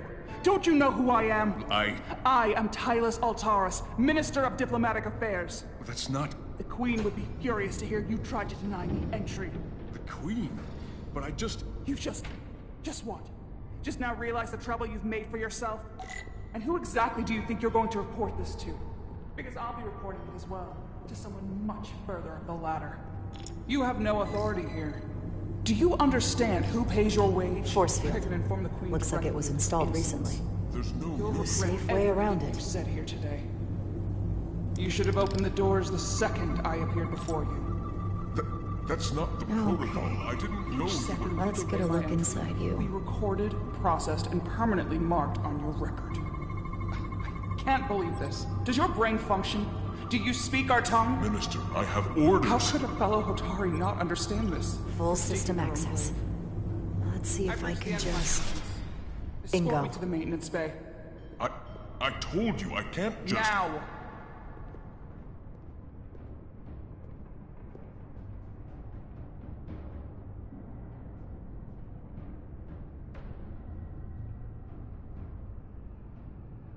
Better hurry. Not sure how long she can keep him busy.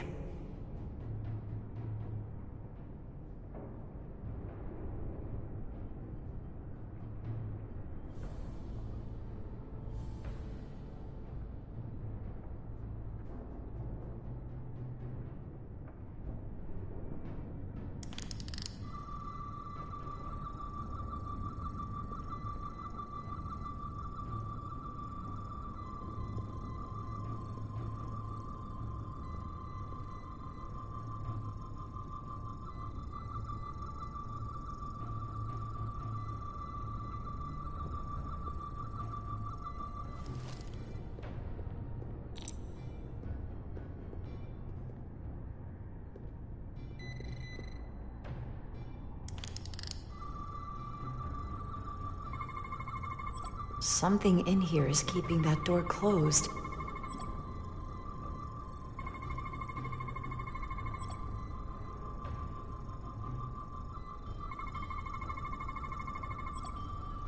Got it. Should remove the security check on the door.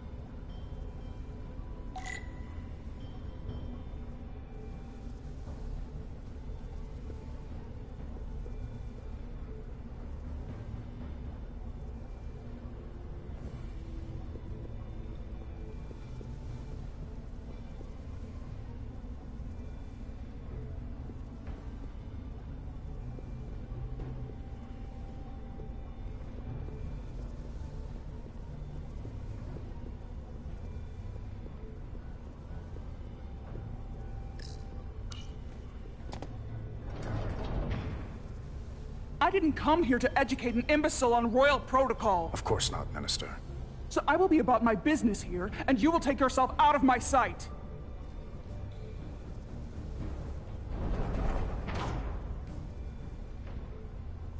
There you are. You really let that guy have it. It worked, didn't it? I'm used to having to throw my weight around. Hard to get anyone to listen to you otherwise. I'm impressed. I didn't know you had it in you. There's a lot you don't know about me. Underestimate me at your peril. The catwalks were booby-trapped. Galvin and Sidron have gone to great lengths to keep out the uninvited. Well, we're inside. Where do you want to start? The ionic interference is coming from below us. We need to go deeper. That lift goes down, at least to the changeover station. But we can't use it without DNA authorization from one of the guards. I have an idea, but we need a few samples of DNA from the miners who work here. Samples? Fingerprints, sweat, blood. Which will trick the machine and get us control of the lift. That's the theory. Let's test it.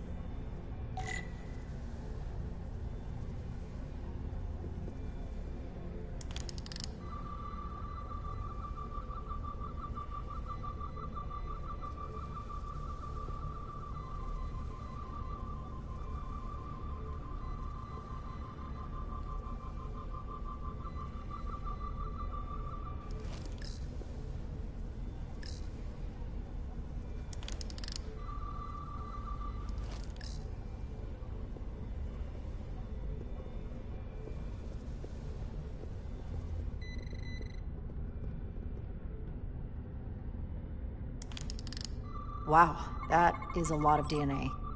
I should look for the most concentrated spots. This'll work.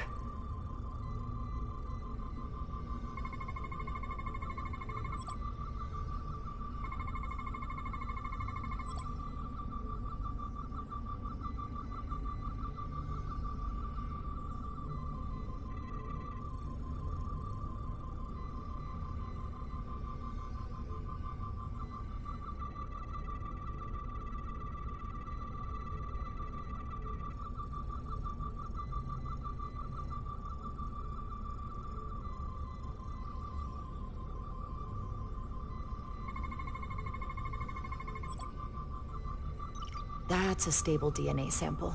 It's only partial, but a few more should do it.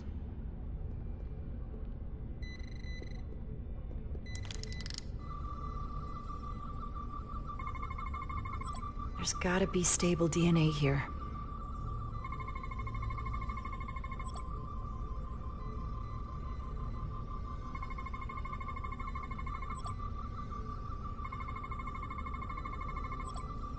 Good. That's another I can use. Just need one more sample. Leftovers. I should give this a scan. Almost looks like coffee. Almost. I'll have some Ractogino when I get back to the ship.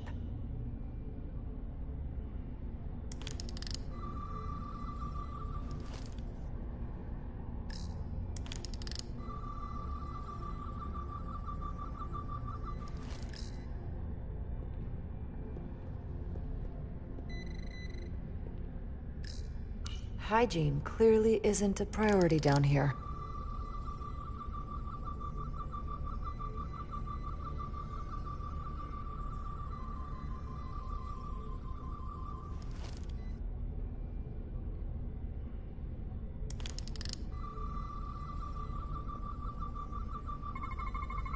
I can use this.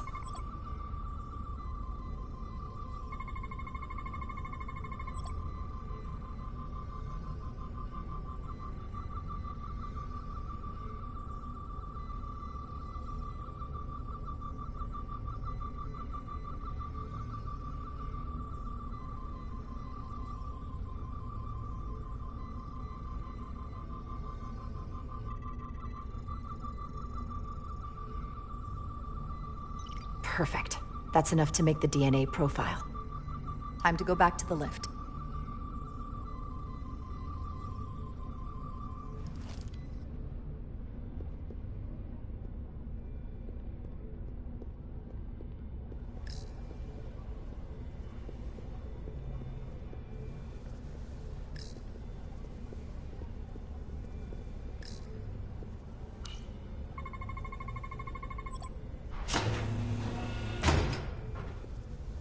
worked.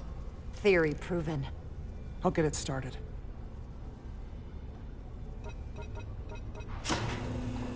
Ready?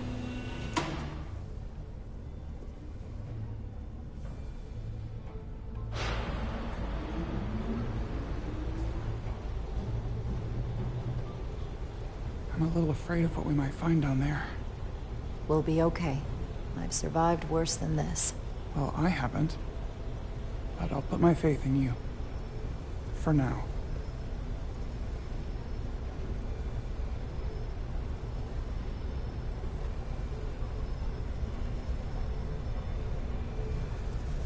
Jara. No, stay back. There's a guard at the station. You'll have to hide.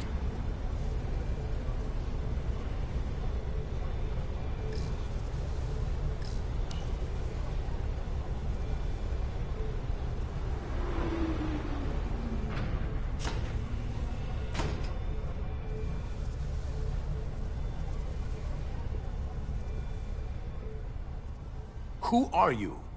What are you doing here? You watch your tone with me. I'm Tylus Altaris, Minister of Diplomatic Affairs. I speak for the Queen herself. This is a restricted area. No one gains access without the approval of Galvin or Sidron. Wait. Jues Gawad Abawenja. Let me go!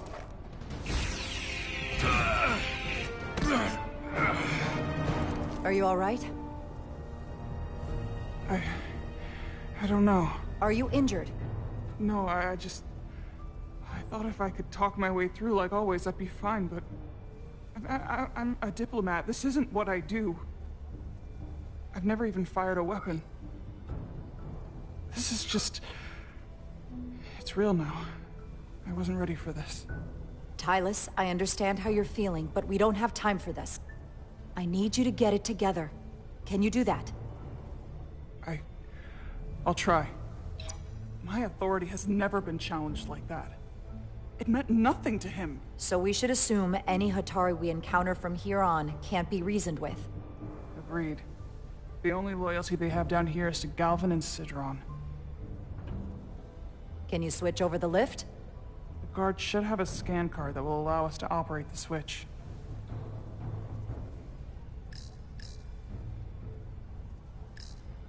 That's some serious armor.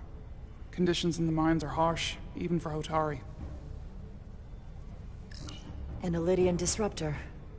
I assume the miners took weapons from the Illydians before they fled the mines. That explains some of how the uprising happened, but not enough. Should we take it with us? No. My phaser is more efficient. Unless you want it. Oh no. Weapons aren't my thing.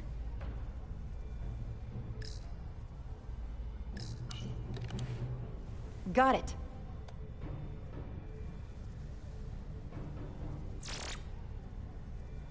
He's not dead, is he? He's still one of my people, and I didn't come here to take Hotari lives. My phaser's set to stun.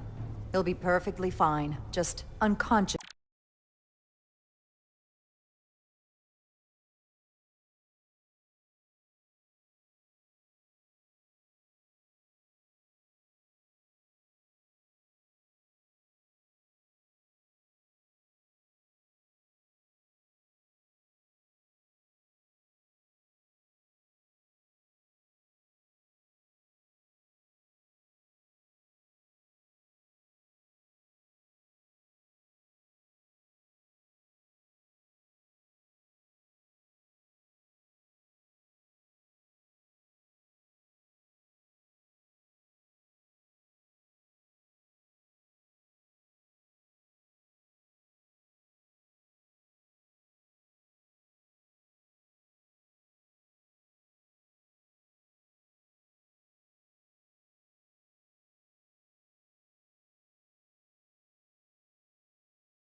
last for a while. I see. We don't have that sort of technology on our weapons. Good to know.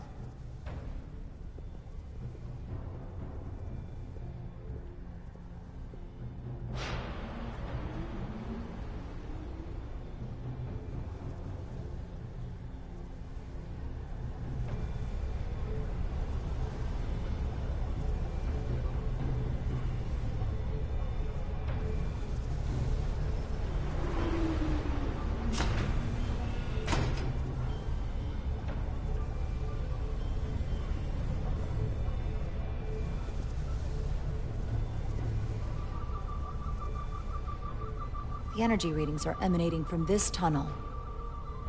It's sure to be guarded in there. Stay low and follow my lead.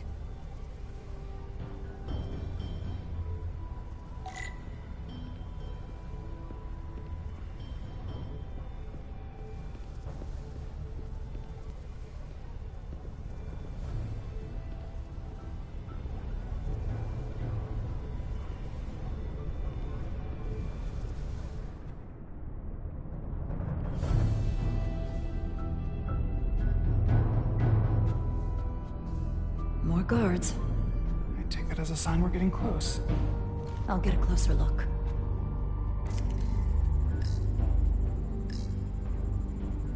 That door leads to rooms and passages for workers. It will connect to chambers like this one further down the main tunnel.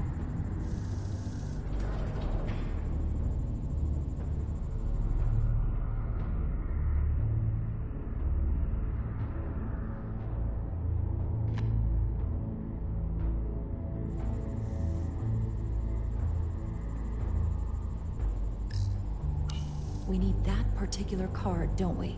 I'm afraid so.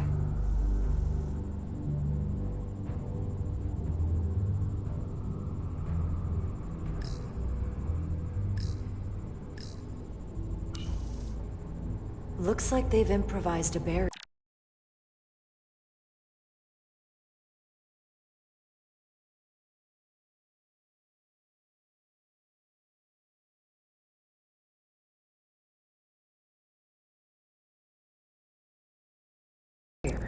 Yes, we must be getting closer.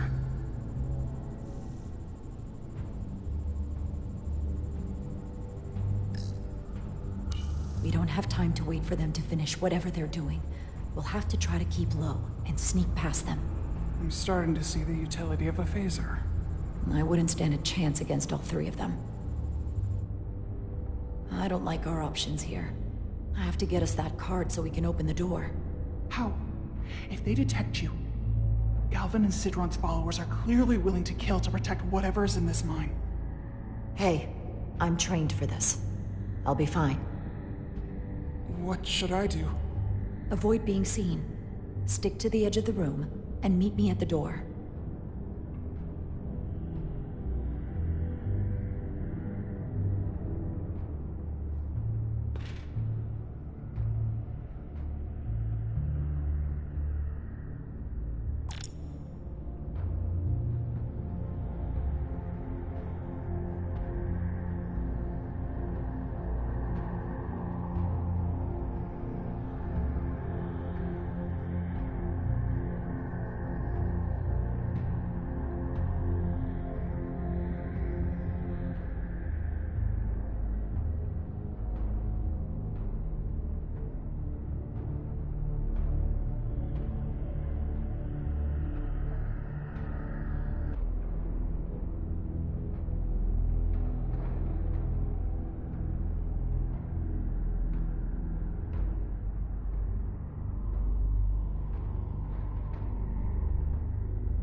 Almost done here. Are we sure the Lydians won't try something else? They saw our power, our resolve. They're terrified of us. Until the plan is complete, we're vulnerable. Then get back to work, and we'll complete the plan more quickly. Good. Good.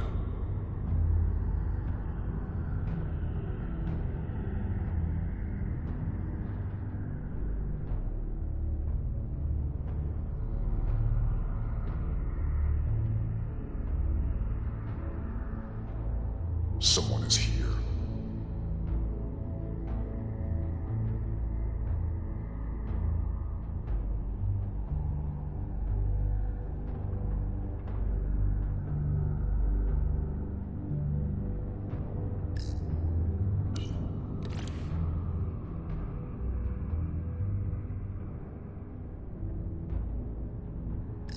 Who's there?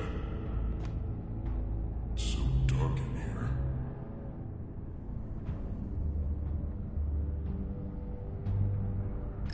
How long is Galvin going to make us wait? I'm not worried. He's led us well so far. It's a miracle we're even here. We've been waiting for so long. Patience, brother. We'll get our chance. It's inevitable after all. That it is.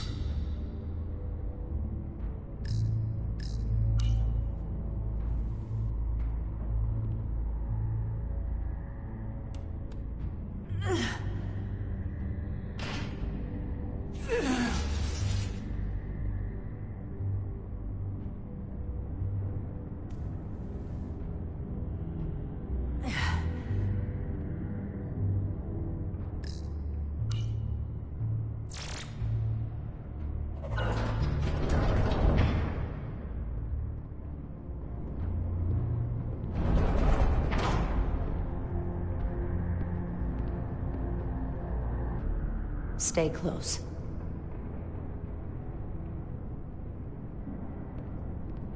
Stop! What? Motion sensors.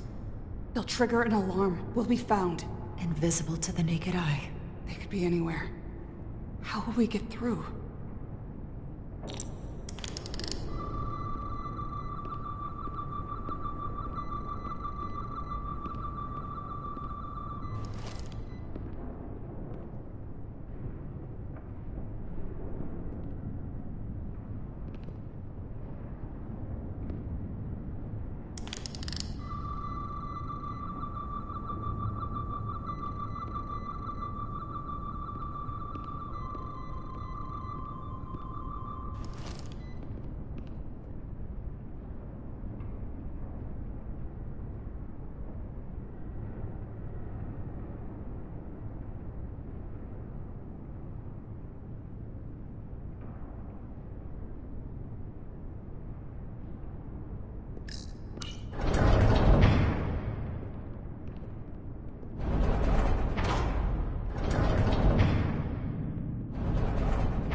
This?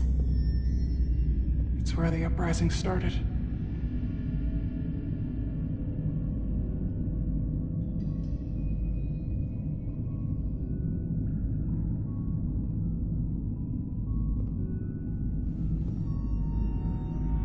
Hotari, don't do this.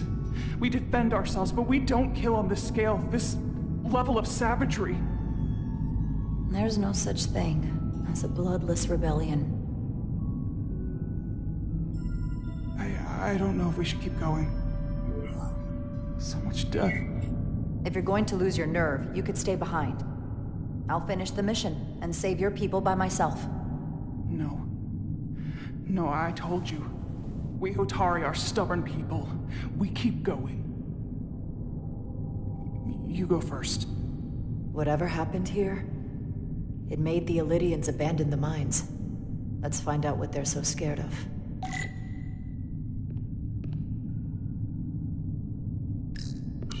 Is this the effects of an Illydian disruptor? Yes. Disruptors are cruel weapons.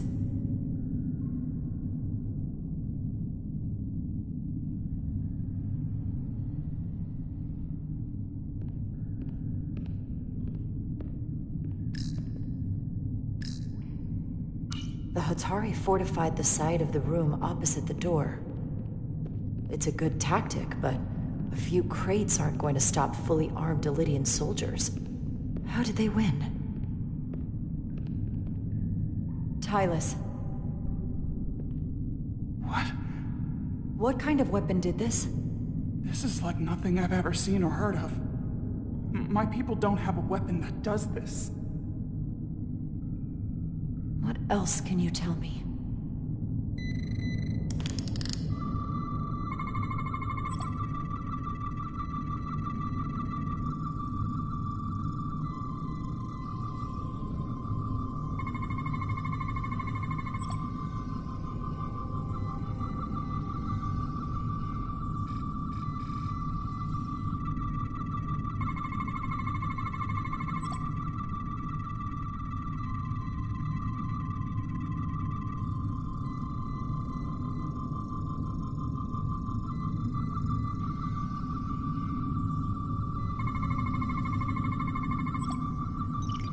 What an awful way to die.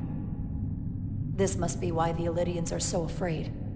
Technology that surpasses their own, in the hands of the Hotari that they've lorded over for centuries. Where did this weapon come from? Well, the crystals are giving off tetrametric pulses.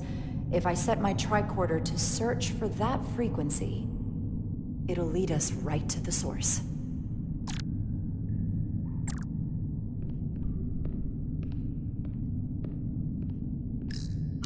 This makeshift barrier forced the Illydians to enter from the service corridor, creating a choke point. Quite the advanced tactic for a species that's never waged war.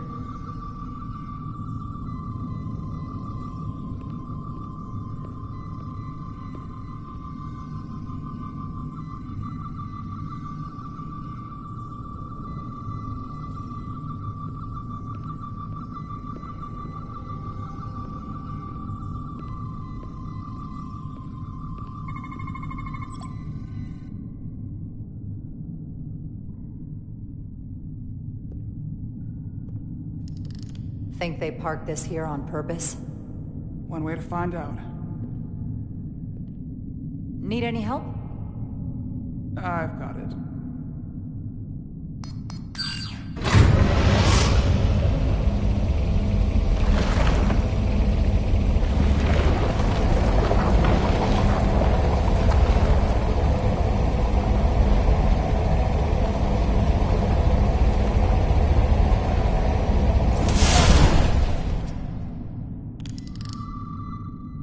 This concentration of tetrametric radiation has never been recorded.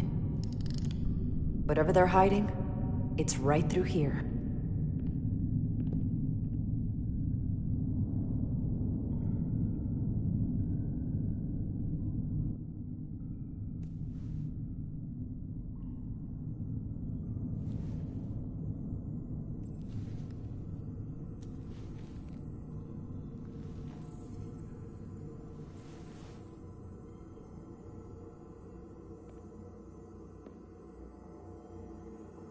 This feels strange. The crystals are increasing, growing outward, replacing the soil. It's like an infection. A parasite. Incredible. This is definitely not Hotari.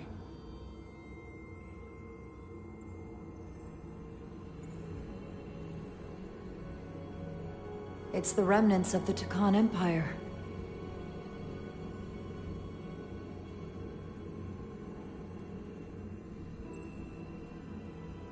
I don't think we should be here. This is exactly where we should be. Every strange thing we've seen in this system, it might all come from this room. We need to learn everything we can.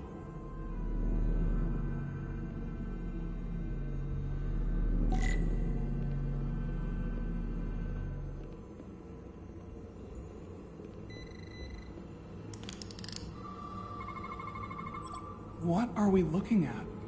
It's made of the same crystalline material as the rest of this place. But I can't tell much else. Might be some kind of sleep mode. I can't analyze this further unless it starts working normally. Maybe we can turn it on from somewhere else. Hopefully. Let's keep looking around.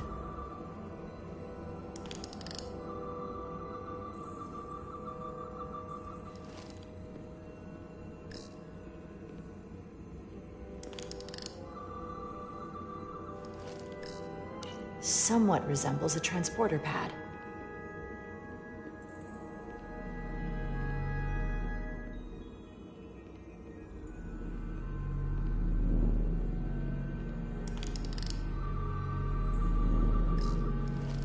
Can your device read this?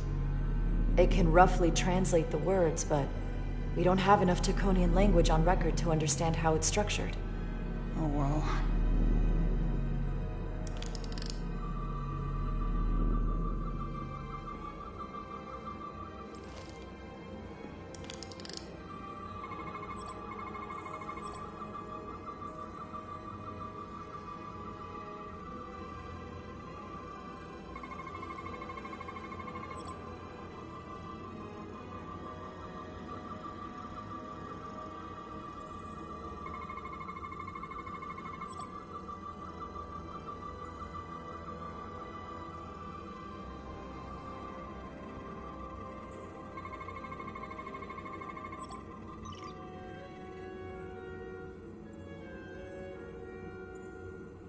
What is it? The device's primary function is to transmute lithium into this quantized crystalline compound. Possibly for the creation of weapons. Do you think one of these was used on that Elydian in the tunnels? Such a cruel weapon.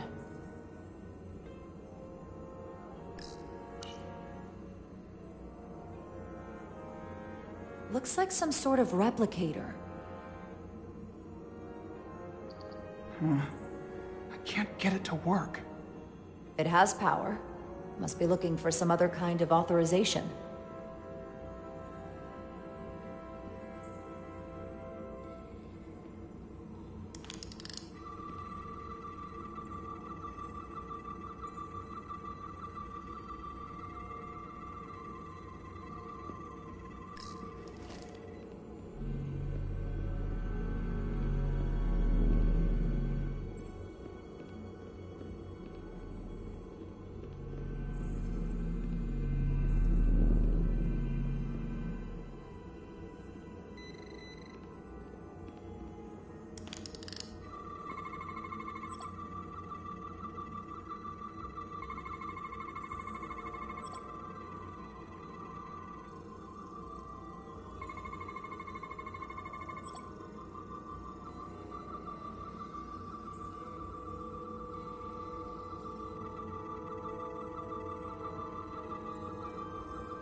This suggests there's some type of complex life form contained within each crystal. Life form? There's something alive in these tiny crystals? That's what it says, but hard to imagine how that's possible.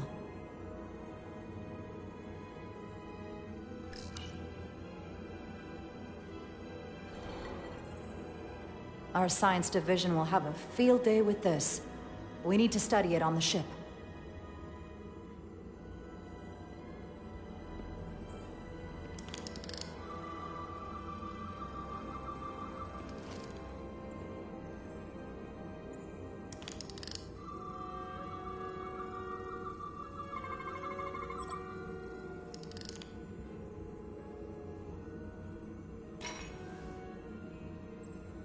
Crystallized lithium compound.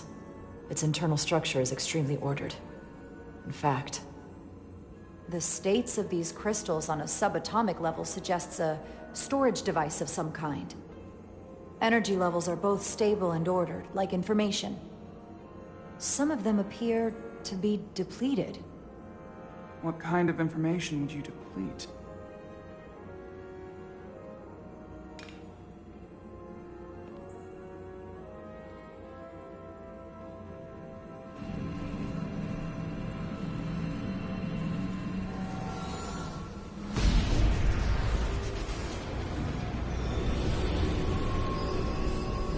Jara? I see it. What's happening? Someone turned it on. There's no one here. But maybe the device I saw in the palace can send a signal? If that's the case, we may not be alone for long. Let's hurry.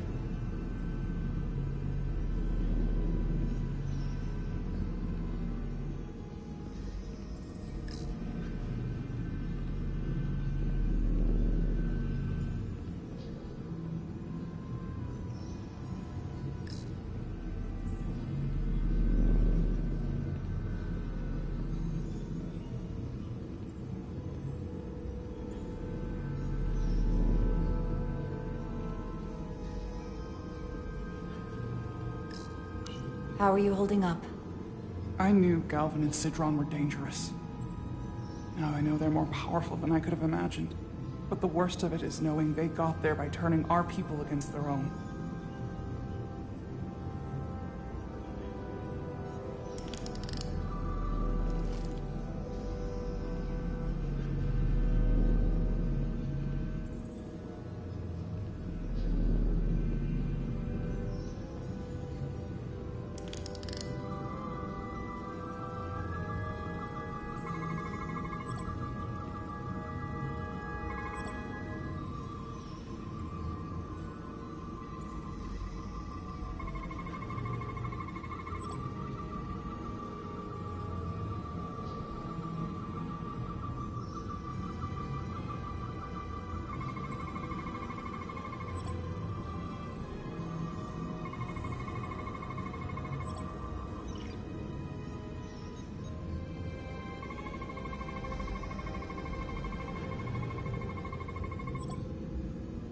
This can't be right.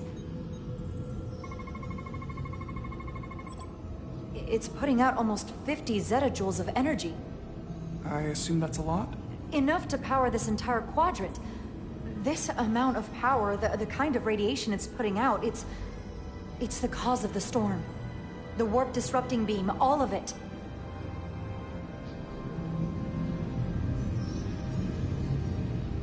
What do we do now? We get back to the Resolute. They have to know about this. Come on, let's...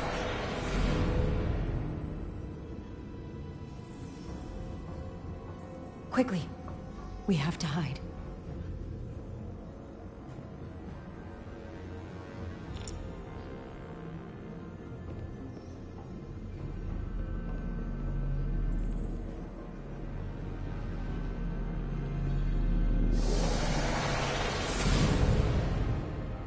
This is outrageous! I demand you let me go! No need to complain. You're about to receive a gift beyond your wildest imagination.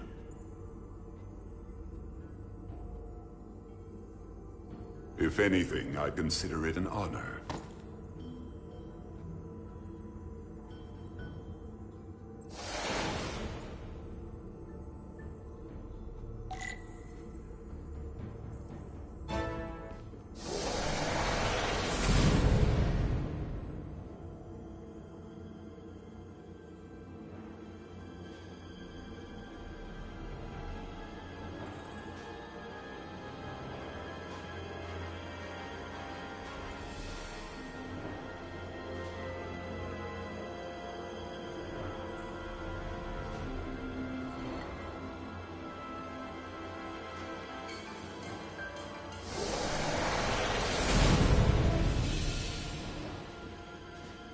What is that? What are you doing? You'll see. Soon enough. I can influence the course of the negotiations. I can make sure the Hotari get the better end of the bargain. So can I.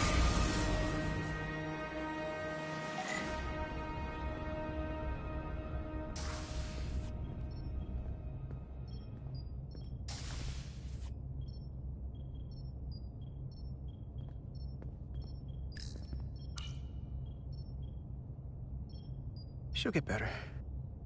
She has to.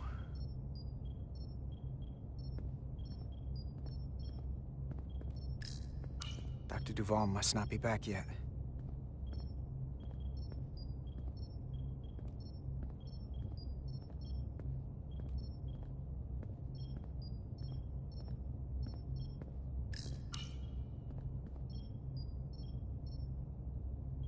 The doc's on her way here to check Miranda out. We did the right thing, bringing her here. She was off, from as soon as she came off the shuttle. Talking about a distress call. You were the one who suggested sickbay instead of the brig. And it was a good idea. She needs some kind of help. You should talk to her. Keep her spirits up.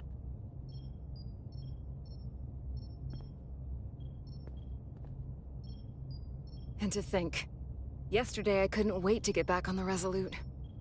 To get the gang back together. You can't imagine how stupid I feel right now. I can't even believe it myself. Well, there's no going back. What's done is done. Now we need to figure out what's going on with you so we can get you help. What if I don't want to know? I'm scared, Carter. I don't want to find out that there's something really wrong with me. Something they can't fix, or even explain. Are you sure it's that? And not that you don't want the rest of us to find out what's going on with you? Sounds like you've already made up your mind about me.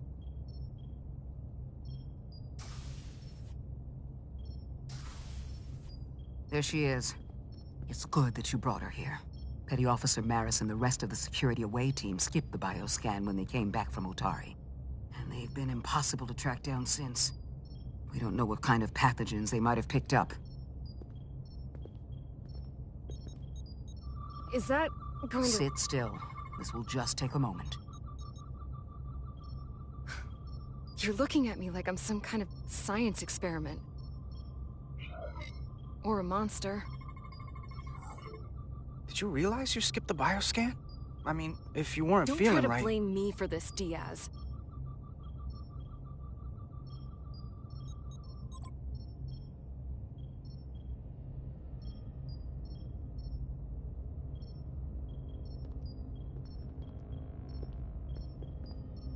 What is it, a pathogen? No. That's not Petty Officer Miranda Maris. I don't know who that is, but it's not Miranda. I know that sounds hyperbolic, but that's the simplest way to put it. What? Then who is it? I couldn't begin to say right now, but comparing the baseline readings I'm getting here with the DNA and brainwave records in Miranda's 15501, well, I'm seeing impossible variations. I guess you could call the process bioforming. This body is Miranda's, but her DNA is changing into something else. But what's more troubling is there appears to be another mind layered on top of her baseline brain scans. Miranda isn't in control. Someone else is. That explains a lot. But it's not the explanation I wanted to hear. But the real Miranda's still in there. It's on top of her personality, but she's not completely gone. The new brain patterns have overwhelmed her baselines. If her engrams are still there, it's at the level of background noise right now. I want to take some functional readings. Take this and get her talking while it scans her. I'm sure you don't want to speculate, Doc, but is there anything...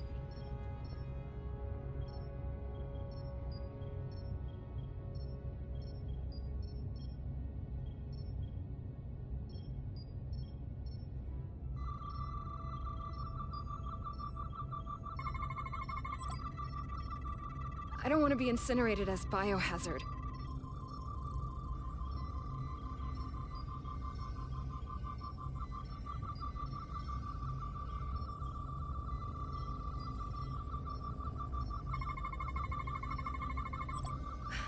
I don't know why I did it. Any of it. But it's like there's a voice in my head. It was telling me to go download the data. It told me not to let you stop me. And there was nothing I could do to say no. But I didn't want to. I swear. So this voice in your head, what else does it tell you? It's not like a conversation. It's hard to explain.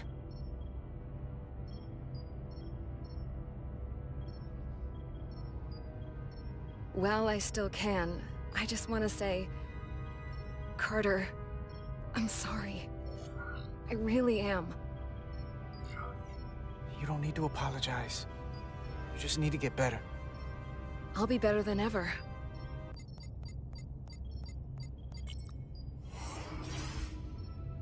What the? Back off! Computer, erect a force field between biobeds 2 and 3.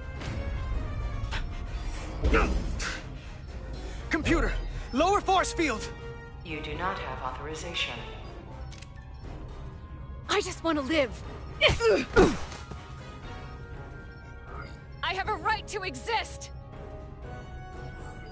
Stop! Don't go! 1 sec. Go! I'm right behind you.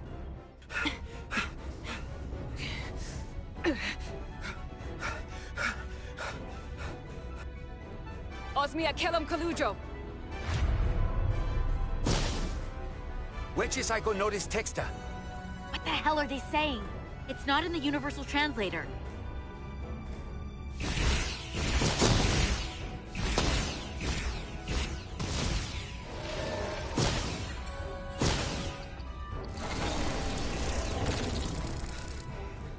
Is that some kind of transporter pad?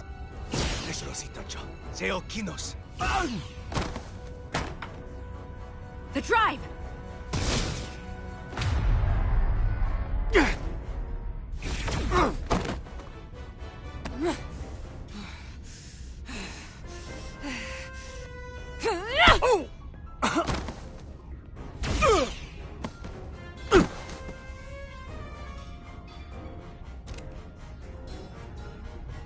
Who the hell are you? We are Scions of the Flame. They can't get away with that. You have to shoot Miranda.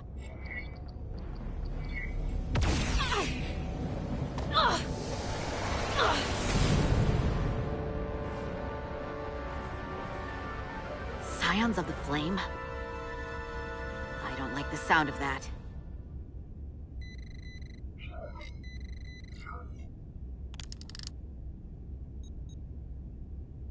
You're never gonna believe this. The reason the Universal Translator didn't recognize that language is because it's only ever been read. It's the Takan language.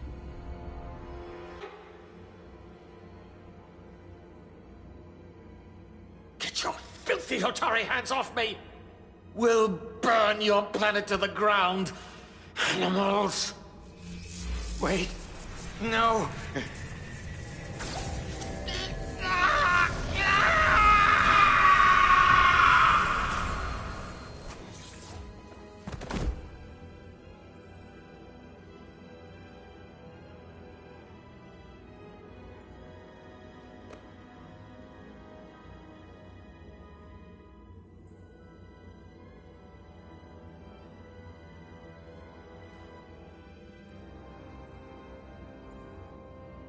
Rise, brother. Rejoin the flame.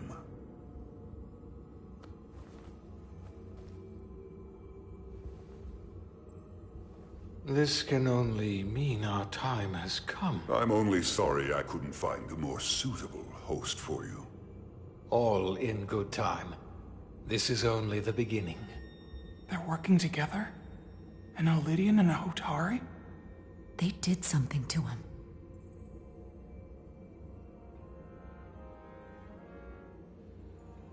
Secure the Cartabula. Cartabula? It's the energy source.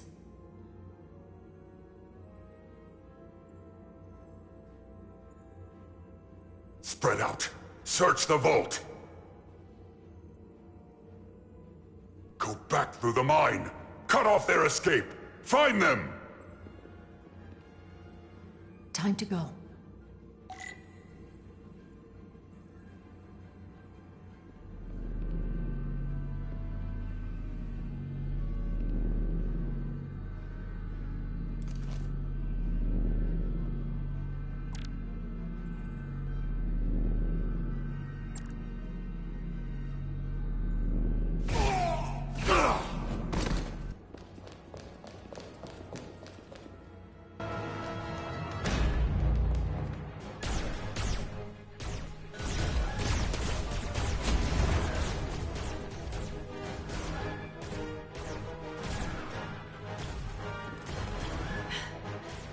We're trapped.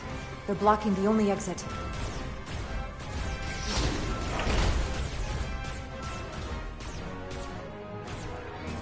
Maybe not. Can you buy me some time? For what? This vehicle looks a lot tougher than that barrier.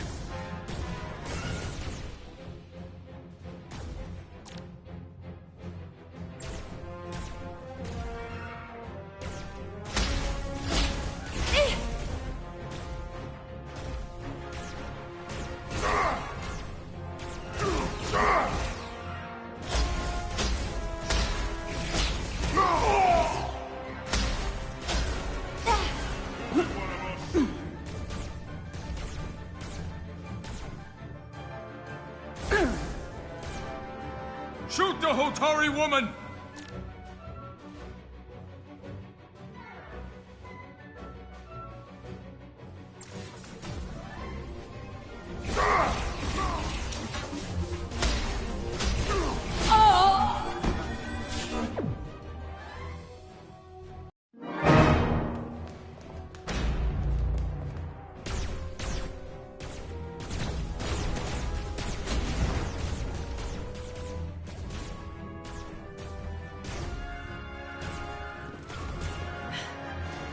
We're trapped. They're blocking the only exit.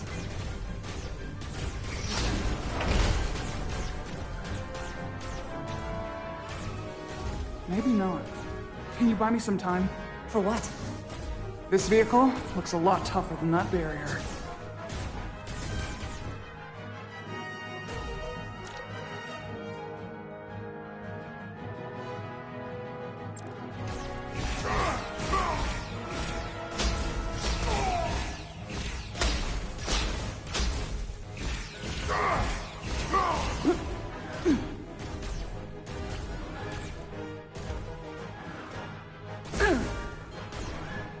Shoot the Hotari woman!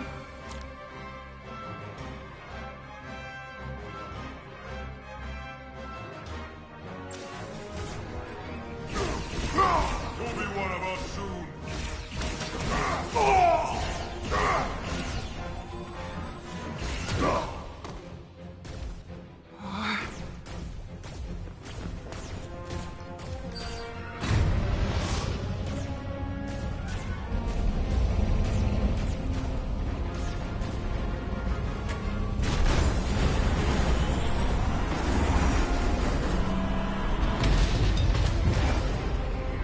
Jara!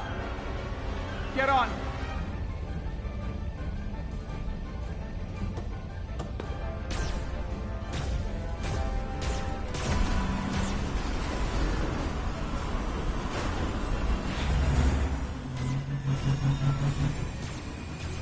Hold on to something.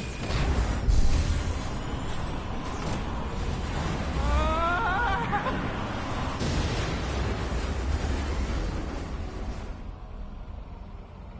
Oh no. Don't stop. I'll handle them.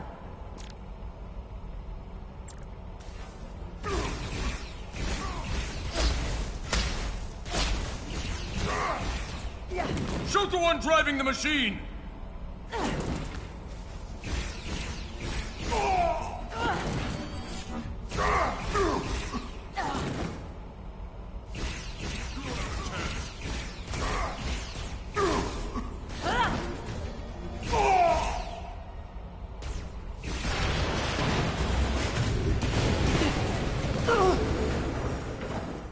Tyler!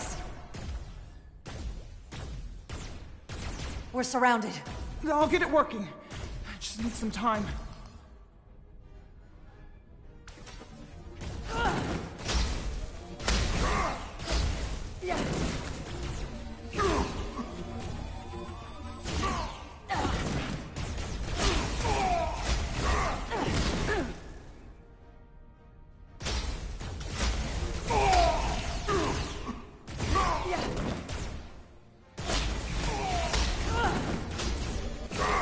Here we go.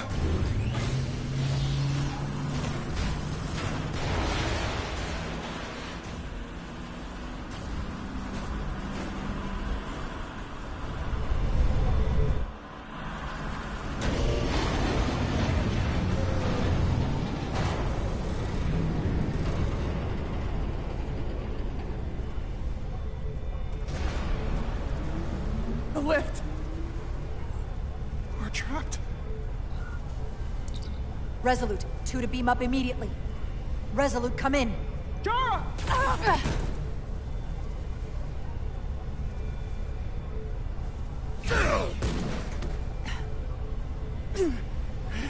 Are you all right? I think so. It hurts.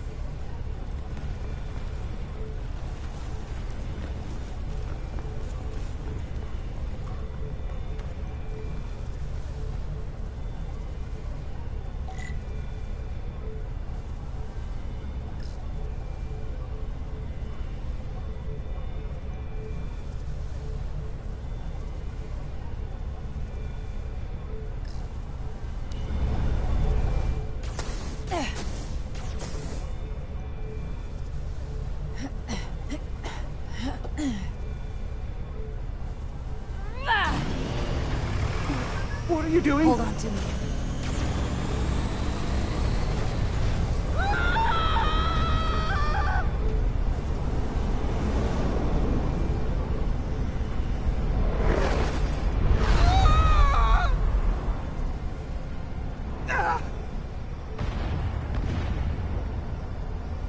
Commander, we read you, but there's too much interference. Transporters still can't get a lock.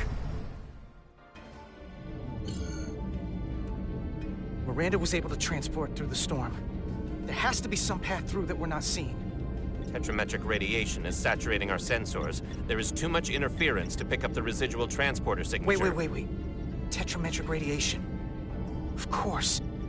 I can align the transporter with the tetrametric signature. The crystals emit tetrametric pulses every 3.8422 seconds, roughly 26 centihertz. All of this is connected. The storm, the warp-killing field, the crystals, Miranda's alien transporter tech.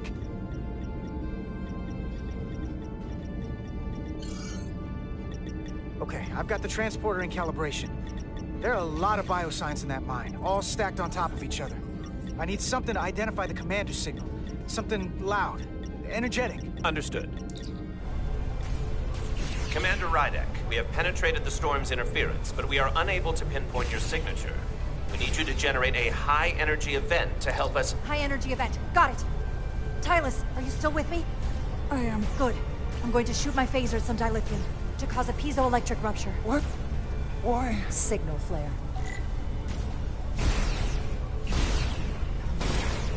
These crystals have to be pure enough. Bigger still.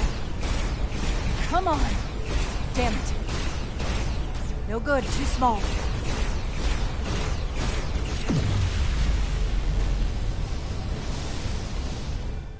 Whoa! Dilithium explosion.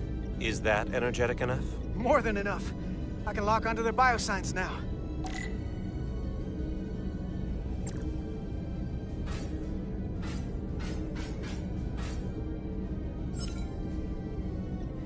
I've got their biosigns isolated. Commander, we have your signal. I'm gonna tunnel a path through the ionic interference.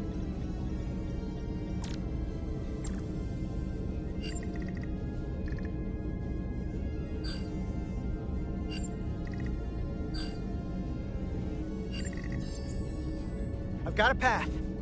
Just gotta calibrate the signal.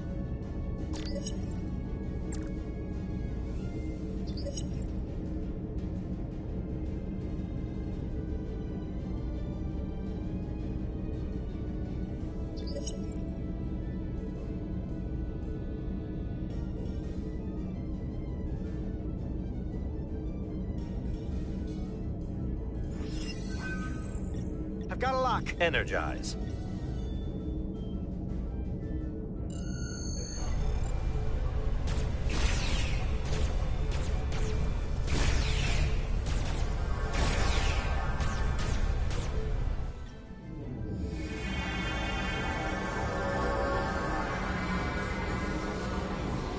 Petty Officer Diaz. We're losing her. The pattern is degrading. Can you hold the signal? I'm trying.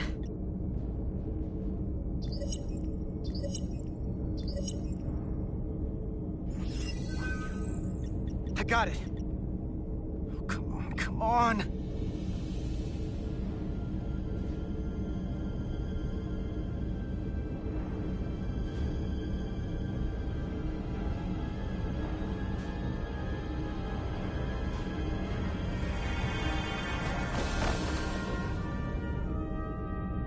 Yes! Get her to sickbay. Captain Solano and Ambassador Spock have just returned from Hotari. Take a look at that.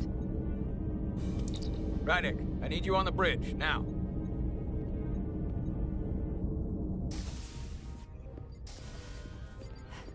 I'm here. The Elydians are preparing to attack Hotari. Status report. Our systems are now fully powered. All torpedo tubes open. They're preparing to fire! We should hail the Elydian flagship, Captain.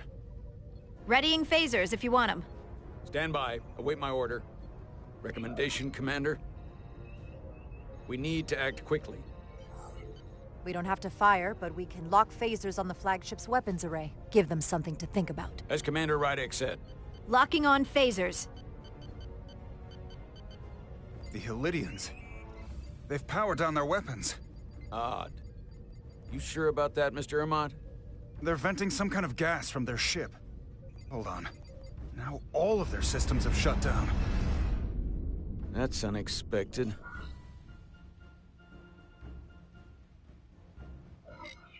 Keep our phasers locked. They were hostile moments ago. We can't drop our guard. Aye.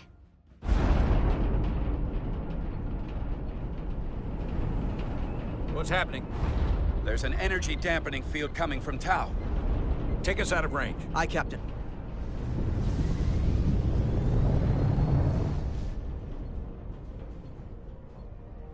Captain, the flagship is hailing us. On screen. Zeldy to the starship Resolute. Our main power cores are completely disabled. The more power we give, the more it takes. Running off batteries. Life support systems have failed. Unable to ventilate. Contaminated atmosphere. Admiral, you are about to launch an attack on a defenseless planet. Kobliat, you supported us in the negotiations. We need your help again now. Please, I beg of you. You must render assistance. System failures are compounding around my ship. Under the circumstances, it will be dangerous for us to close distance and stage an evacuation. Dangerous, but not impossible.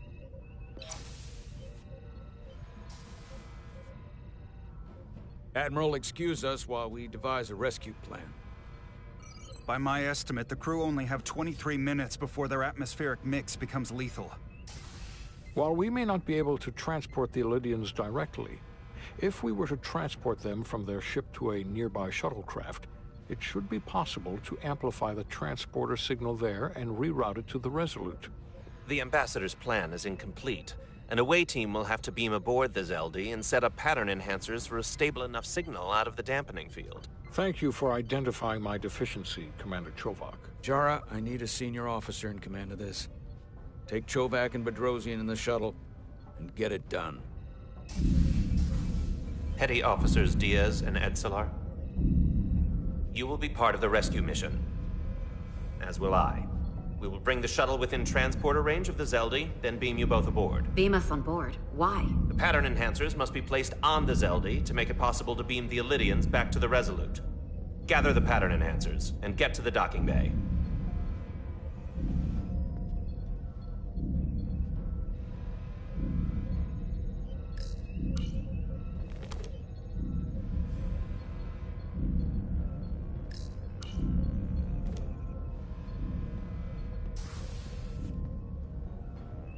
We're going on the wrong mission. What's that? We're going to rescue the Illydians, the people that oppressed the Hotari, when we should be going to rescue Miranda. This thing that's happened to Miranda is like the Trill's symbiosis joining, only worse. And I've seen too many people I care about wiped away by some greater entity to stand by while the same thing happens to her. I wanted no part of it then, and I won't stand for it now. Your body's stolen and used like puppets. I'm not gonna get my hopes up just yet. We don't know if what's been done to her can be reversed. Don't give up on her so quickly. Right now, we've got other lives to save. Yeah,